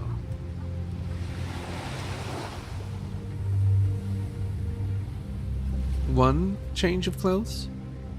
I live in a bog with an old woman. Rosva nods in Nefja's direction. I don't have occasion to make myself sparkle like the warrior princess over there. How do you feel? Pretty good. Rosva looks out across the ocean. calm crystal blue stretching as far as the eye can see. I've never really left this village before. It was the first time for everything. Don't worry, I'll look after you, and your knowledge of witchcraft will serve us well. But you're facing a lot of danger, so I expect you to pull your own weight. She nods quietly, but her face betrays no emotion. I'll do my best. Alright, get on the ship and make yourself at home. Sing with dispassionate nod. Sure. Till. You find Catil next to several stacks of equipment on the shore, exchanging a few last parting words with Lothar and Sigrida. Sigrida pulls Catil in for a warm embrace. Her eyes glisten in the morning sun. Take care of yourself out there, kid. We're both really proud of you. Wish I could go with you, but Sig wouldn't survive without me. Wait for them to finish, yeah. Sigrida laughs heartily while wiping away her tears, nearly poking out an eye in the process. He's awful, but he's right. We are proud of you. It takes great courage to follow your friends into danger. You've become a hell of a hunter. Not as good as my wife, of course, but I know you'll keep everyone well fed. Till crosses his arms and grins at Lothar. And it's good your wife is such a skilled hunter, too, old man, or you'd starve to death without me. While Catil and Lothar exchange ever less subtle insults to make each other laugh, Sigrida tugs gently on your sleeve and pulls you away for a hushed appeal. I told Catil to watch out for you. Now I'm telling you to watch out for him. Catil is like a brother to me. Brother? Your father was the strongest warrior I've ever known. His men loved him, and he'd undertaken countless journeys in his life. Whatever he found over there, he claimed his life regardless. You, Catil, and Nefja, you're all so young. I know you probably feel invincible, but you need to watch out for each other. I wouldn't let anything happen to Catil. We're not the ones who need to watch out. It's whoever we meet on those islands. This journey will be perilous. Everyone must be able to look out for themselves. They must accept the truth that this may be the last time you see Catil.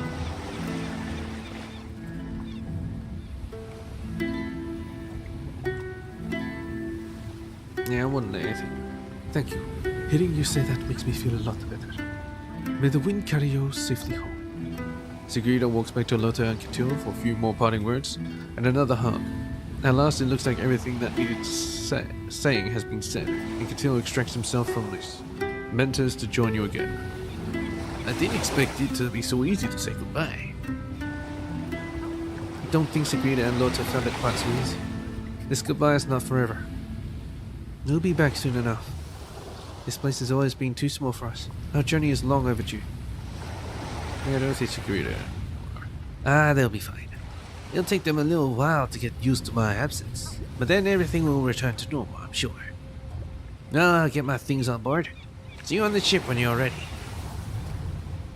Alright, let's go and help Nefja.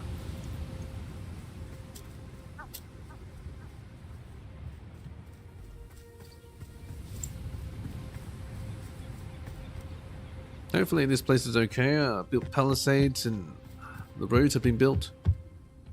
Nefja's mother, Bolgdis, is standing on the doorway to her house, arms crossed with a concerned expression on her face. Altus? How'd you expect it on the ship? I can't wait a moment longer. Nefja wanted to say goodbye before we leave. Nefja has something to say to you.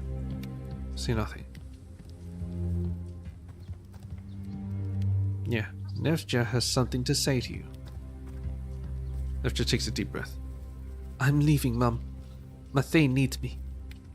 Bolgdis' face turns very pale, very quickly. No, you can't. You have to stay here. You can't go. It's dangerous. I know it's dangerous, but I'm still going. I knew Altus was a bad influence. You crazy girls have always been horrible for each other. Do you want to meet a pointless end in some distant land? Your sister and I need you here. Cursed Mum, you already got Euphoria. Just for once, trust that I know what's best for me. Nefja's mother turns to you, and her voice rises by at least an octave. Please, Altus, go if you must, but don't take my daughter. I need her by my side. She's one of the most skilled warriors I know. I need your daughter more than you do. She's among my closest friends. You'll be fine. I'll make sure the clan looks after you. I see you're sniveling, you useless nag. Yeah, I need her. She is not a warrior. She is my little girl. I've indulged her flights of fancy for much too long, but I will not let them take her from me. Nefja's twin sister glides up behind their mother and puts a gentle hand on her shoulder. Euphoria is still clad in her night clothes, but has covered herself in 2 layers of woven blankets.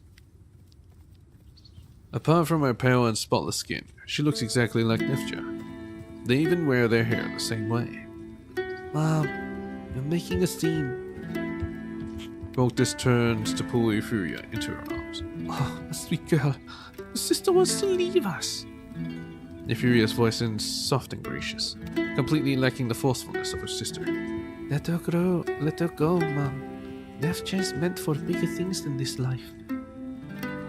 Voltus makes a face like her daughter just stabbed her in the heart. How can you say that? You knew about this? You've raised wise daughters, Voltus. You should listen to them. I won't let anything happen to your daughter, you have my word. I don't have time for this. Nefja's coming with me, you can give her a proper farewell, or you can stand here and complain until we're over the horizon. What shall it be? Now, this isn't about you or me, Voltus. The purpose of this expedition is to save our village and our clan. And I can't do that without your daughter. I need you to say goodbye so we can leave. Yeah. That seems to take the air out of her.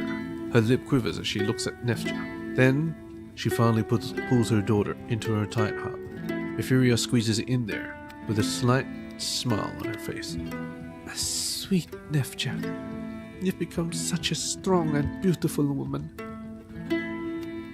Voltus releases her daughters and takes one step back. My heart breaks to see you leave, but your father would be so proud of you. I know I'll see you again. Nefja is doing an admirable job of not crying. I love you, Mum. She turns to Euphoria and pulls her braid lightly. And you too. And you too, you insufferable brat. It's time to go. I'll bring your daughter home in good condition, I promise. Thank you, Voltus. We'll see you again in a few months. I promise. Nefja hugs both of them again before you set off back towards the beach. She turns several times on the way to wave happily at the 2 of them. Thank you for this. Nothing to thank. You owe me one. Alright, to Rurik. Rurik, you bastard.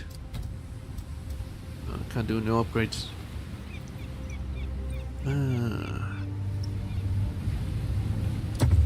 Why can't I do any upgrades? That's a bit strange. Is it because I got no wood? Your brother stands on the beach with his hands folded behind his back. Sensing your presence behind him, he seems to slump. I see no hope or glory out there.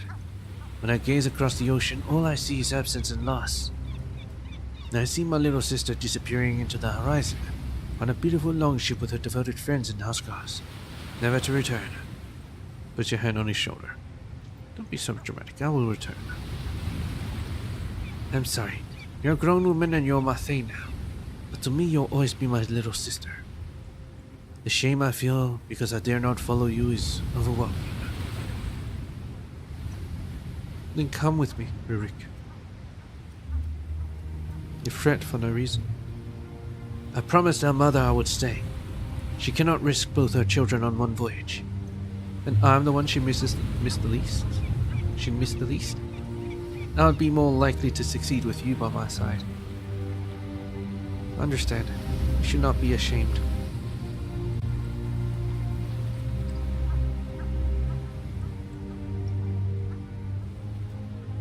A deep sigh. You're right, of course. The shame comes unbidden. He turns and pulls you into a warm embrace. Take care of yourself, Elfness. Without you, we would all be lost. Is there a way to buy some wood? Oh, I can loot here. Oh, I can loot everywhere. Give me some wood, please.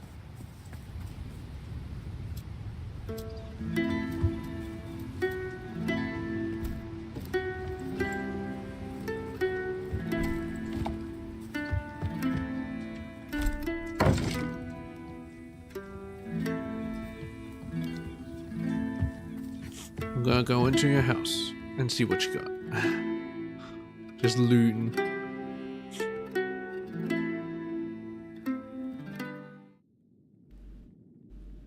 Neftja and your furious Sarah at bed. Pile of Neftja's equipment is stashed under the frame like a shameful secret. I can't steal. Oh, well, whatever. I mean, I can steal, but you know, I shouldn't.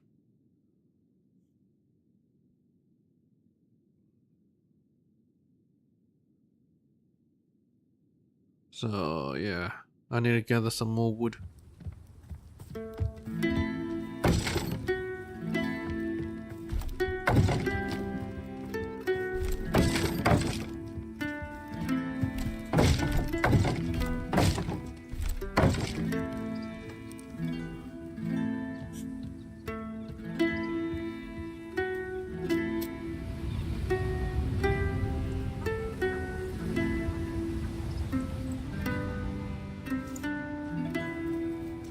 Everything respawned.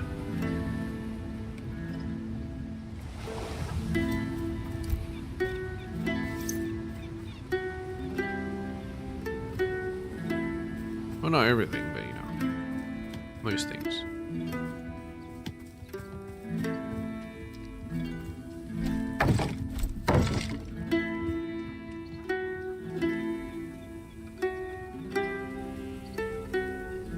The thing looks much more different when there's not snow everywhere.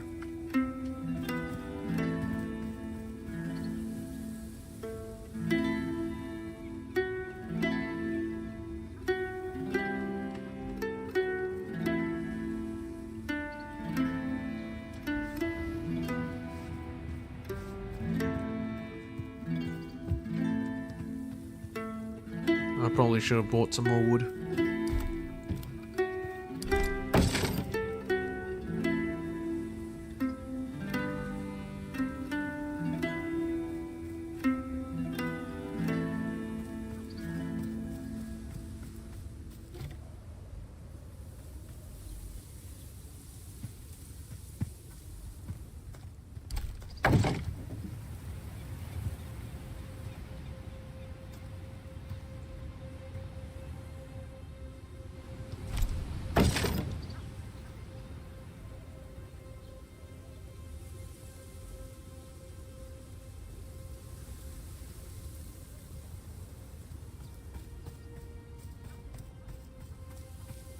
Hulda's not around.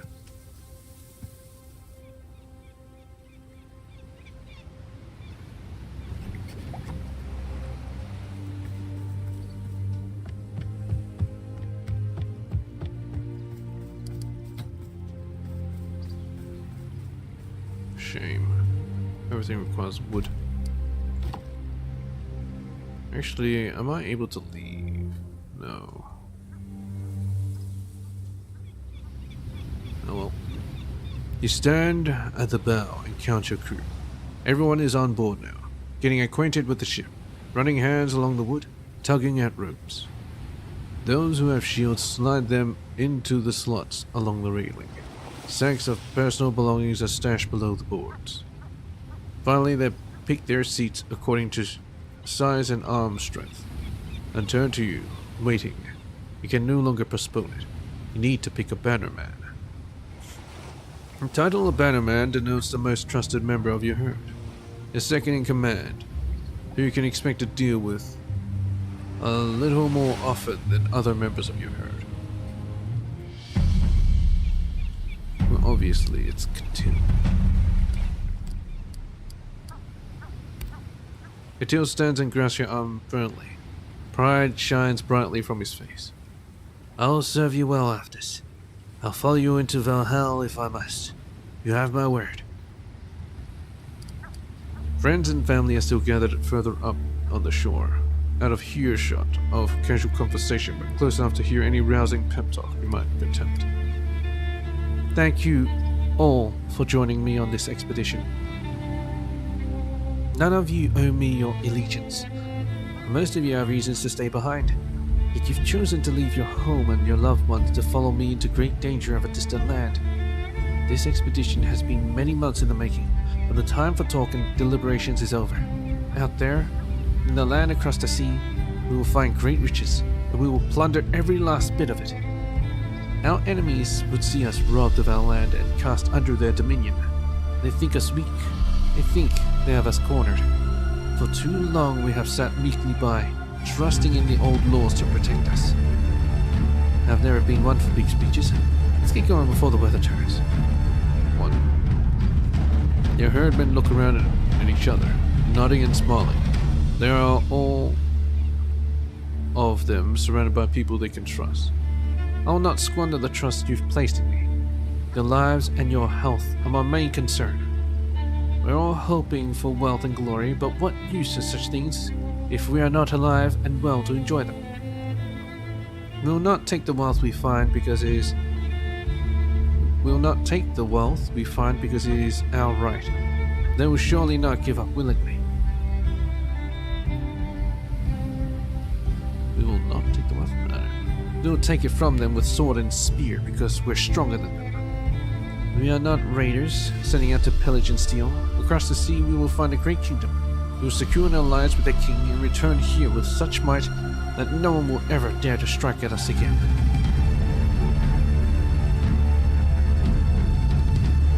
Yeah, you are my main concern. Laughter and scattered shouts of hear, hear carrying across the cold morning wind blowing over the bay. All of us on this ship, from today onwards, we are brothers and sisters in arms. We must watch out for each other, and we will be called upon to risk our lives for each other. As long as we stand together, we will all return safely. The gods do not favor the cautious, so today we seize our own fate, just as each of us will ultimately travel alone to Valhalla. We must all find the strength within ourselves to face whatever dangers await us. It'll be dangerous. We may not all of us return. But greatness has never been achieved without risk. Those of us who prevail will be rewarded with great glory, and the gods will take good care of those who fell. We'll all return safely. The crew is standing up now and patting each other heavily on the shoulders. The crowd on the shore is clapping and shouting accolades. Whatever you were before, now you are Vikings. A final ear-shattering burst of clapping, stomping, whooping, and banging of weapons erupts as you finish your speech. The crowd seems to be competing with your crew to make the most noise. The ruckus is barely reduced as you take your seat and signal for your herdmen to seize the oars and take the ship out into the bay. Soon the elegant curves of Dricky cut smoothly through the water towards the British Isles.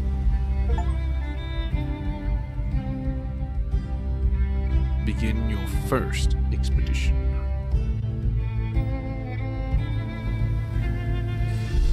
Enter area.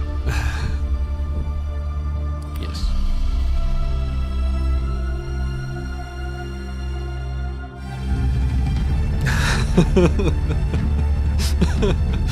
Campaign ended. Yep. And we're back. How anticlimactic that was. What's actually, go now the peaceful. Hello, Brana. Oh, look, Sal Alftus. About time you decided to pay me a visit. I must say, this place is nicer than I expected. Quite serene compared to the noise of Reeb. I'm happy to have set up shop here. Are you missing Reeb? The city wasn't good for me. It was making me bitter, draining my spirit. I'll be happier here. And so far, business is good. I'm enjoying having my own store now, free of that useless limptic Vranger. So what are you selling? Whatever I can get my hands on. Been setting up a steady supply of food from the outlying farms. The huntress of yours, Sigrida, sold me some well-skinned pelts, and as Smith of the next village over sold me a small selection of meadow scraps. I've even talked to that lovely old witch from the bog back there about the possibility of selling some of her medicinal remedies for her. Tell me what you got then. I need wood. Shit.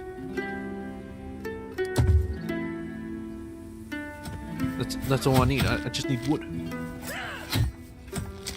They're not half bad. Give him another 5 years and Adis, his youngest, must be maybe raiding with his own ship. How'd you become an overlord? Wait, how long asked by the herdman? See you back on the ship. Sail west. But can I actually... No, I can't. I can't go and buy wood. Frostfather Black, Holder, Crow Talker. Maybe if I actually did something else instead of a folk route. Well, these guys don't. Hello? The couple waiting in front of your longhouse look vaguely familiar. You don't manage to place them until the woman locks her eyes with you and closes at distance. Ah, it's the one I gave the bark to, I think? The desperate parents you met in front of the troll tree in the marsh. There you are. She bows deeply in front of you. You saved our son. Behind her husband gently pushes a young boy towards you. He looks quite shy. This is the woman we told you about, who wisely shared the medicine in the marsh. Do you have anything to say to her? The boy stares at his feet as he speaks. Thank you, Thane. It's the right thing to do. You didn't have to come all the way here just to give thanks. I appreciate you coming all the way out here. Gratitude is short supply these days. They're just about done wasting my time with this sentimentality. I have things to do. You don't have to come here. We had to make the trip, so our son could see the face of his savior. We have another child on the way, a daughter. With your permission, we'll name her after this. I would consider that a great honor. Please don't. Nothing I've done warrants such an honor. You feel you must. Yeah, great honor. The husband joins the family before you. In his hand he carries a bundle of silver trinkets tightly wrapped in wool. We've brought you this gift from our home village. Please accept it with our eternal thanks. Thank you. It makes you happy. Thank you. Another long sequence of bows and thanks follow before you manage to extricate yourself from the small family. They wave happily back at you as you leave Skirn. As they leave Skirn, I mean.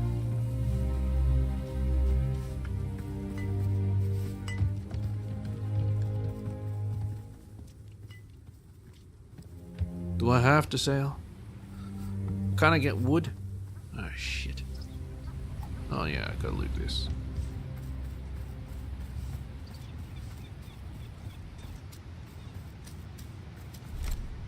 Okay, never mind. Why can't I go to Reed or something like that? I need to get some wood.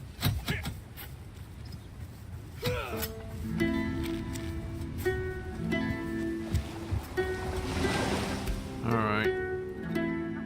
Can I sail to Reeb at least?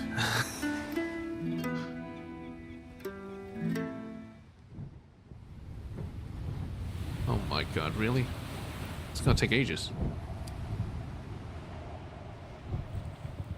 I don't understand why I can't sail to Reeb. 2 days, 3 hours.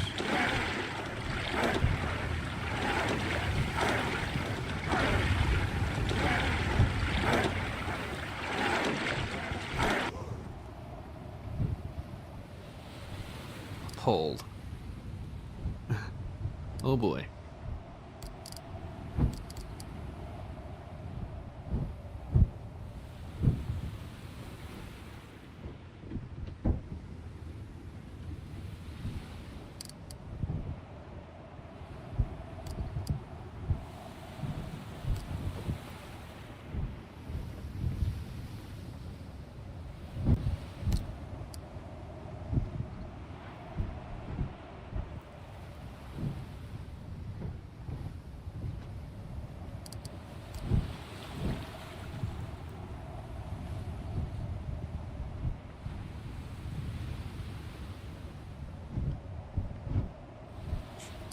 Okay. Great, a new area. May the looting commence, I guess.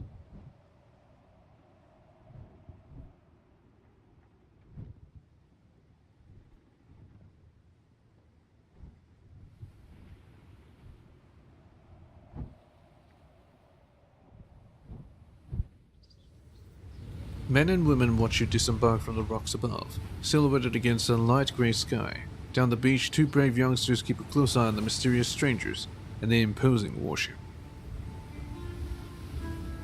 Nefja's boots sink into the sand as he jumps a few feet from the ship, weapon in hand. I see a path up the cliffs to the south. They're expecting us. Gunnar grips his axe, clearly pleased to feel its weight in his hand.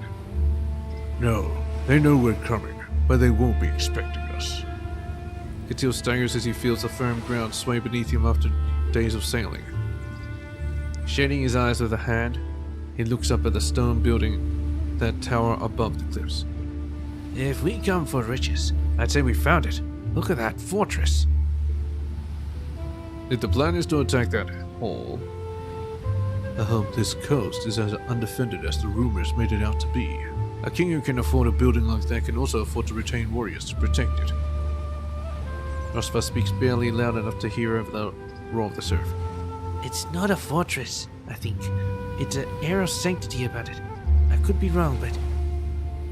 Nancy is already tossing sacks of supplies onto the beach, making ready to establish a camp. Getting ahead of ourselves, sweethearts. Smoke didn't come from that building. There's a village above those cliffs.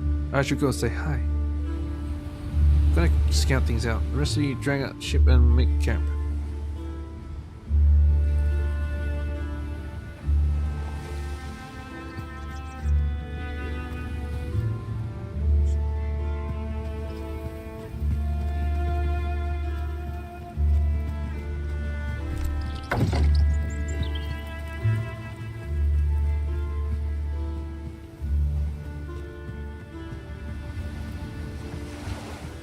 Oh, what a dirty port.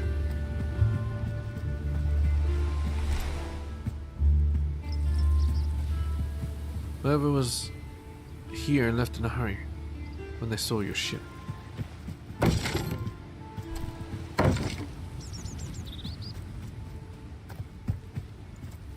Get a hold of some horses and supplies.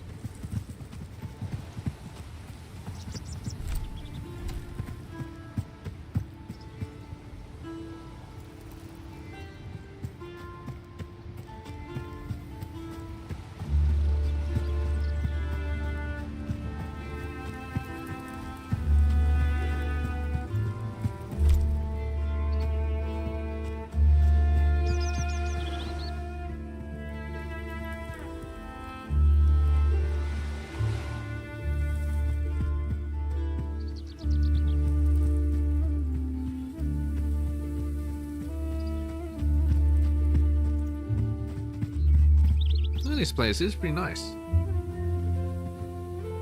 Oh, the group here intercepts you above the cliffs, display every indication of the classic angry mob, down to the prevalence of pitchforks. Oh.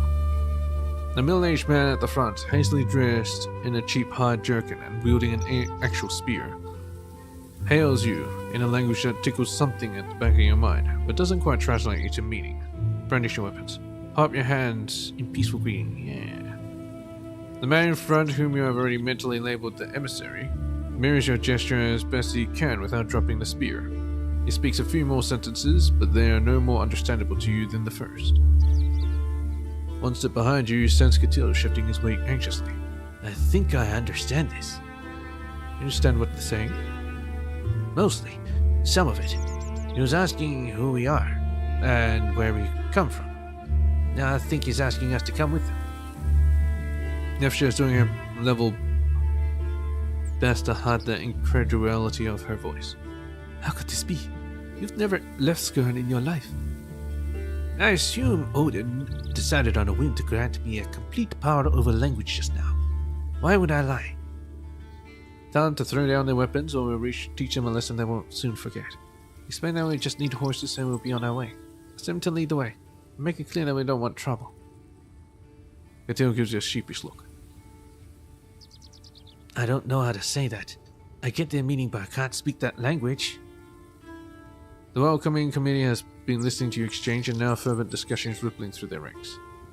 They quickly seem to reach some sort of conclusion, and their youngest member takes off at full tilt down the path towards the woods. More cryptic declarations are transmitted by the emissary. Katil strains to understand and translate. He's asking us to stay, wait, and something about a wise man, and getting someone who can help. We'll do as they ask. We'll see who they're fetching. Lars, they're getting reinforcements. We attack now while the numbers are in our favor. few more minutes pass. The garden looks crackling between your herd and their natives, and the uneasy shuffling of feet on both sides contrasts bizarrely with the calm waves against the beach, and the pretty songs of the birds among the trees. Finally, the errand boy returns at a trot, trailing a tall man in a shaggy robe, whose stride is more brisk and ought to be possible sandals in such an advanced state of unravelment as his. As he reaches the welcoming party, the roadman lowers his hood and takes in the sight of your modest heathen horde with a slow, deeply interested look. A few words are exchanged between him and the emissary, then the roadman closes the distance between you, bows, and introduces himself in heavily accented Saxon. Dominus Vobiscum, stranger. I am Brother Morkant. I have given my life to studying the ineffable beauty of God's work. Ah. Skirn being well situated along the trade routes to Saxony, you've had enough contact with your southern neighbors to learn their language. At any rate, you speak it about as well as this man. I am Elfdis, daughter of Bonalfer, and this is my retinue. Morkant runs his eyes down your body once, with no trace of lewdness, but rather as though to assure himself that he did in fact see a bosom on you. You are the leader of these warriors? That's right. Cross your arms and raise one eyebrow. That's right. Please tell me, lofty Elfdis, whence you have come. What did you call me? Tell me, what is that building on the cliffs? I have come from Skirn, on the coast of Rutland to the east. Morkant's gaze turns inwards, as he has no doubt pictures of the world around him as he knows it. I believe we know your people as the Danes. We are Danes, or Utes, or simply Norse, but those of us who go abroad are known as Vikings. Yes. Morkant smiles. It feels like progress is being made. We are Angles, and this is the kingdom of Northumbria. I myself am a monk, a servant of the Lord, and traveling scholar of cultures, languages, and faiths. Some impatient shuffling of bearded feet behind him seems to be reminding Morkant of the reason he was summoned. He rattles off a few quick sentences to reassure the mob before he turns back to you and jumps to the point. Might I inquire as to the purpose of your journey? We are here to seek allies in our struggles at home. Our mission is one of discovery and trade. We come for gold and silver. Take us to your chieftain so we can make our demands. We're here to seek allies here.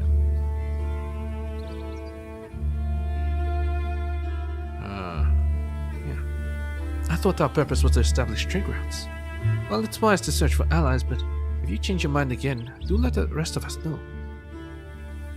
The monk quickly translates your words to the others before responding. Very good. Let's bring you before Mucklin, the graffier of the Shire. Can't we do both? Why can't they just leave us be? Time for looting.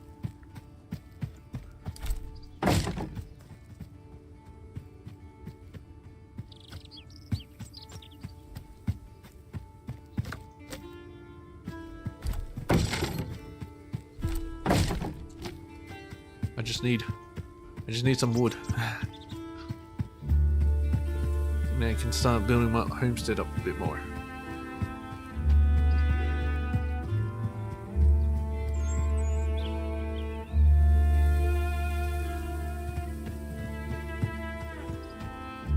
What was this?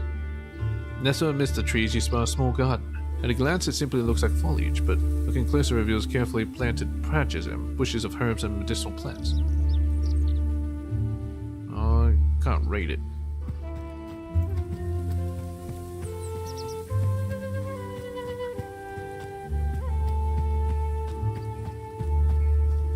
Oh, that's battle, so let's not go in there.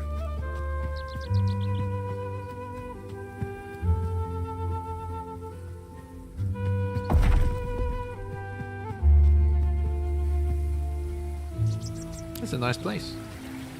What's this? A pile of animal pelts, from sheep and a few deer, lie conspicuously stacked in a small clearing. A gamey, decayed smell wafts about the area. Search the pile. As you dig through the hides, it becomes clear that they have been there for a while. By the time you reach the bone, the pile has become a fetid mess of brings your bile up. You plunge your hands into a disgusting heap, sinking your arms up to the elbows. Your fingers close around the metal. It is lukewarm and slimy to the touch. Amidst the foulness, you spot the glint of gold. It appears that a cache of jewels have been secreted away underneath it. Retrieve the jewels. There's something buried in here. Not worth it.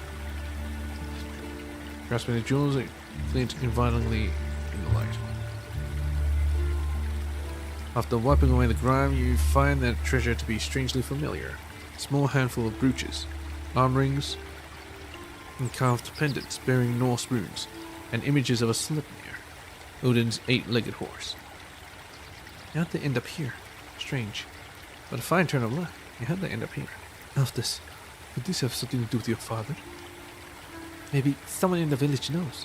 You have to earn their trust before we start asking around. Lead the way.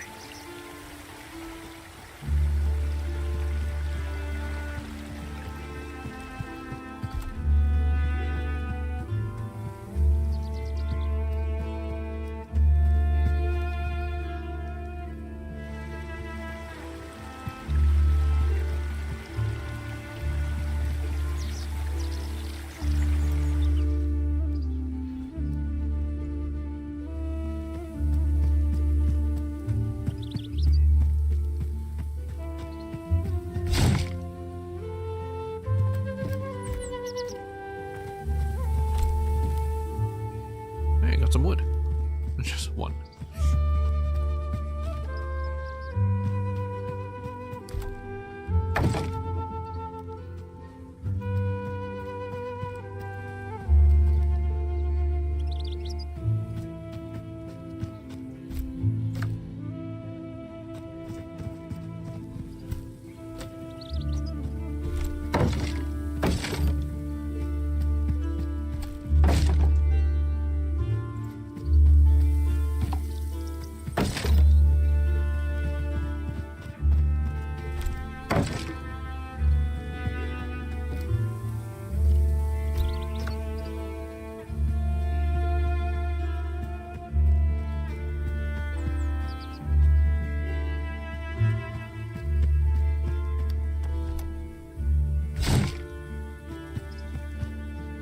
The stone looks like it stood here forever. Its base is covered in lichen, its top in bird droppings.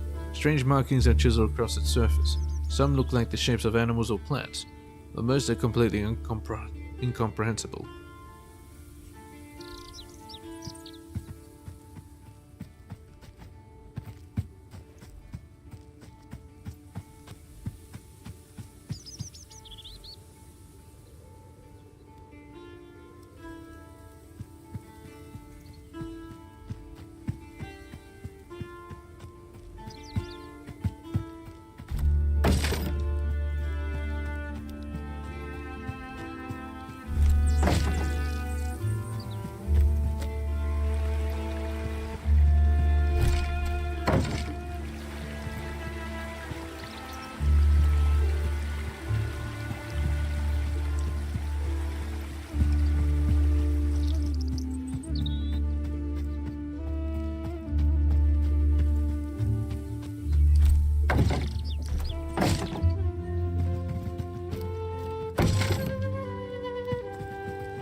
this symbol before. The cross of the Frankish god. Astrid mentioned that they worship him here. This could become a problem. There's no love lost between our gods and theirs. You think the Franks might try to interfere with our activities here? Exactly. We may have to make an example or two if they get bold.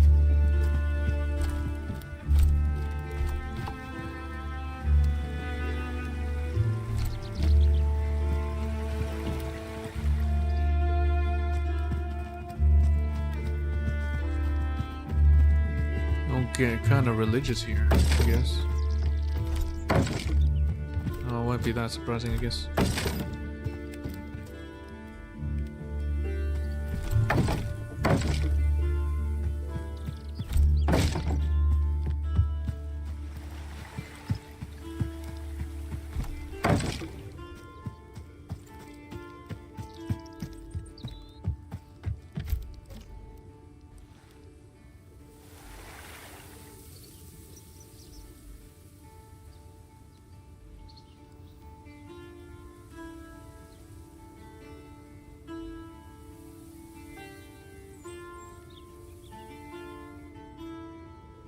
I think I've discovered all I can discover.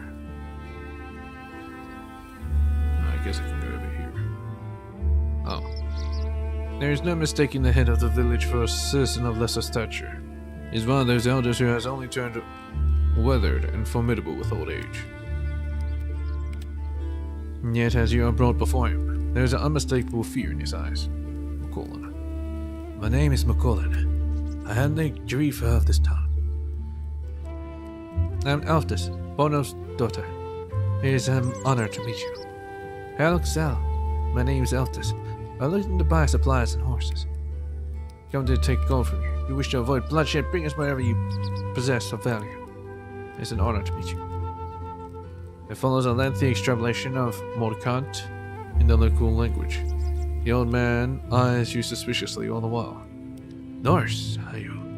There's some visitors from your lands before. You're given to understand that visitor is used as a euphemism for a range of words along the lines of barbarian, savage, murderer, raider, plunderer, and so on. So you tell me what happened when you last met people of our kind? A ship much like yours came to a small island south of here. The bold Jarifa of that place mistook them for merchants and directed them towards Ulfric. But before they left, they killed him and his men. We were lucky that they didn't come here. They feared their return ever since, and now, here you are. What shall we make of this? We are not raiders. We are honorable people, and our errand is peaceful. That bear not being a veiled insult. Very bad things happen to those who insult me. You are a cat, imploring a bird to come down from its tree.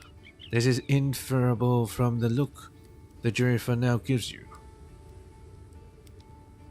I would never question your honor, but you must go elsewhere on your errand. We cannot help you. Is there nothing I can do to gain your trust? I will not ask you this politely again. You may trade with us, or we can simply take what we need. Instead of translating your words, Mokan addresses you in Saxon. If I may, this isn't simply a question of trust or even of willingness. This village has no horses. They are too poor, and likewise they lack wealth with which to trade. A band of outlaws have recently troubled the village. They camp beyond a nearby street, frequently attacking the farms or robbing merchants entering or leaving the town. That isn't my concern. Are you suggesting we rout these bandits? It might be exactly the kind of opportunity you need, if I understand what you are after. If you are to drive out the outlaws and reunite the villagers with their possessions, they would have the means to give you what you are after. But what stronger demonstration of goodwill could they wish for? Mokolan is tapping his foot on the ground, arms crossed, watching you and Morkant converse in a language he doesn't understand. As soon as you pause, he jumps in and Morkant resumes translating. I ought to warn you, as Jarifa of this town, I answer to King Ostrid. Whatever befalls us here, you may be sure the king will hear of it. If a fire is unavoidable today and village is a weaker foe, you won't need to translate this, Morkant. Very well, prove that these people have nothing to fear from us. The multilingual monk casts a hopeful glance at you as you turn your back on the village elder. If you're going to confront those outlaws, do you mind if I come with you? What possible purpose would that serve? Fine, just stay back when the fighting starts. You can count on me.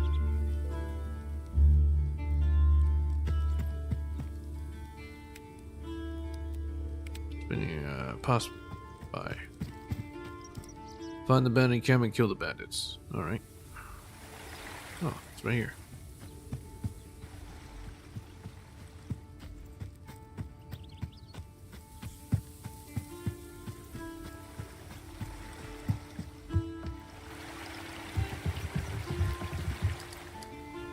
6 men and women are strewn about the riverbank, inhabiting a camp of tents that appear to be made out of sails of a ship.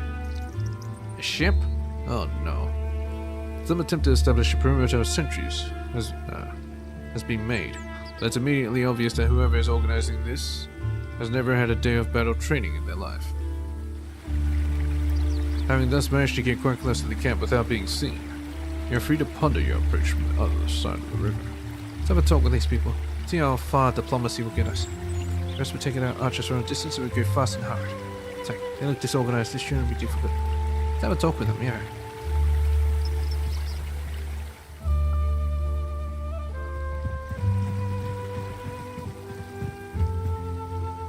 When you cross the river, the sentries finally notice you, and every person in the camp grabs a weapon and converges on you. This has been a diversion, it would have been wildly successful. Halt! What do you want? You better turn around and leave if you know what's good for you. The woman who issued the challenge is somewhere in her 40s. Her clothing speaks of destitution, but she has the confidence of someone who has traveled far and experienced much. She looks like she hasn't slept in a week. I'm told you've been robbing from the village and from those who enter or lead it. Who are you people? And what happened to your ship? The woman blinks in astonishment for a moment, and she follows your gaze to the nearest sailcloth tent, and understanding dawns. We're not bandits. We're merchant sailors, marooned here through no fault of our own. Calm down, not here for a fight. My name is Elfdus. My name is Quinn. This is my crew. Tell me what happened. We sailed past here on a foggy day, heading north towards Yorfric with goods from Mercia. There's a beacon on the cliff that's meant to be lit in the fog so ships can avoid the rocks. Tears of anger glistened to her eyes, but it wasn't lit. It wasn't lit on this day. Those bastards left it unlit to lure ships to their doom. They're already making off with our cargo before we washed ashore. Wait, so did they steal from you or did you steal from them? She runs both hands through her hair at the same time. Both! They stole our cargo that forced us to steal from them. To survive. We're stuck here. No ship, no horses, no cargo to buy our way home. Tell me, what choice do we have? That building on the cliff looks quite wealthy. Have you sought help there? The monastery? That's the first place we went. They wouldn't even open the gate for us. We pleaded with them through the wall, but they wouldn't budge. I see a solution to both of our problems. Help us attack the monastery and we'll split the loot evenly between us.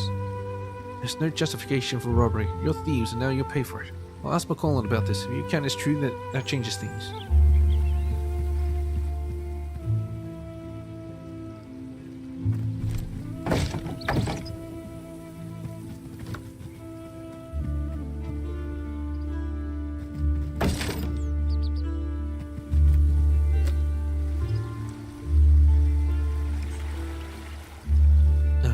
Luring ships to their destruction, huh?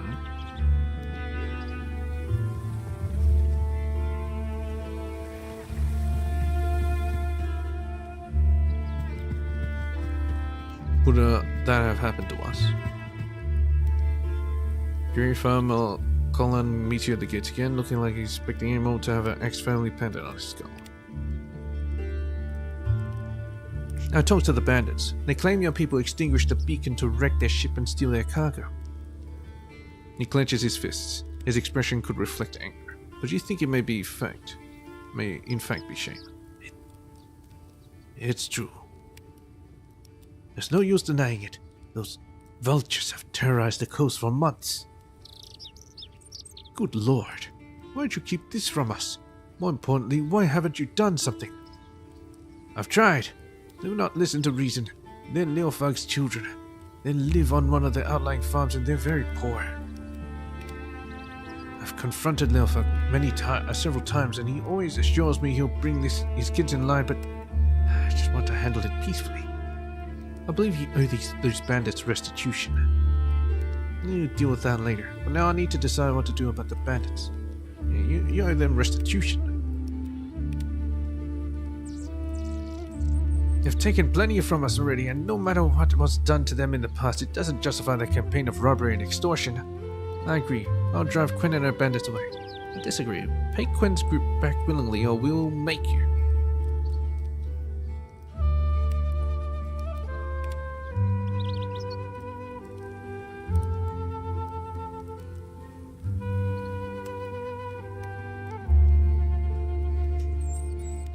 Alright. Fine, I agree. Thank you. If you bring back what they stole, we'll get you the horses and supplies you need.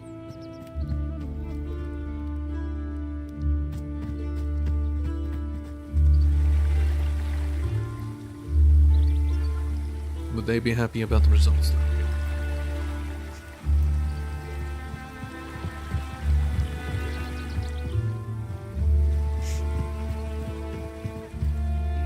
Well, did you confirm with Colin about what I told you? He admits the village is to blame, but he refuses to do anything about it. She grits her teeth. I expected nothing better than an old fool. Where does that leave us? See a solution to both our problems. Help us attack the monastery? We'll split the loot evenly between us.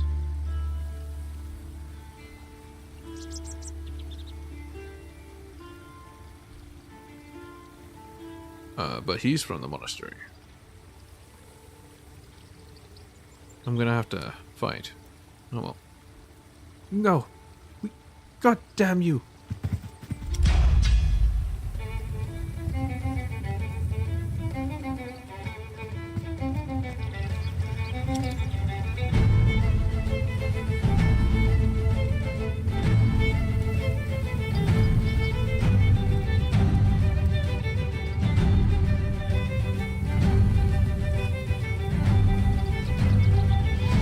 Great.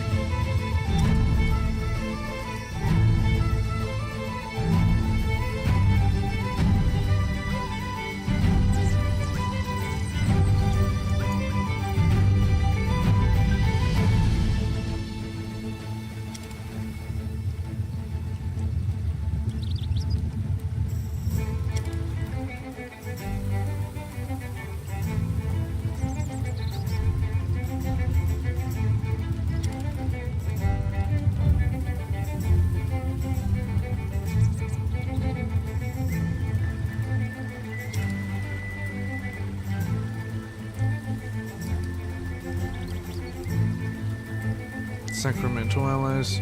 Said the user get this suffix sacrament.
rebuke.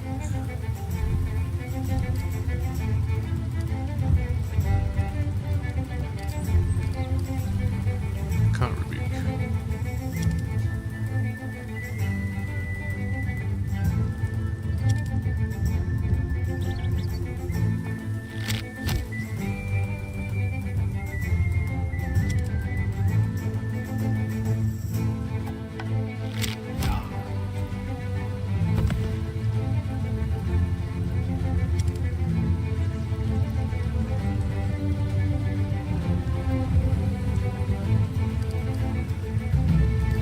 Stop.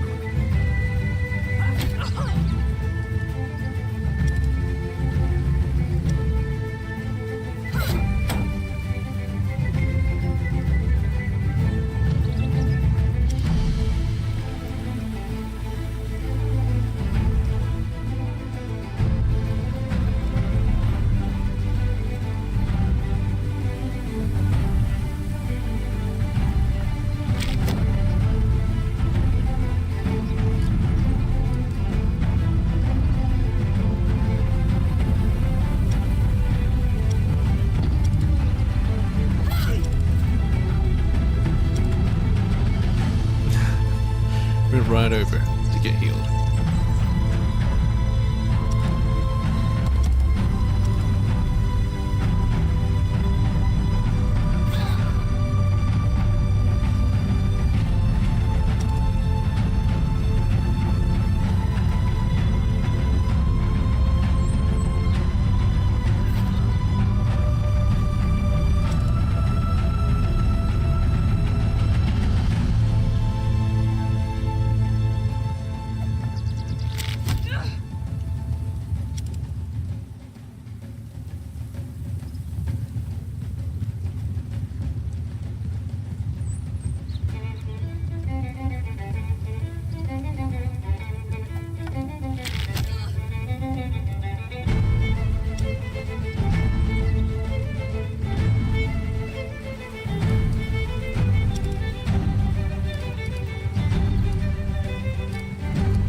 Away with his shield.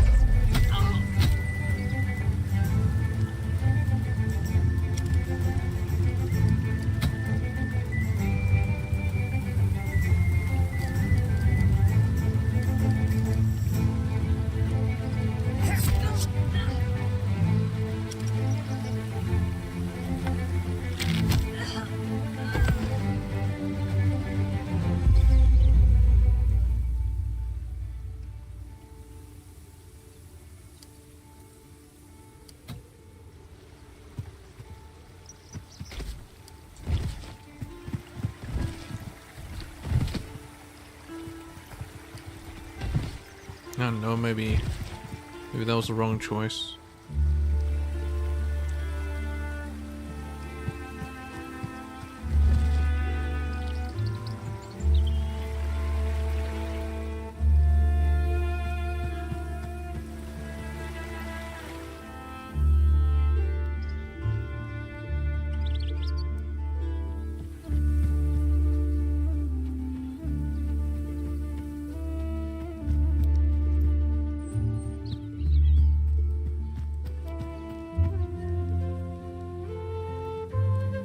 The bandits will trouble you no longer.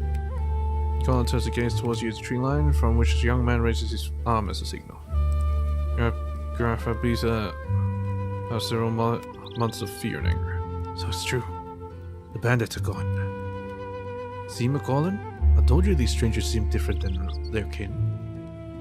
Colin nods heavily. Forgive us for our prejudices. How the elf this. You have proven yourself to be a friend to this town. So about those supplies, I hate to see innocent people exploited. The old man turns and waves to one of the younger villagers over to his side, bumps something to the girl's ear, and she takes off running down the road. She'll fetch fresh, healthy horses from one of the nearby farms. They'll be waiting for you at the edge of the town when you leave. Okan is all smiles when translating this. He even throws in a little context of his own. I hope you understand that this is an extravagant gift for these villagers, to give away so many healthy horses. This gift is fit for a king. Thank you. I'm glad we got this all sorted. Good, now we can finally get going. Enough this. You're proving yourself to be both capable and honorable. I was thinking... Can't smile sheepishly. My travels and studies have me bound for York and for Perth. Should you find yourself heading in either of these directions, I'll gladly take companions on the road. What are these places you mentioned? Perth lays far to the north, in the wild Pictish lands. Some of the Picts still cling to their old faith, and I hope to meet with them and chronicle their stories. Elfrwick is the seat of King Osred, Elf Lord and protector of Northumbria. I must seek the counsel of the wise bishop there. I'll be happy to travel with you. Yeah. He beams. Splendid. I'm certain we have much to learn from each other. Traveling. 2 hours of preparation later. I need to go to a city to trade. 10 skill points. Didn't want to kill him. It's haunting me. That decision. Oh, whatever. Nothing I can do about it. Oh.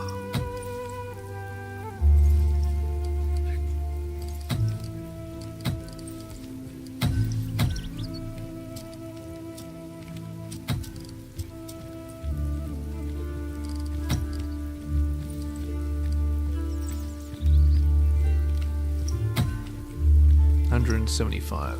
Oh. That means I gotta save up for leadership. Probably not leadership. Diplomacy. Definitely.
Well, he is this race, so he could probably do it.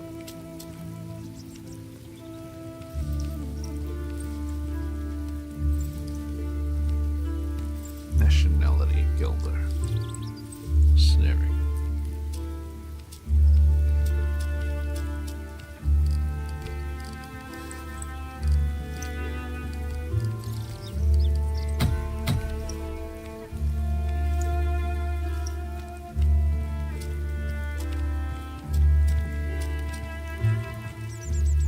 Panicked. Behave erratically. sacrament.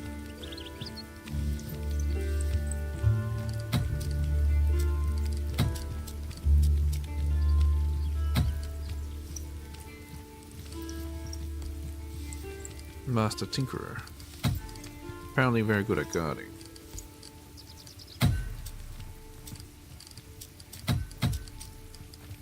So it's meant to be a healer.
We'll leave it like that for now.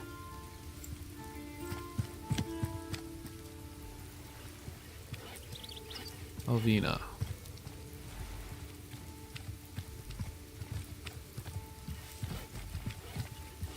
Busy, take your axes and first somewhere else.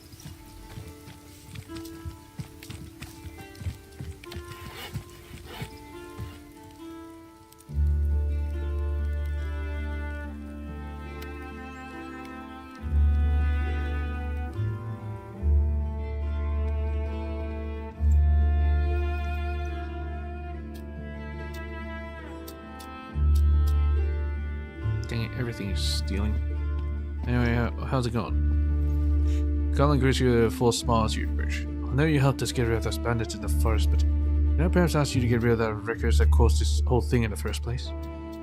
What's in it for me if I help you? Yeah, what's in it for me? Can't offer much. But I'll pay you from my own coffers. I can only spare 25 pence. Help that'll suffice. What are pence? Colin gives you a quizzical look, but then produces a coin from a small pouch on his belt. Looks to be worth about 20 valuables. This is a penny.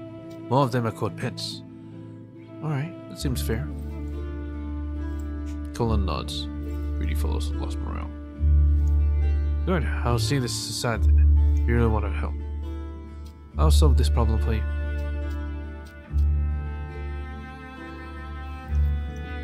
His smile changes into something a bit more genuine. Good, and thank you. This will help prevent any further needless problems in the future.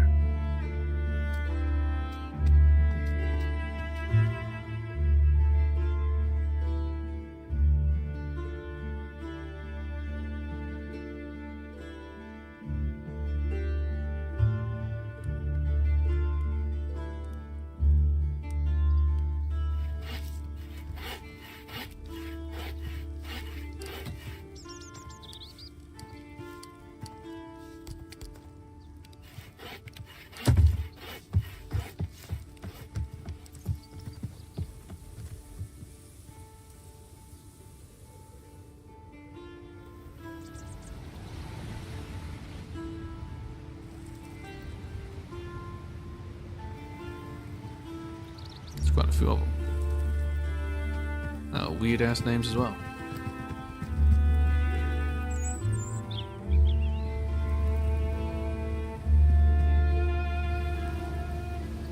Now look at them, they made camp.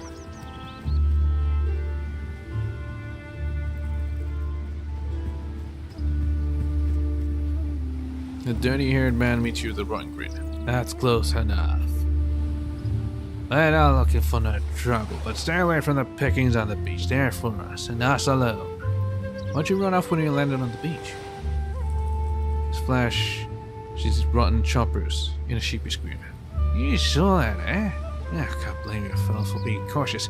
Once we saw what you did for the village, we figured it'd be safe to return. What are you doing here? Anything that washes up on the beach is ours. Sell it off to the village or anyone else who's buying. Sometimes we help the ships find their way here. Unfortunately, we've run out of candles now. I need you to clear out of here. And just why would we do that? This is our beach, not yours. If you value your lives, leave. Or make it worth your while.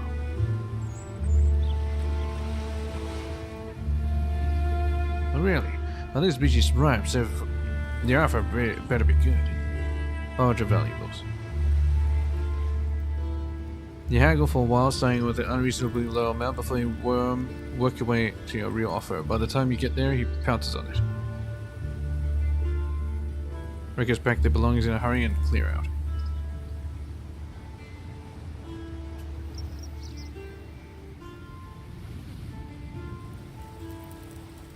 And actually, I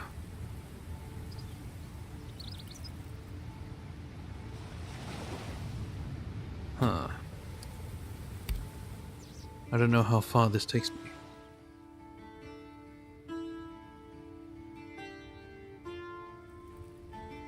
It might actually take me all the way back to when the ship lands. No, just outside. Okay, perfect. Because I ain't giving them shit.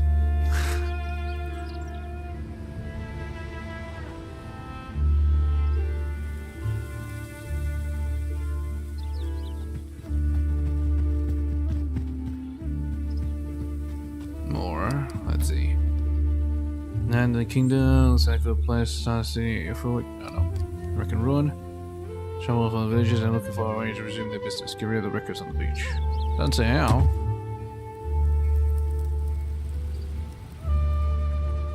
So yeah, I'm killing them. They made me kill the other bandits, so I'm killing these guys.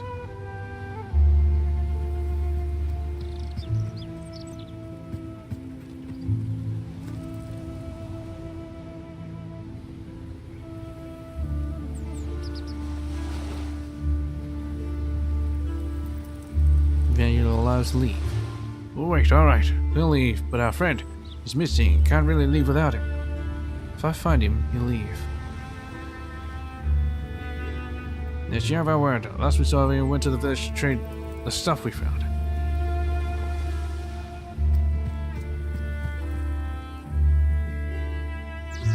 Find the wrecker. How am I supposed to find him?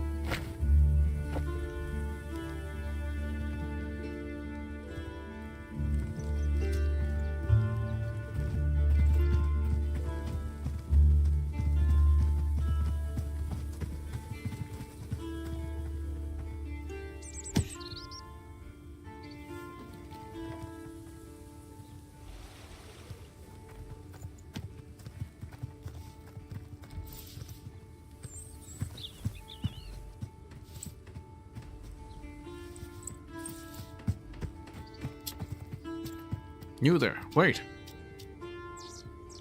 The man who shouted to you is stout with the wide hands and barrel chest of a fisherman. His face is red with exertion and his mouth clenched with anger. Yes, what is it? Do I look like someone who's responded well to that? Speak quick and make it good, or I'll have your tongue. Yes, what is it? You even turn sets him back for a moment and the color recedes a bit from his neck.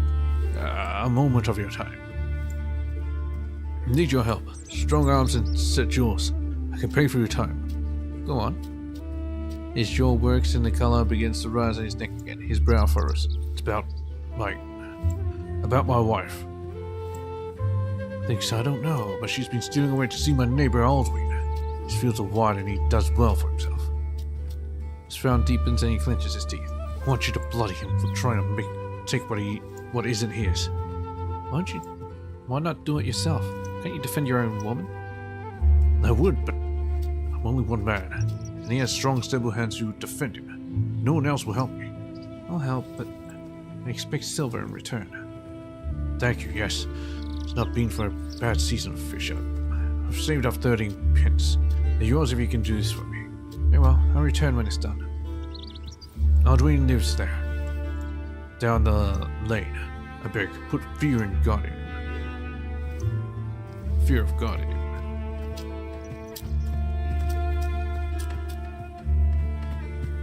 Telling this guy can talk to me? Is it done? No. I haven't even gone anywhere.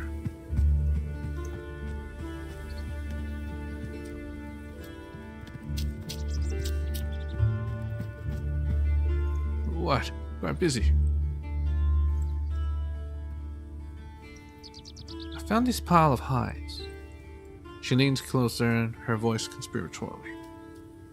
The worth will return soon. Misery will come. While a pile of hides. I had to take them. The hunters don't understand it. It's a small price to pay for safety. Lift your mother's in your mother tongue, voice dripping with disdain. She thinks our jewelry is cursed. Did you see the people who left the jewelry? They went north, along the coast. That's all I know. This jewelry is not cursed, it's Norse, and I'll be keeping it. Be calm. The curse is one of the Norse magic, and as Norsemen, we have broken it. The jewelry must be returned to our homeland. The jewels, take them. Take them quick, I don't want nothing to do with the curse. And I'll be keeping it, yes. Take them, poor fool, take them far away. Take my advice, cover them in hides, and see the worth comfortably. Alright.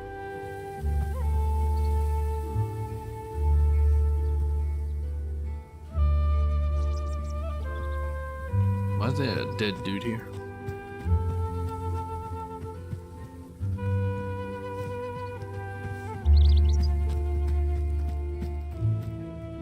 Man sitting propped against the tree is deathly still. His eyes open and blood red, stare accusingly past you.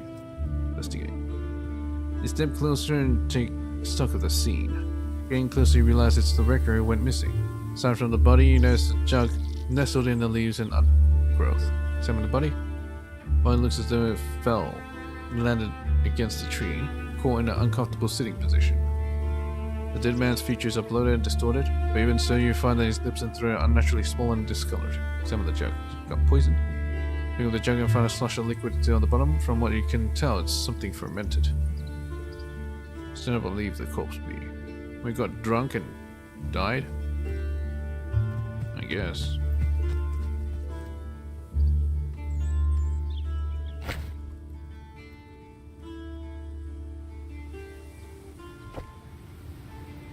Alright, I found him. He's dead.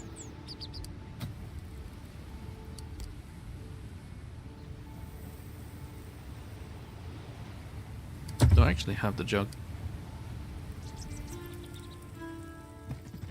I guess I do.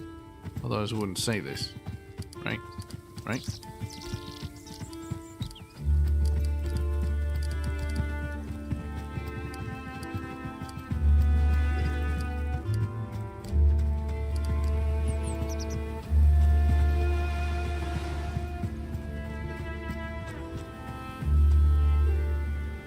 Did you find our friend? I did.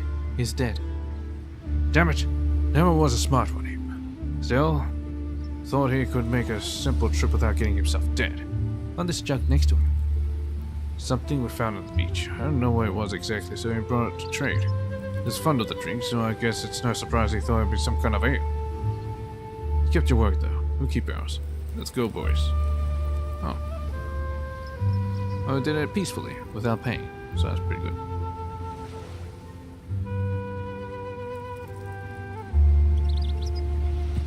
Now let's turn to Macaulay Culkin, and collect the rewards.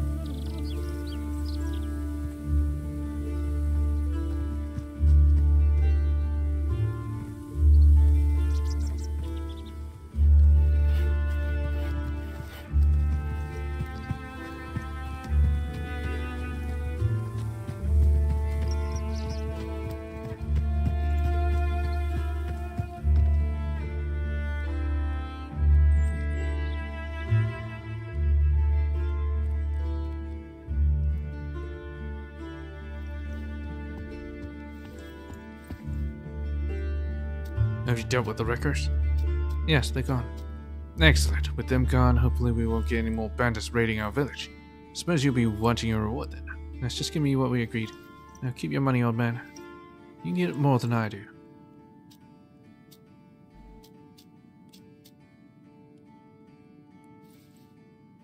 Genuine expression of gratitude washes over the McCollin's face, and he takes your hands and shakes them.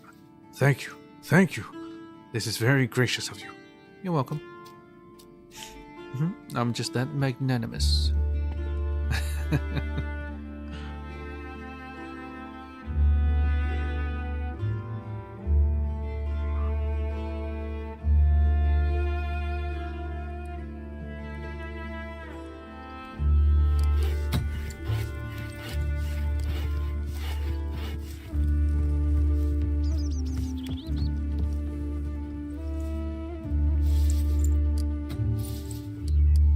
Final Expedition, 7th Commandment.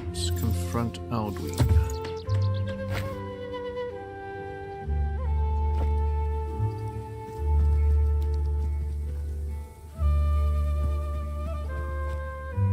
Aldwin's eyes betray a hint of worry as he takes the side of you. He takes in the side of you. What brings you to my home, Norsewoman? Speak on behalf of your neighbor. Osgar's wife. Did you think that would end well, greedy man? Good silver to spill your blood. Osgar, he should stay at sea. Better for everyone that way. She came to me. She's a beautiful woman, and unlike him, I know what she's worth. Crack your knuckles. She's not yours to take. I'm here to remind you of that. Your mouth keeps flapping, but only shit falls out. Shall I speak to the other end instead? She's not yours to take. He raises his hands and pats at the air. Slow down, slow down. You don't need to hurt me. You understand money, right? How much is Oscar offering? Whatever he's paying, I'll double it. Rough him up and make him back off. He's lost, and you should point that out, forcefully. Alright, I'll be back for my silver, Aldwin. I'm gonna enjoy breaking your face. Struck a deal, and I intend to honor it. Elftus. I'm a bit close here. Let's break off. Technical move. Thank you.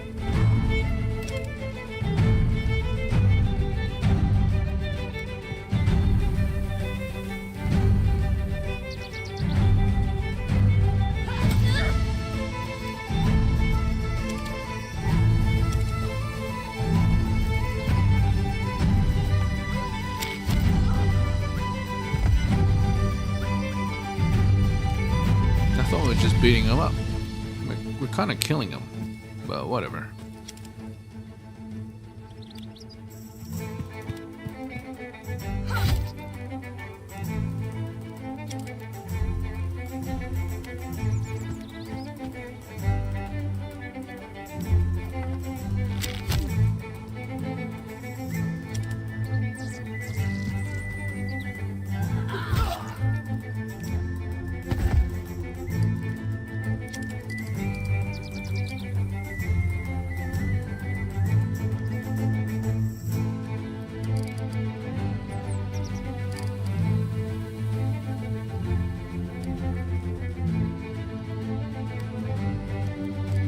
Damnation.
Well, if I take out one of them,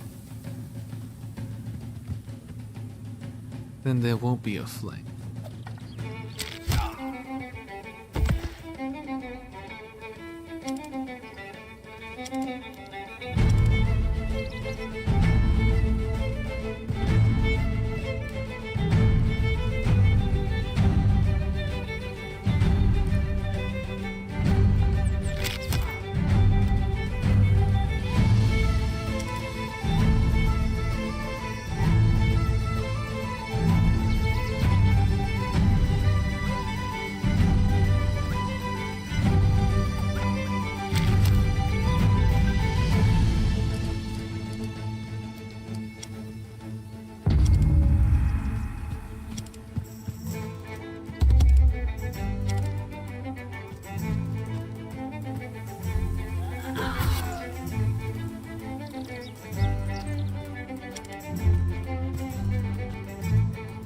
No escape.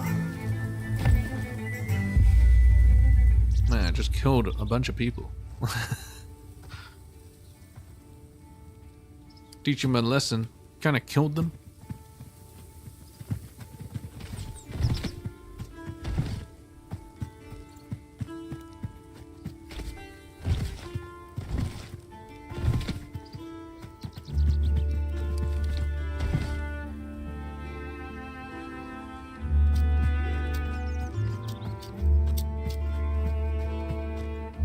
Is it done? It's done. The look of bitterness doesn't relent from his face. Good. Thrust the pouch toward you, every inch of him implying that he wants the business concluded. Take it and be done. Seventh commandment. I guess we just pillage it. There's no one around to claim it. So it's mine. Raid the guard and find his keepers. Yep, the stone from a number of plants which you recognize as having curative uses and save them for later.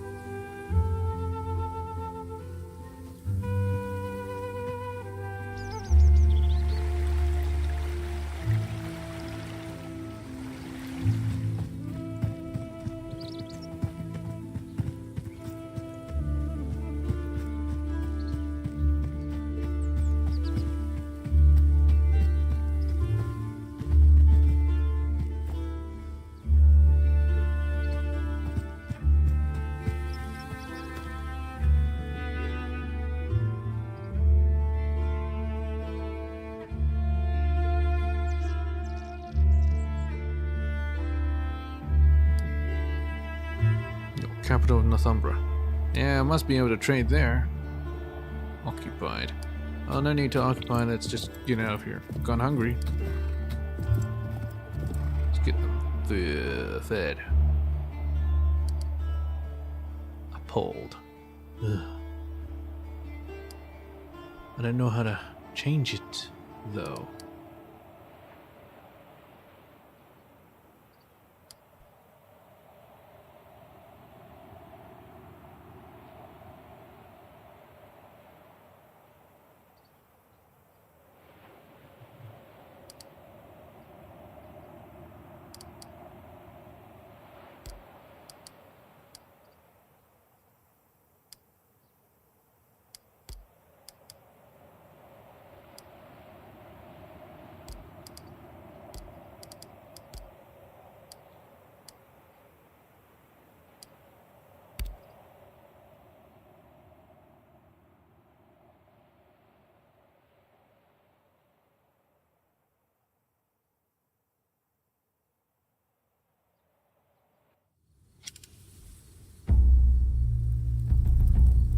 We're finding midgets.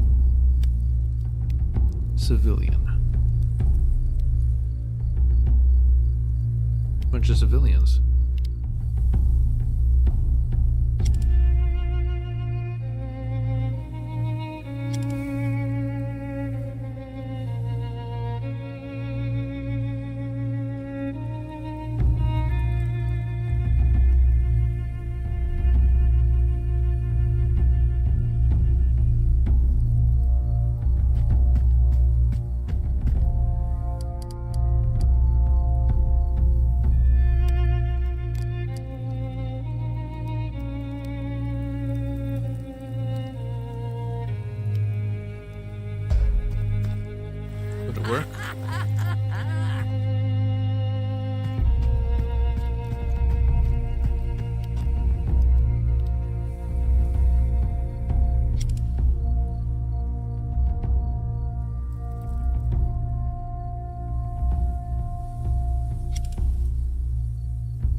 blocking.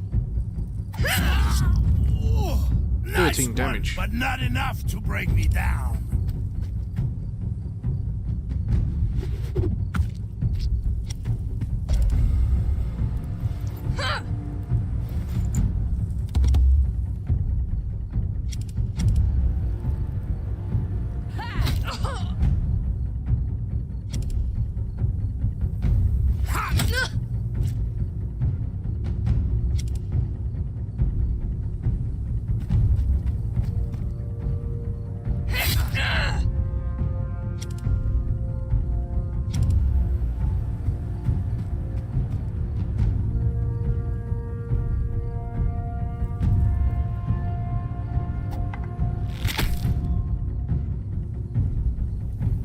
Shit.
Thanks!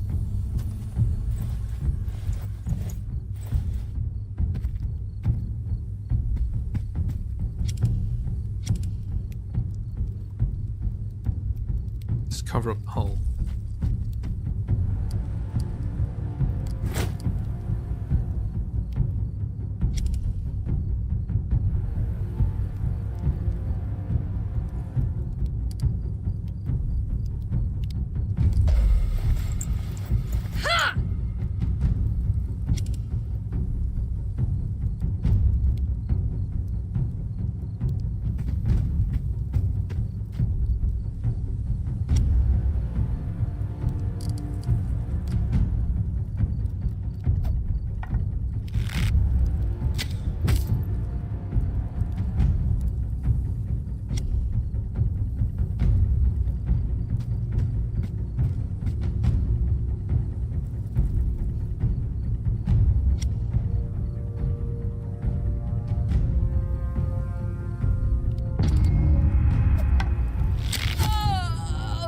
Can't see.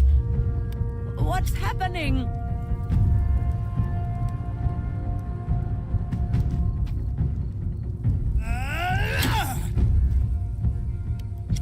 Man, she was supposed to be blocking.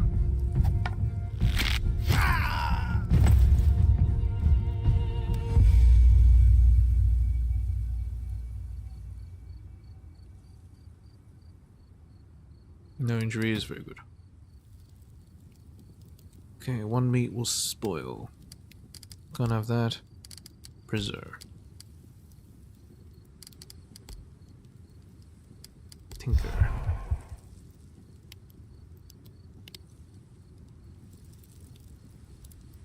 I don't really use these. Maybe I should. Be right back.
we go.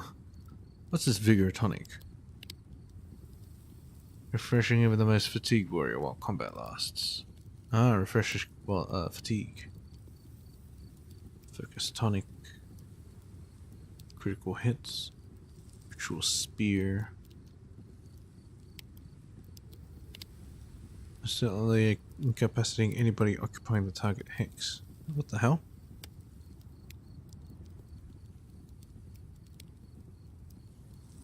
Move faster. Poison pit.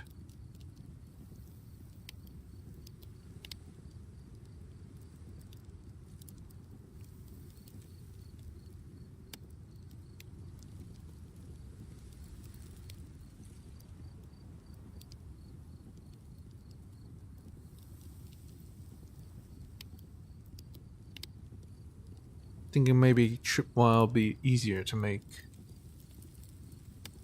Low cost. Not really low cost, but it takes up quite a bit of poles.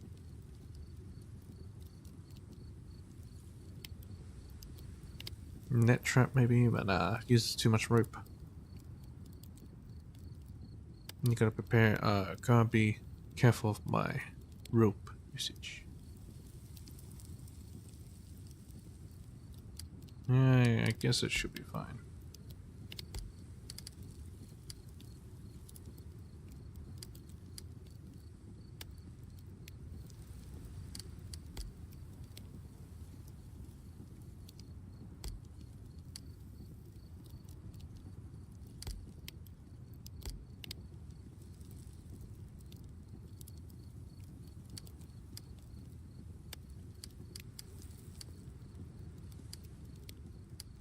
Whatever. The evening wears on, and you notice that Catil has yet to return from his hunt. He's usually not out this long. Morcant returns from his patrol and reports no sign of the hunter. Search for Catil. Yeah. Grab your weapons and set off along the trail he used. It's getting pretty dark. You have to light a torch to find your way. You walk for a long time, slow and careful to look for traces of Catil. Finally, at the edge of the forest, the light of your torch reflects off something wet. Blood splattered across rocks. Perception, search in silence. Thanks to your keen eye for details, you're able to track the wounded creature through the dense foliage by the blood it left on the undergrowth and the branches on the trees. Eventually, you locate Catil. The hunter is sitting on the moss-covered trunk of a fallen tree, idly kneading his bowstring between two fingers. A wounded buck lies in front of him, evidently the source of the blood you spotted. I'm sorry it took so long. You didn't have to come look for me. How long have you been here? Catil blinks, surprised. I'm not sure. Are you alright? What's happened? I'm fine. He stares uneasily at the dying buck. An arrow protrudes from its flank. I missed, that's all. Looks like you hit it just fine. Come on then. Kill it and let's get back to camp. Yeah, looks like you hit it just fine. I was aiming for a clean kill, not this. Kill and let's get back to camp. You can see his jaw tighten. I can't. What do you mean? His voice is choked and coarse. I can't kill it. I tried. I don't know. How many deer have you killed in your life? You ought to end its suffering. I'm telling you, I tried. You have to kill it. You'll be no use as a hunter if you can't kill a deer. Kill the wounded buck. Yeah. The droid seeks and cleanly slit the animal's throat. Catil watches you in silence while you wait for the buck to stop moving. He stands up slowly, fists clenched at his sides. I don't know what happened after this. Something broke. Pull him in for a hug. Ah, whatever it is, you better get over it. Weakness like this will be fatal in combat. Come on, let's get back to camp. I'll carry the buck. Grab the buck and let's go. Get some sleep. Let's hug. Hug it out. Catil gratefully wraps his arms around you. His hands grasp your shirt, and you can feel his breathing grow steadier. He mumbles into your shoulder. I'm sorry. I'm all torn up for no reason. He gives you your shoulder a small affectionate squeeze as he pulls away from you. Thank you. Come on, let's get back to camp. I'll carry the buck. Grab the buck and let's get back. We both need some sleep. Yeah, I'll carry it. Even though I have no strength. You hoist the buck over your shoulders and Katil leads you through the forest back to camp.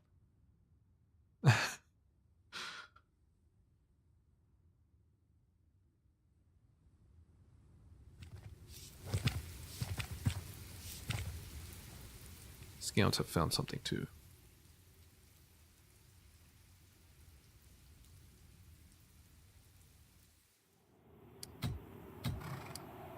You encounter an unknown group of enemies. Scouting evade. Travel ambush. Shall I fight?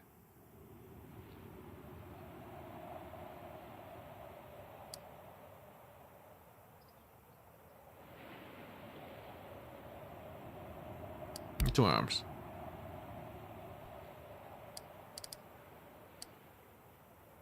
Well rested.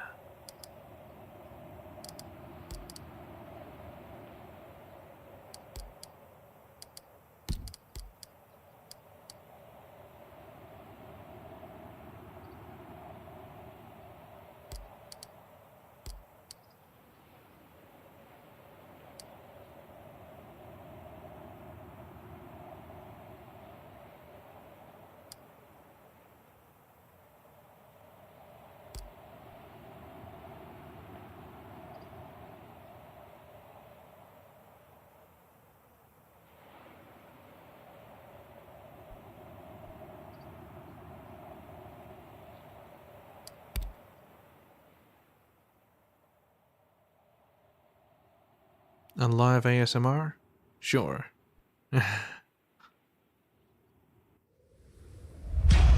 Surprise round. I don't know where they even come from. 8 remaining. Take cover, I guess.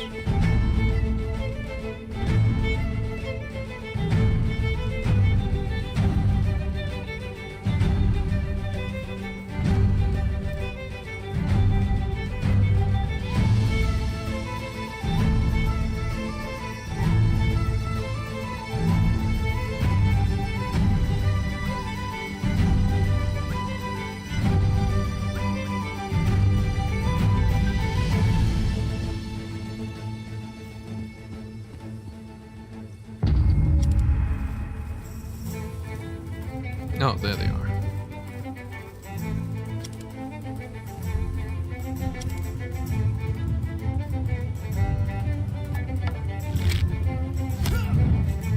How the fuck did they hit me from there?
Oh shit, there was something next to me.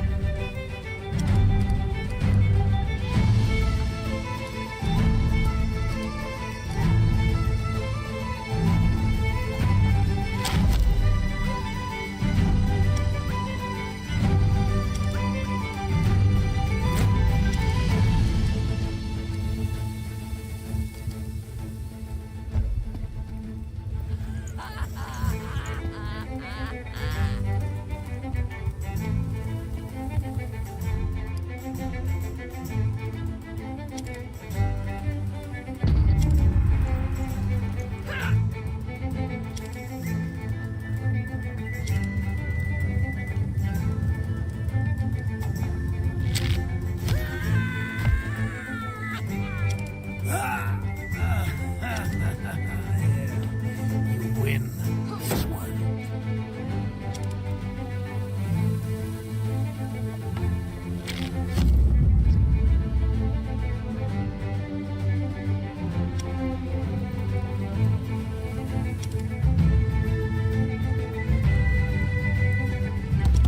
I'm gonna load this.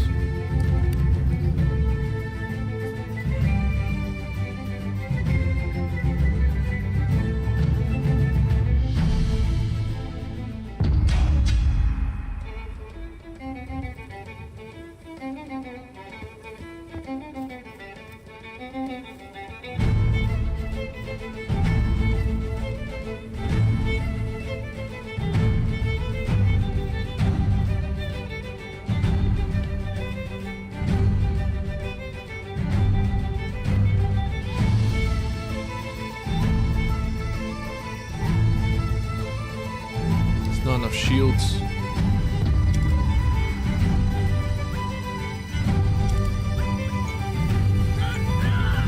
I'll have to demoralize as well.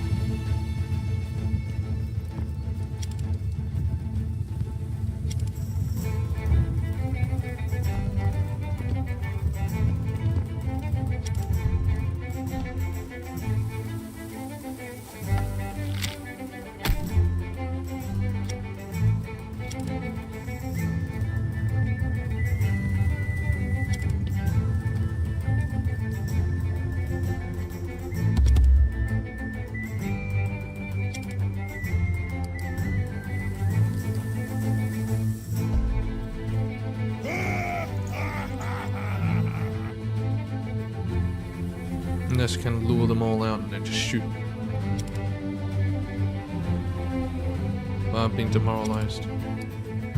Alright, we'll demoralize back.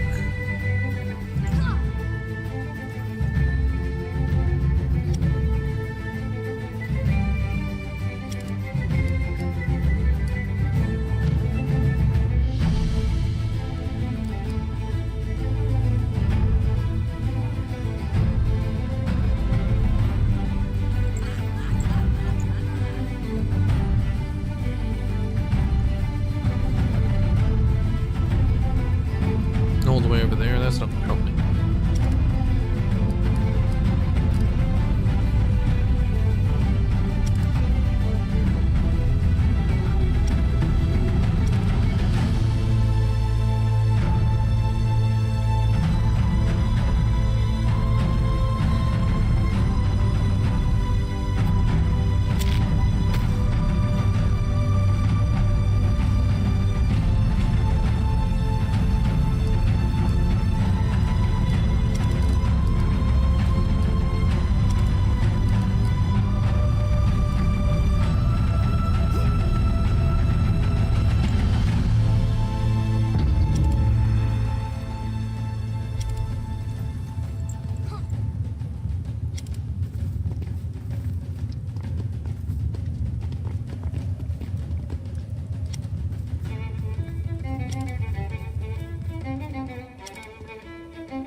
How do you get around without triggering opportunity?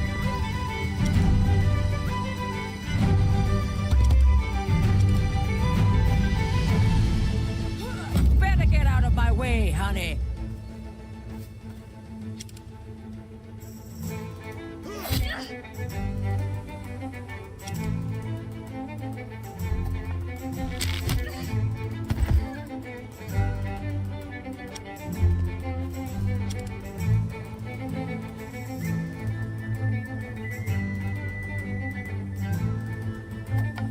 Fuck this. Shit.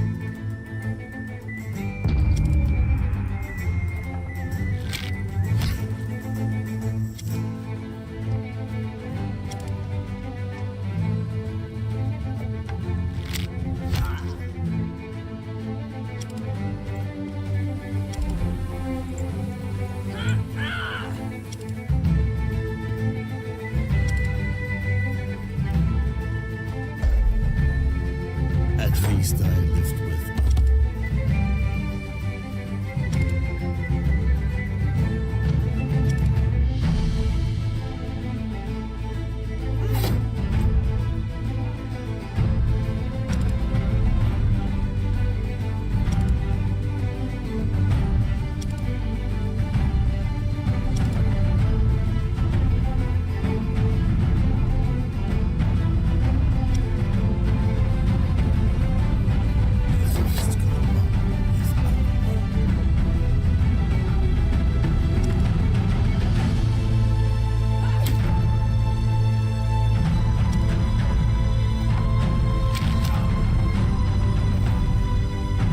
Nice.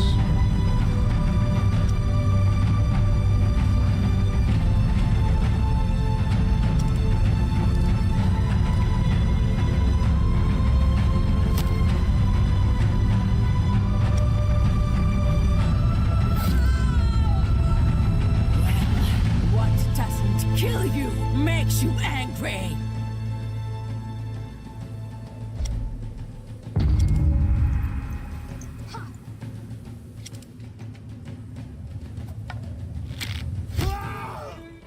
A good death. A warrior's death.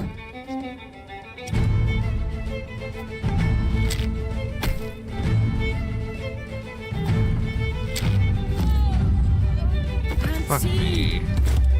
what's happening?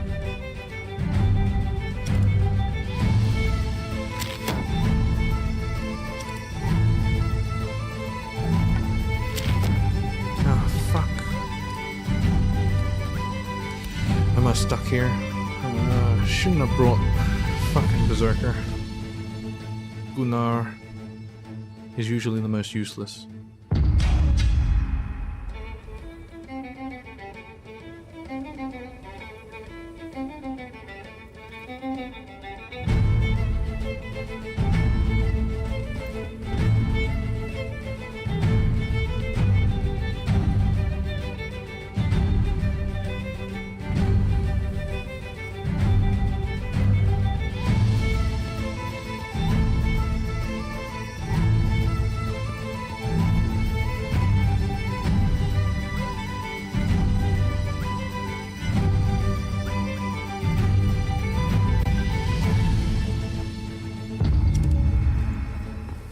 I want to get this archer, but it's just too damn far away.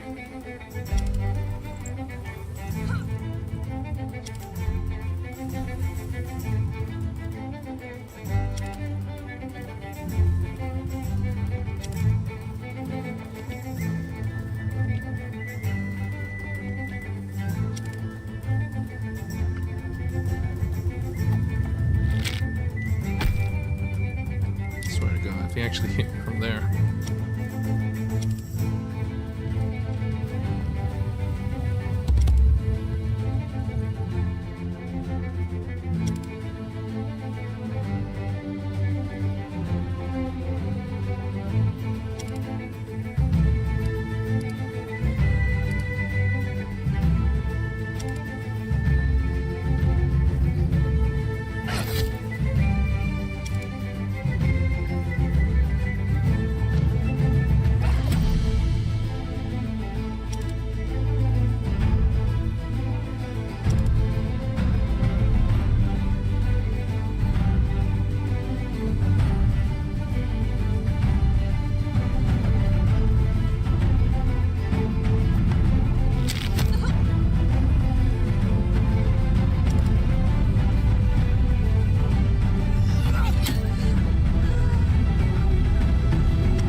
I like to attack that guy, but opportunity. Gonna have to take it.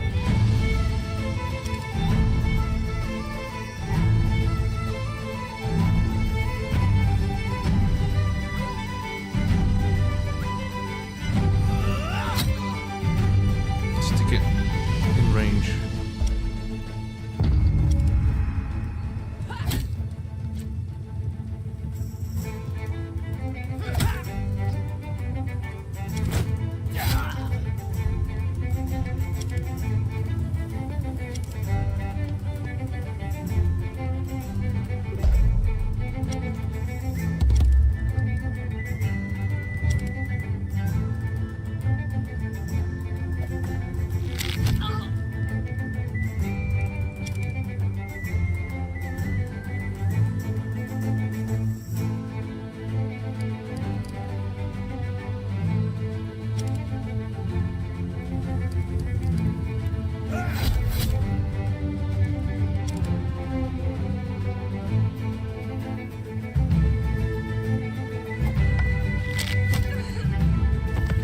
There goes the archer. Very good.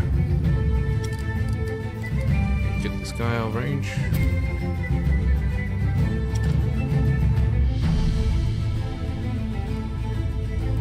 In between. Brace.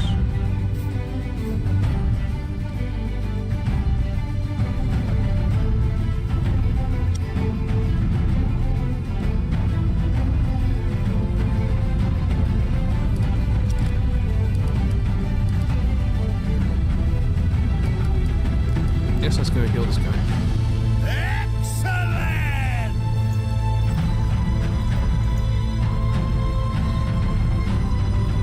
It's going much better now.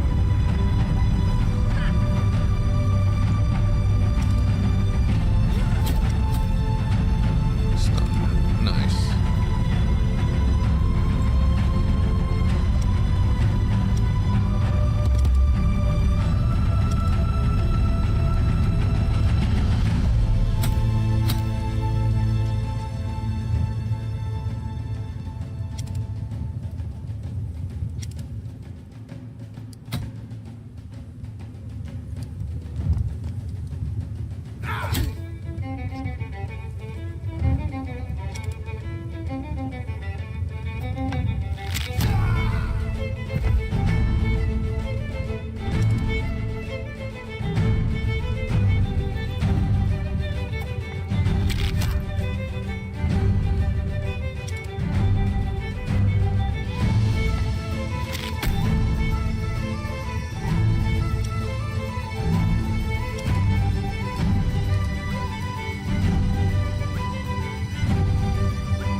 Yes, keep demoralizing. Sure.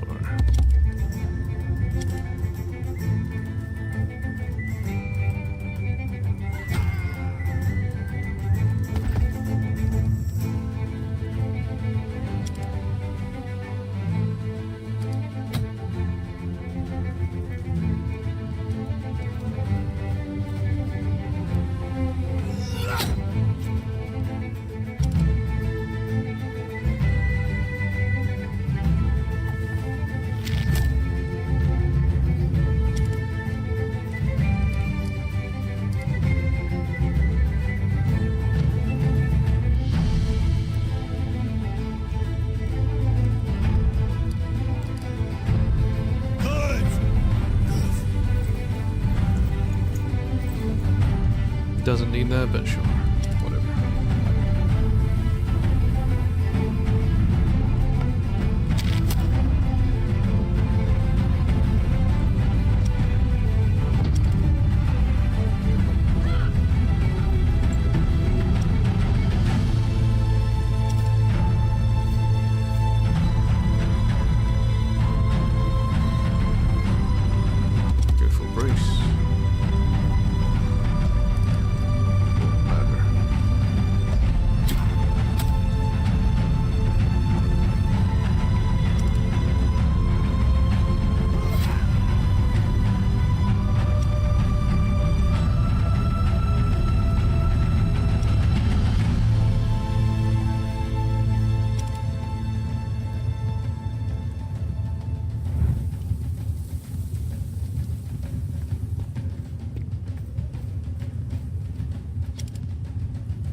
feel.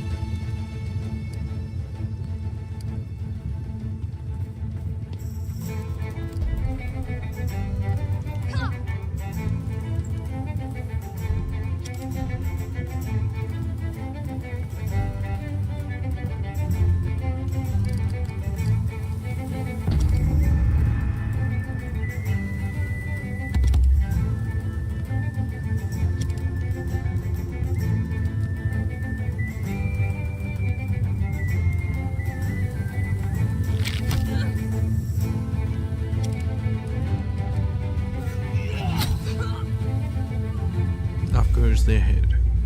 I'm finally a way out of that mess.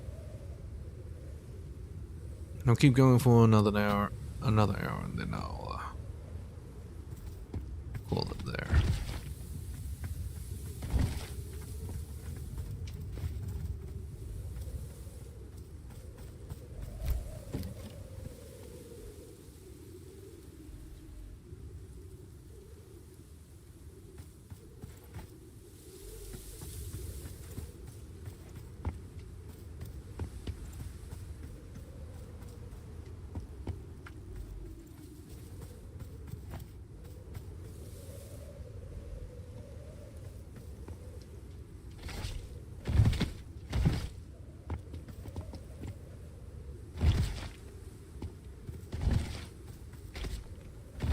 Man, they don't have anything.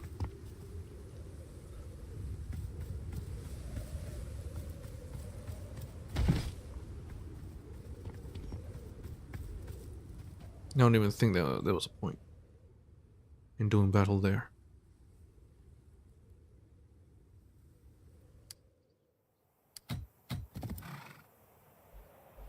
Got some wood. I need to get some wood. To York.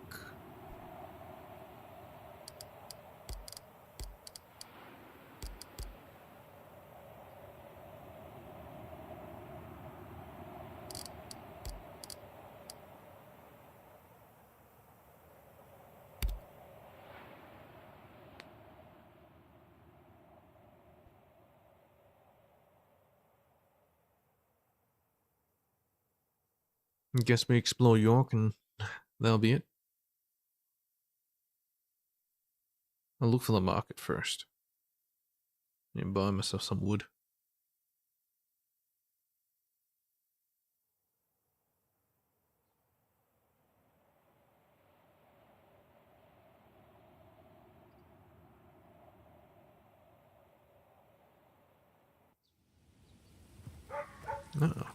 Golden waves of neatly sequestered farmland give way to increasingly close clusters of farmhouses as you and your herd make your way towards the seat of Northumber's king.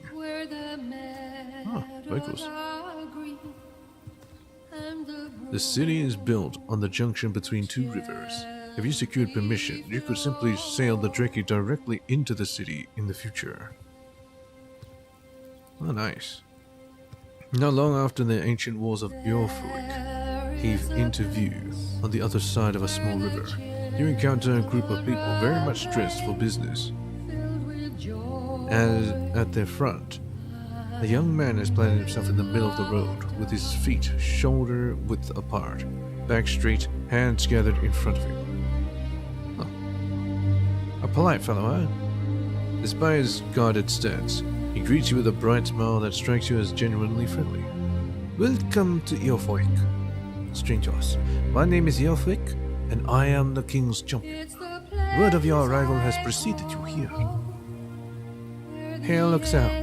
I am Elftis, daughter of Bonofer. I've come to speak to your king. The Sea King has better arrows, those weapons of yours remain sheathed. Come to speak to your king. It seems our interests align. His Majesty has asked me to ensure that you visit him as soon as you are able. Stories of your actions in Scarborough have made it to King Osred's court. It seems you've made a good impression on the villagers there. Ah, where I was before, just before. We are all quite eager to learn more about who you are and why you have come to our fair shores. I'm going to give you a demonstration. Just randomly attack. We'll visit the king at once. We have some business in the city first. We'll visit the king in our own time. I'm not interested in speaking with your king. Now we'll visit the king at once, sure. He bows his head politely. Thank you. Please allow us to lead the way to the king's hall.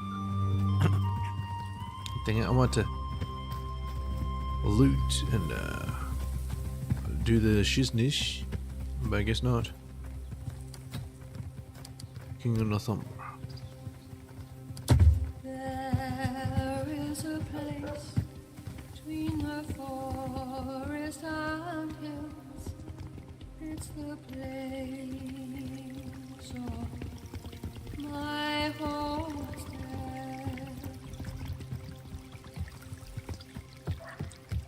You guys walk a bit faster.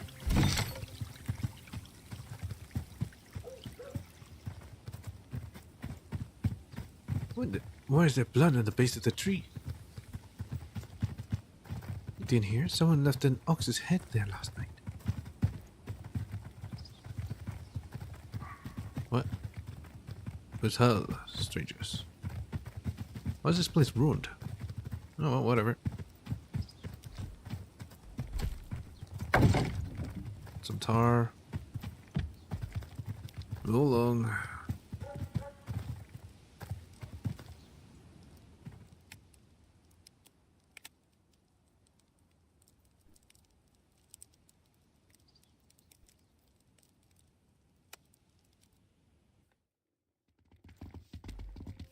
Oh my god, there's so much shit here.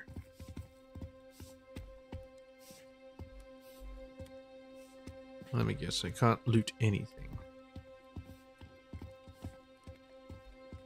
Oh, let's go talk to Osred too. The King of Northumbria sits at the very edge of the seat, one hand gripping each armrest of the chair, craning his neck to count your herd entering his hall. By his side stands a man whose austere robe marks him as a high-ranking religious figure. As you enter, he leans over to infect the king with a frown via the medium of cautioning whispers. The king motions to his guards to let you approach, and then addresses you personally. Peace be to you, travelers. You stand before Osred, the king of Northumbria. Hail Excel, your majesty. My name is Elftus. I am a Thane from Jutland. Thane, you say? We have not been visited by your people before. However, that's not to say we are unfamiliar with you. Again, the religious man leans in to whisper his counsel to the king's ear. Previous travelers from Jutland have been somewhat troublesome, so you must forgive my caution. What's the purpose of your journey? We seek allies in our conflicts at home. I believe we have much to offer your court in return for your support. I wish to establish a new trade route between our clan and your kingdom. We are simple explorers. We come to experience goodwill on behalf of our people. You want to trade? Osred's eyes flicker towards his guards. Anxiety causes his fingers to claw weakly at the carving on his chair. It's wise of you to seek trade with my realm, but the political situation is delicate right now. We have no time to negotiate trade routes. Perhaps if you can help with your problems, you'll reconsider our offer. Think carefully about this, your majesty. If you turn down this offer, there will not be another. Is there something we can do?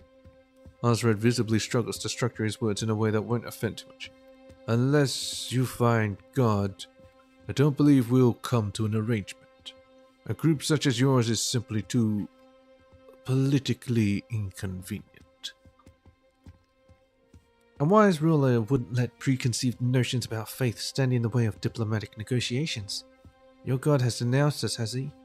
Well, there's little we can do in the face of divine intervention. It seems we're at an impasse.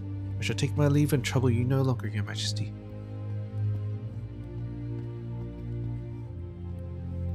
Now, why do you let faith get in the way? I don't recall asking for your advice on how to run my kingdom. You made your proposal and you have my answer. I hope you won't begrudge us that we'll be keeping an eye on you as long as you're within the borders of this realm. The religious man beside the king raised his hand in a strangely casual gesture.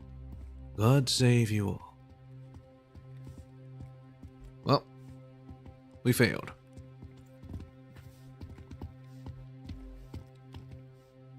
A quick word, if you please. I trust you are not too surprised by His Majesty's rejection. After all, you are foreign warriors of pagan faith. I'm not some common warrior. I did expect better treatment. I expected something along these lines, yes.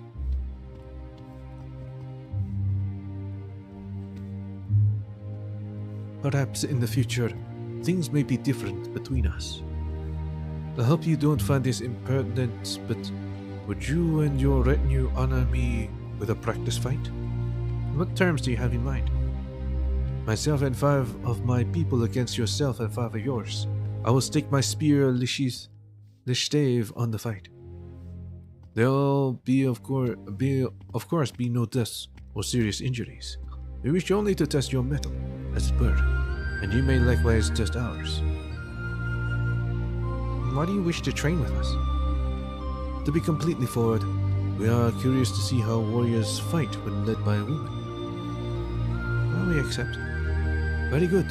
We will borrow us a suitable field south of the city, and cross the river and meet in mock combat in the spirit of friendship. Champions League. Man, fuck this guy. It's just trading. What does it have to do with religion?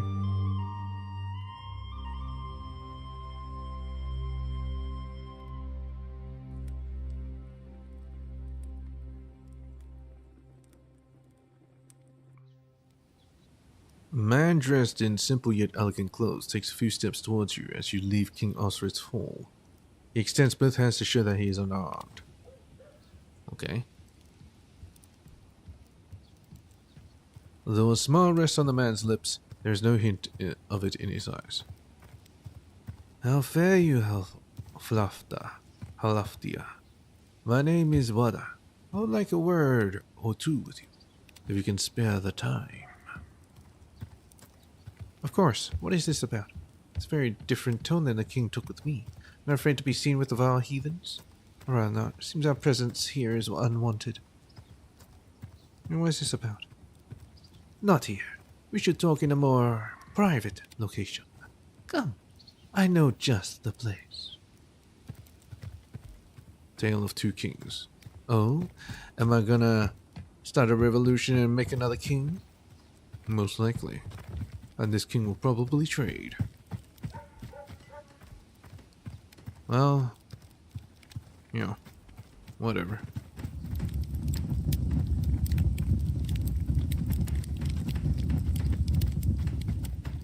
These guys probably won't trade in good conditions.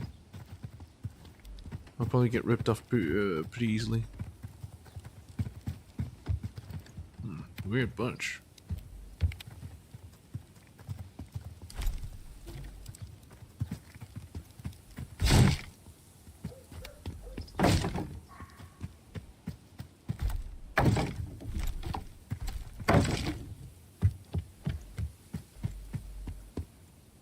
Is real secluded? Suspiciously secluded?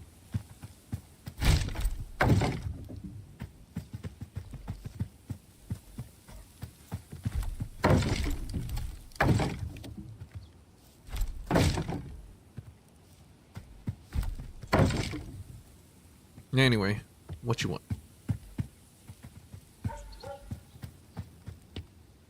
This will do. We're away from prying eyes, and the walls of the old fortress lend some weight to our meeting. Wouldn't you agree? What do you wish to discuss? This is an ambush. I shall be very upset. What did you wish to discuss? I'm an ealdorman under King Osred, a noble ruling over a small shire to the south. But Osred is not my sovereign. What? I serve another, our former king, Aethelred, first of his name. He was deposed and exiled a decade ago, but he has recently returned. I believe your arrival is quite fortuitous for Aethelred, and for us, for our plans, and I believe he would agree. If you'll travel to Inglewood, to the northwest, and meet him in his camp, you'll have much to discuss. I take it this the cause of Osred's reticence? So the king doesn't know you serve another.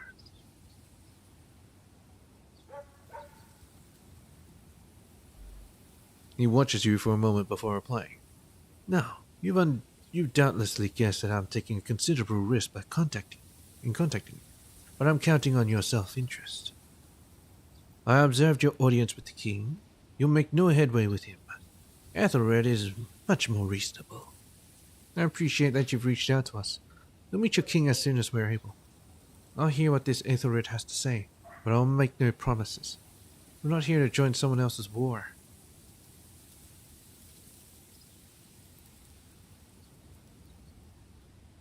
Yeah. As I understand it, you've come seeking trade partners.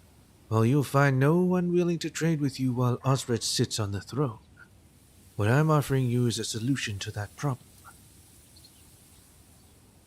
Very well, we'll meet your king and hear him out. Very good. I'll travel ahead and let Aethelred know that you're coming, to avoid any misunderstandings. Just as Boulder turns to leave, a voice rings out from behind him. And what do we have here? An alderman consorting with the foreign heathens in secret. What will his majesty think when he hears of this? Damn, Osred's spies have followed you from his hole. They must prevent word of our meeting from reaching the king, or the earful week will be closed to me. Don't leave this place alive. It's your problem, Water, not mine. Alright, fine.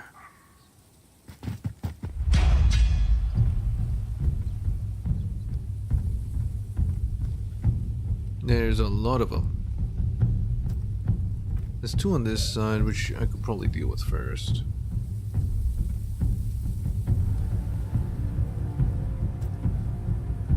Does it have a stick on him? Oh, he has a sword.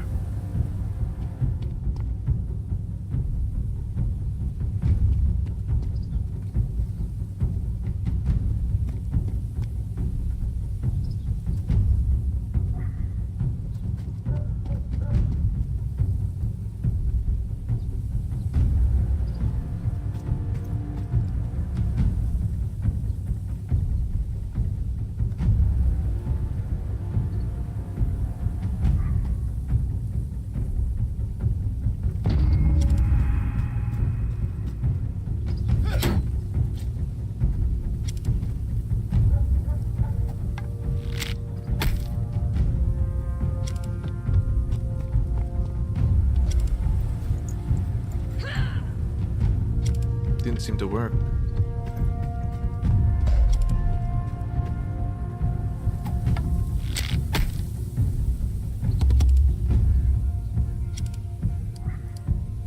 I can inspire. Very good. Very good, Water. Water. Sacrament. Yes.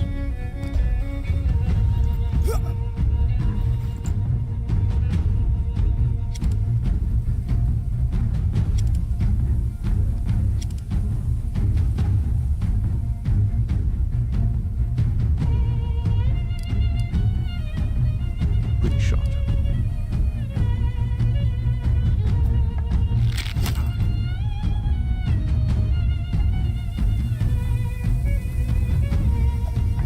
Couple more hits like that, and I've earned a runestone.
Boulder's favor.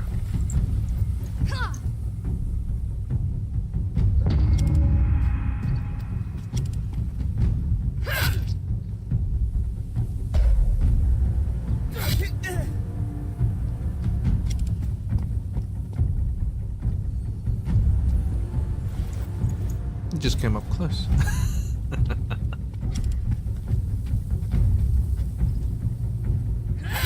Do they not trigger attacks of opportunity? Is that it?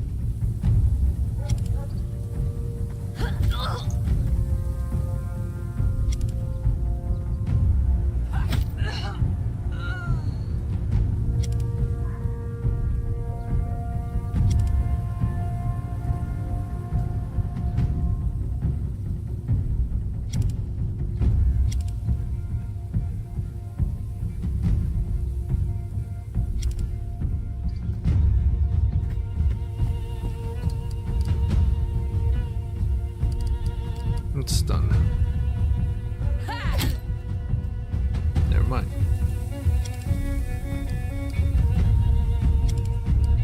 That's done.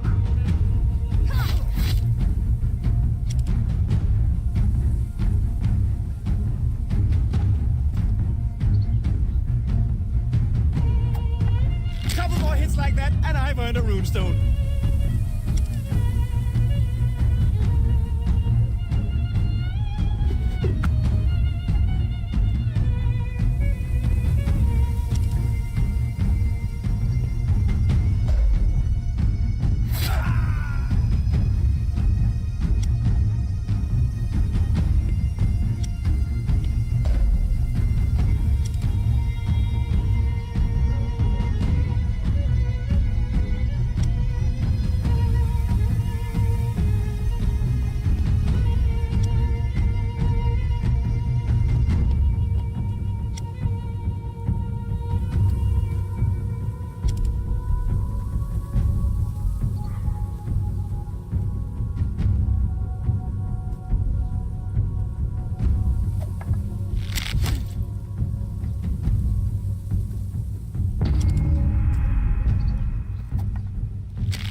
Get another turn. Yeah.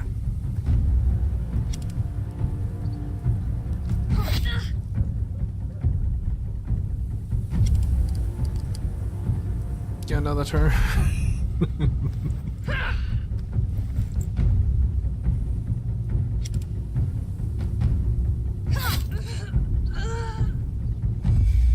Victory.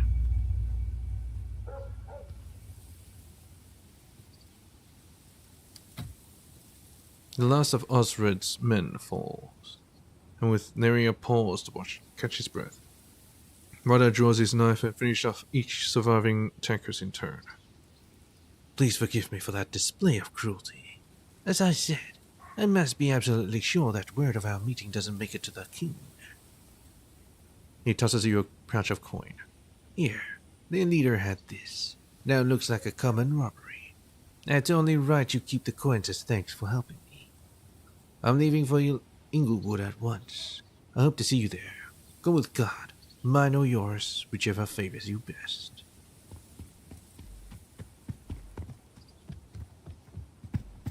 Do you really loot them?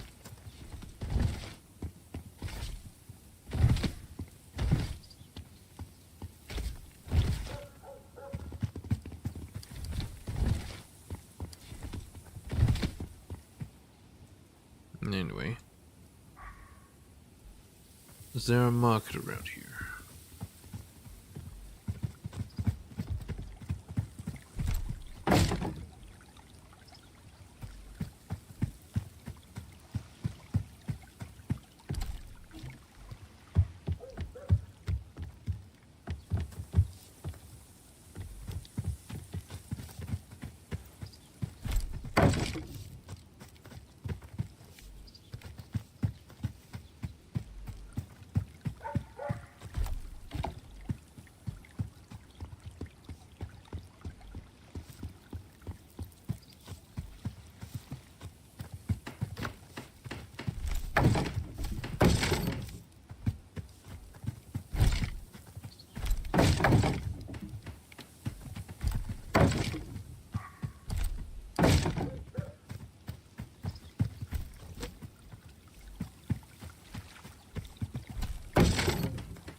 can barely breathe.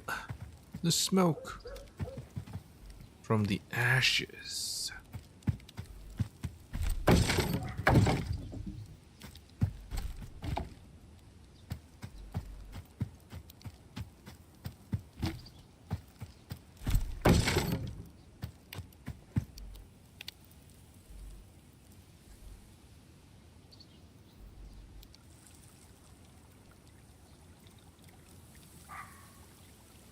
Can't. Oh, there we go.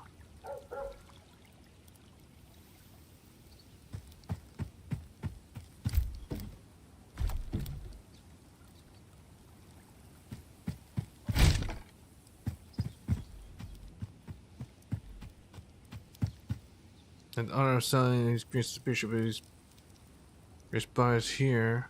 Why shouldn't you? I can't buy anything.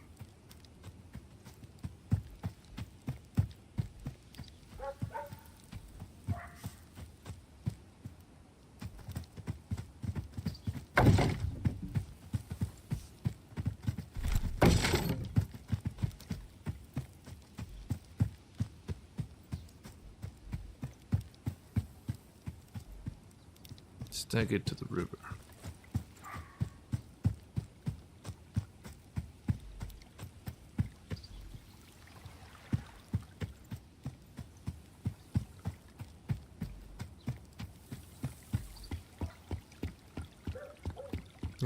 Everything is gone now.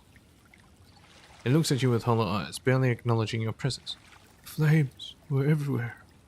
Oh, the gods, you look as though you faced down Surtur himself. Got a bit of soot on you there. Slap him. Snap out of it.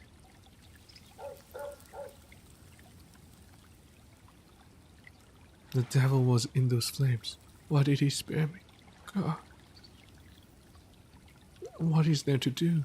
How do I... What now? Rebuild. The gods are testing you. Impress them and do not give up. Live on. Leave this place behind and begin anew. Take him as a thrall. Serve me now. Or you'll die here. Simple.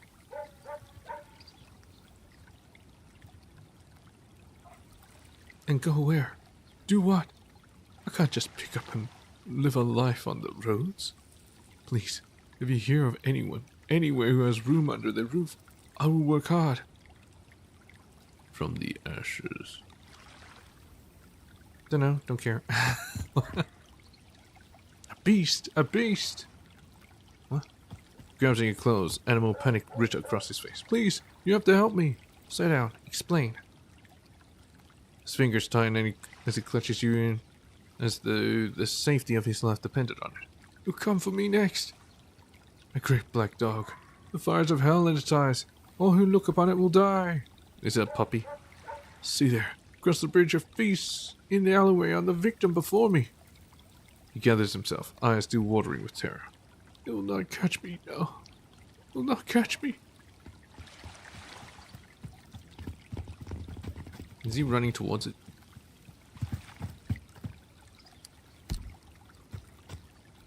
Oh, luckily there's a different dialogue option.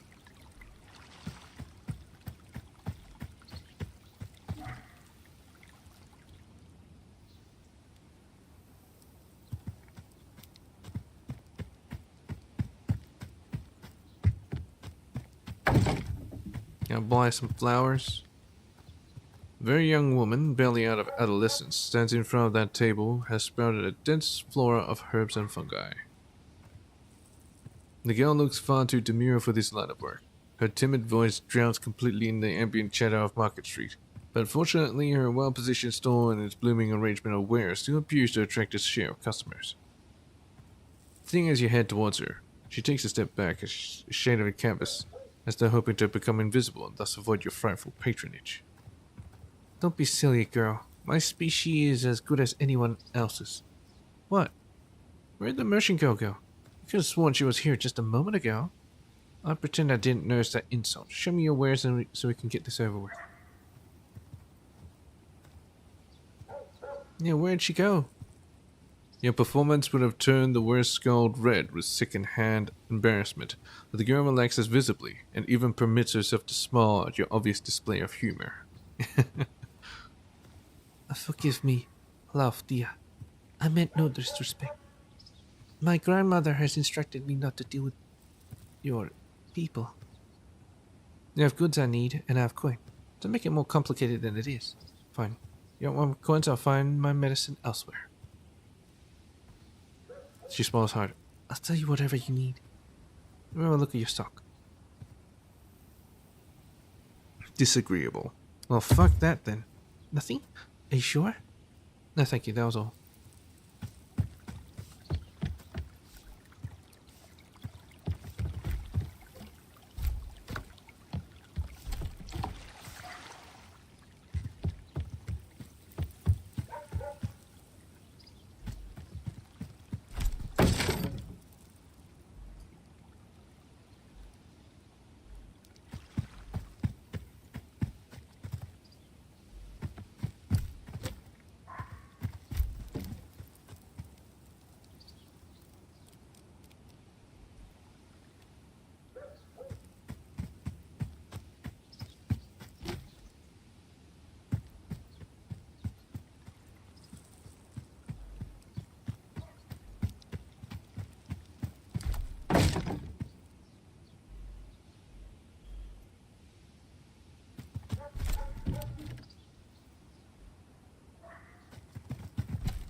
More. Center of villages' religious practices.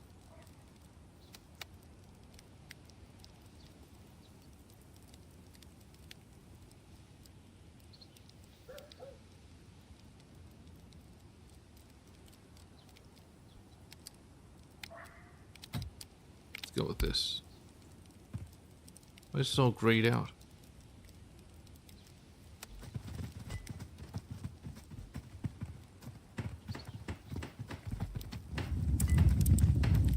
Hello. It is immediately obvious that the woman in the smithy is as tough as the nail she is currently pounding into her helmet, the surgical precision. She responds to your arrival in her workshop with a nod, and the look that simultaneously communicates that yes, her being here is unusual and it's okay to think so. If you dare voice such an observation out loud, she will be very disappointed with you. Welcome, stranger. I've heard that you are new folks in town, and you fit the description. My name's Siegbert. How may I help you? Just familiarizing myself with the city. Admirable diligence. You found the armor smith. We have some damaged equipment. Will you take a look? Suppose that won't hurt. Just don't expect any discounts on account of your reputation. Show me what you need. Preposterous prices. Fuck that then. Maybe later.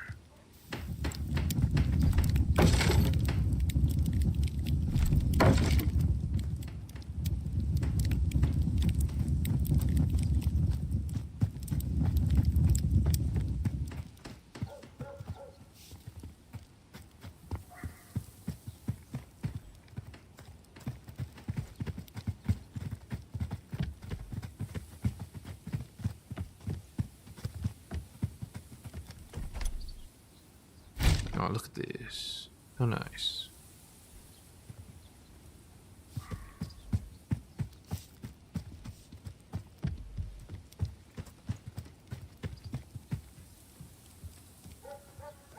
Which herdman should go with you? 2 maximum. Oh, you need a warrior. I'm kind of a cleric.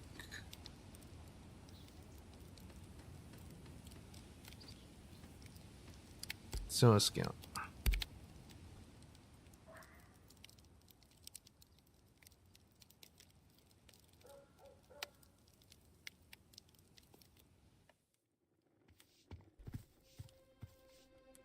No, it's just a house.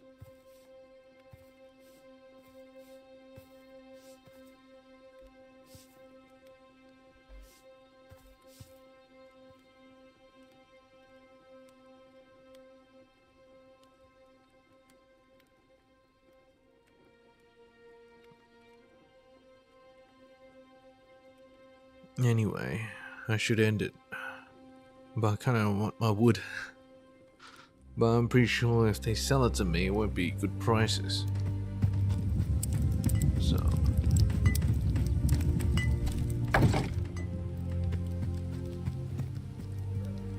Maybe I'll look for, what's his face? The Ulfric.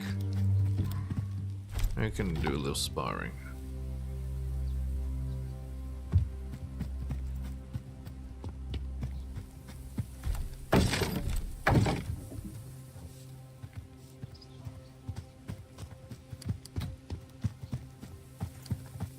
August.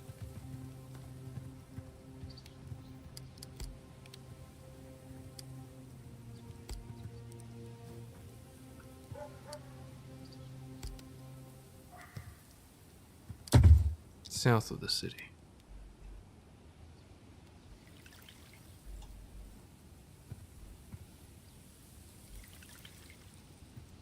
This place is huge.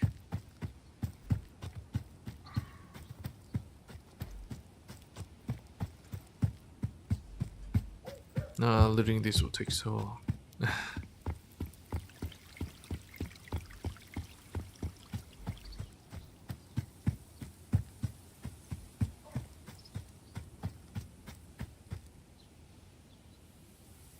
Okay, Viking.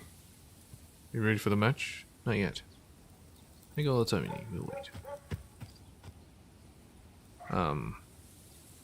Where's my men? It's just two.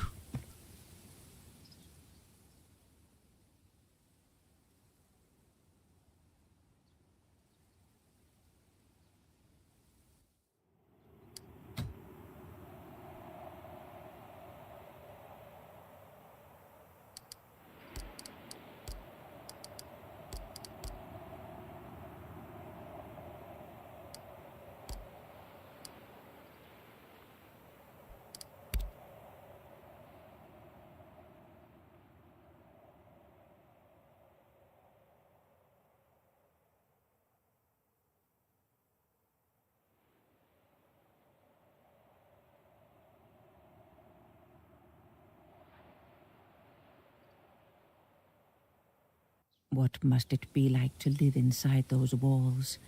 Safe, never wanting for anything. Wish my sons could have that kind of life.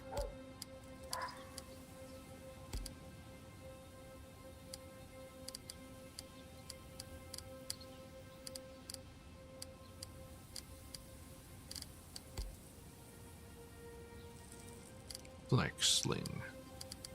Maybe hemp will be better. Here's a knife. Alright.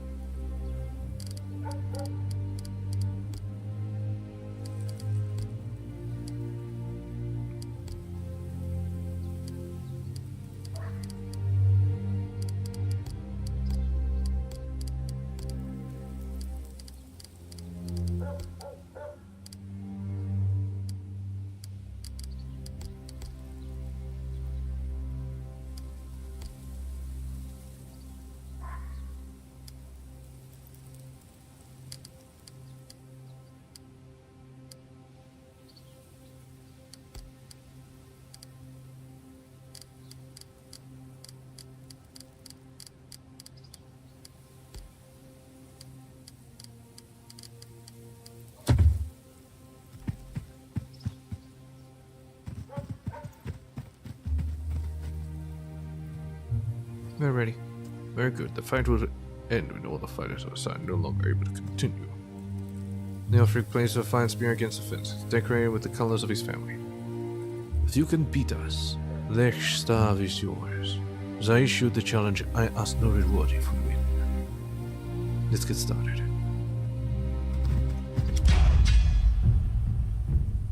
Oh, kind of surrounded here.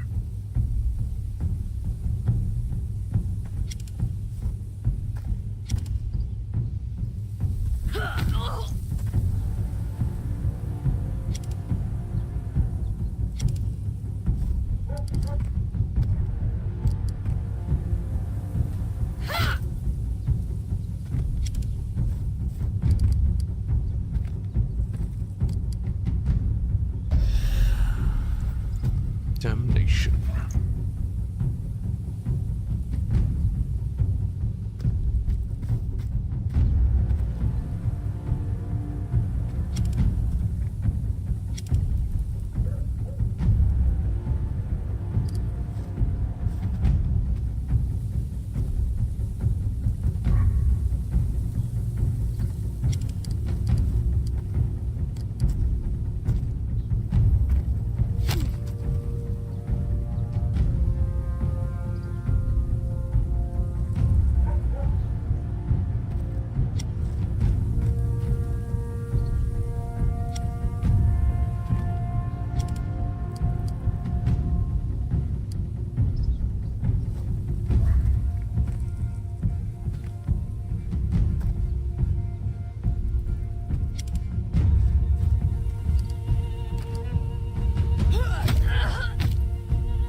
I don't like this area that's open.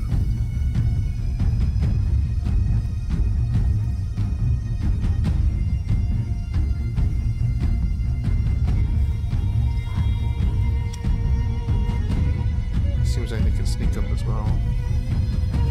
So they can choose, I guess. Oh, never mind. Son of a bitch.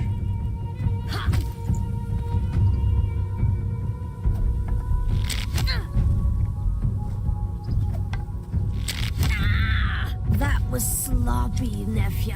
Real sloppy.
Cannot heal themselves.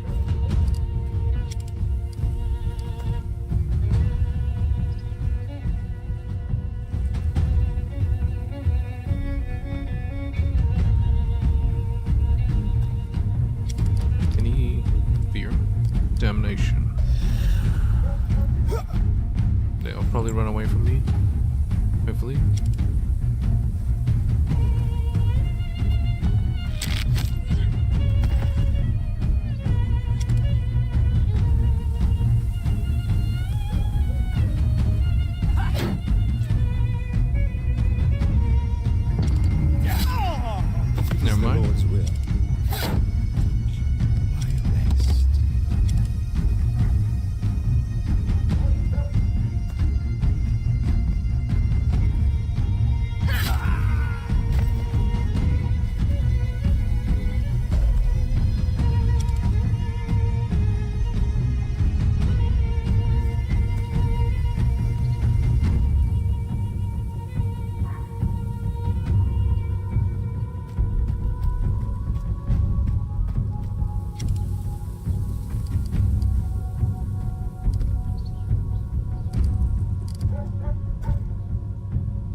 It's all fading, all going black.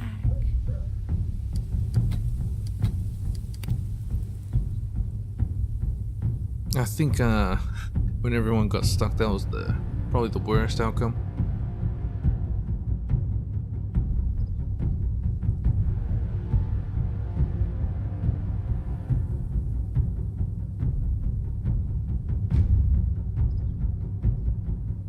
Ah, Aoforwick, my second home in a sense. The smells of the food down Market Street always make me salivate.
Awaits.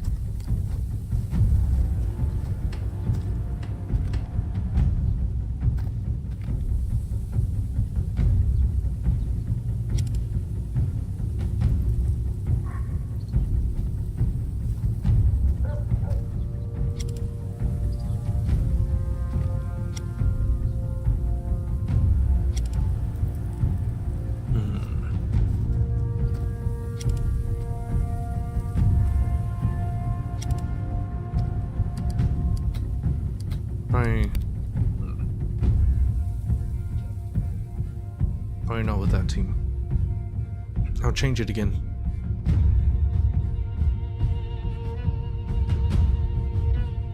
Okay, heavy melee. That might change everything. We could have sailed south, you know. Warm seas, sun-kissed rooftops, exotic women.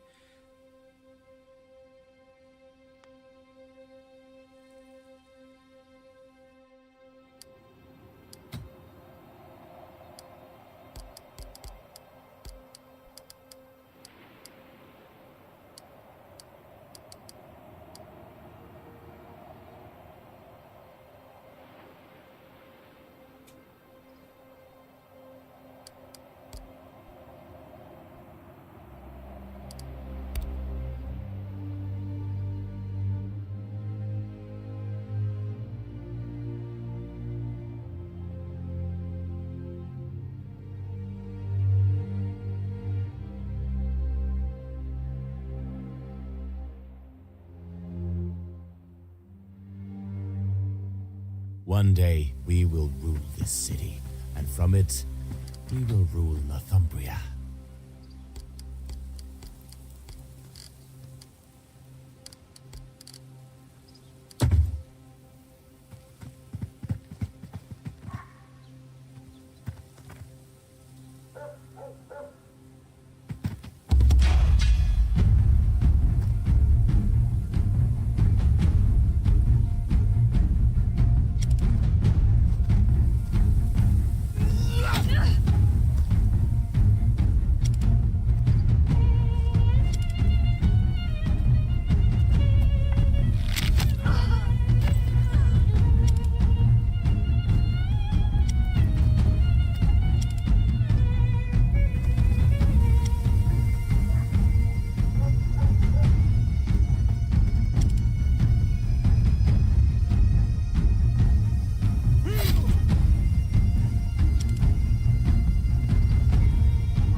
And it takes up a spot.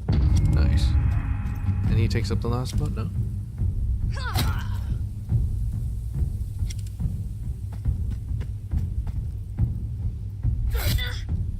You guys block?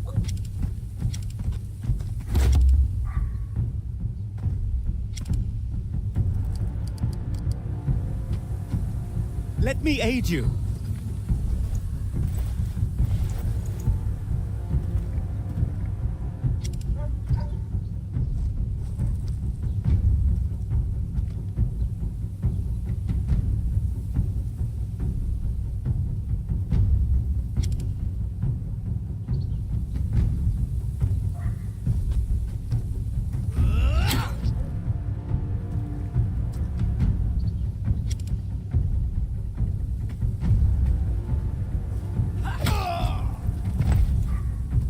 Nice.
Much better.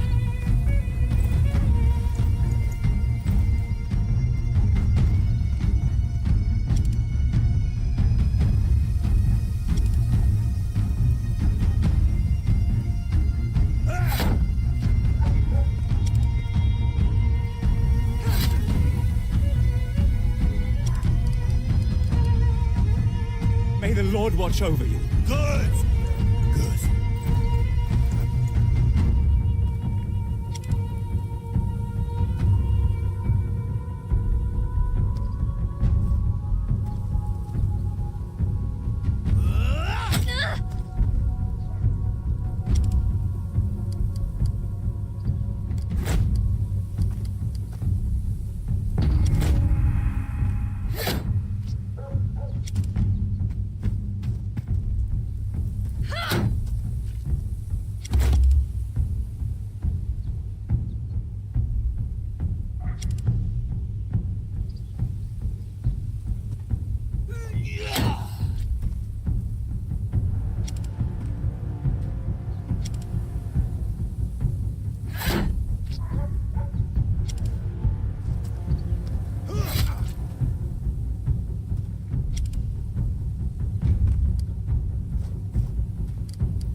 That son of a bitch. I don't fear death.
Damnation.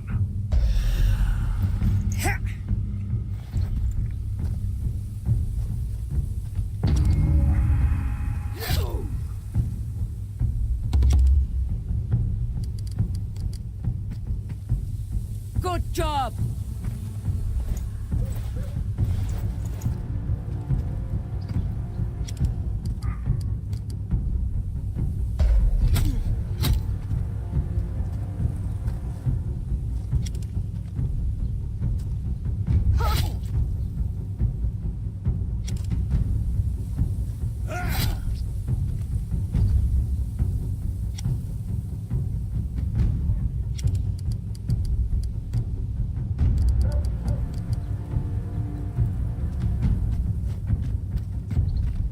I can help. Thanks!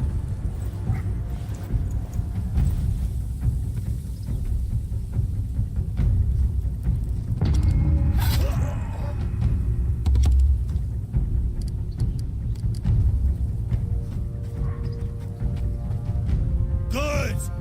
Good. Seems like cheating.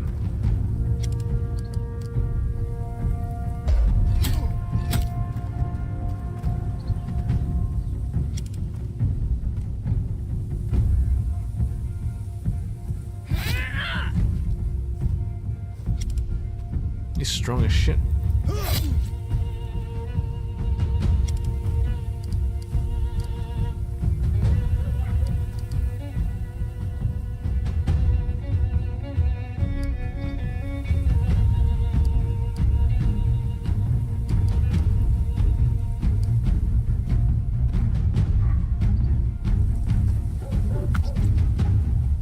Harried.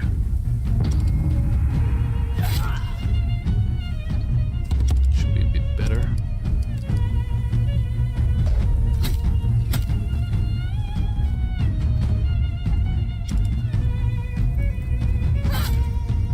Yeah, it's over.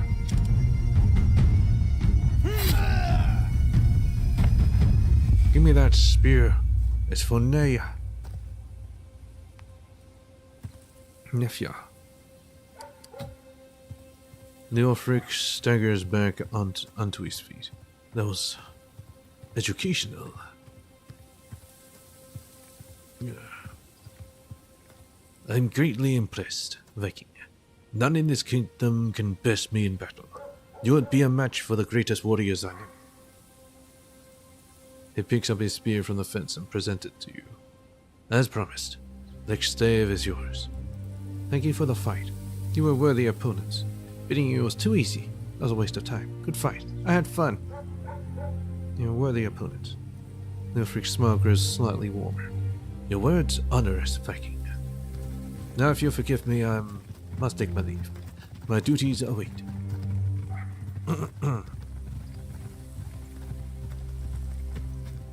Began an easy fight. Let's stay. There you go. No, just have a wing spear for some reason.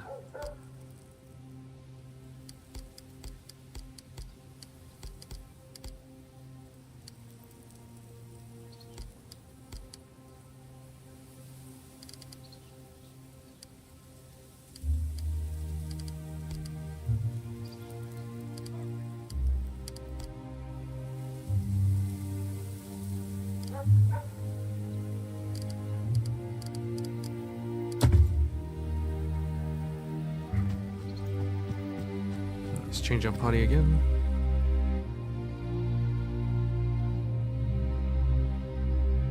There must be a better way to change the party. Rather than doing this. Oh well, whatever.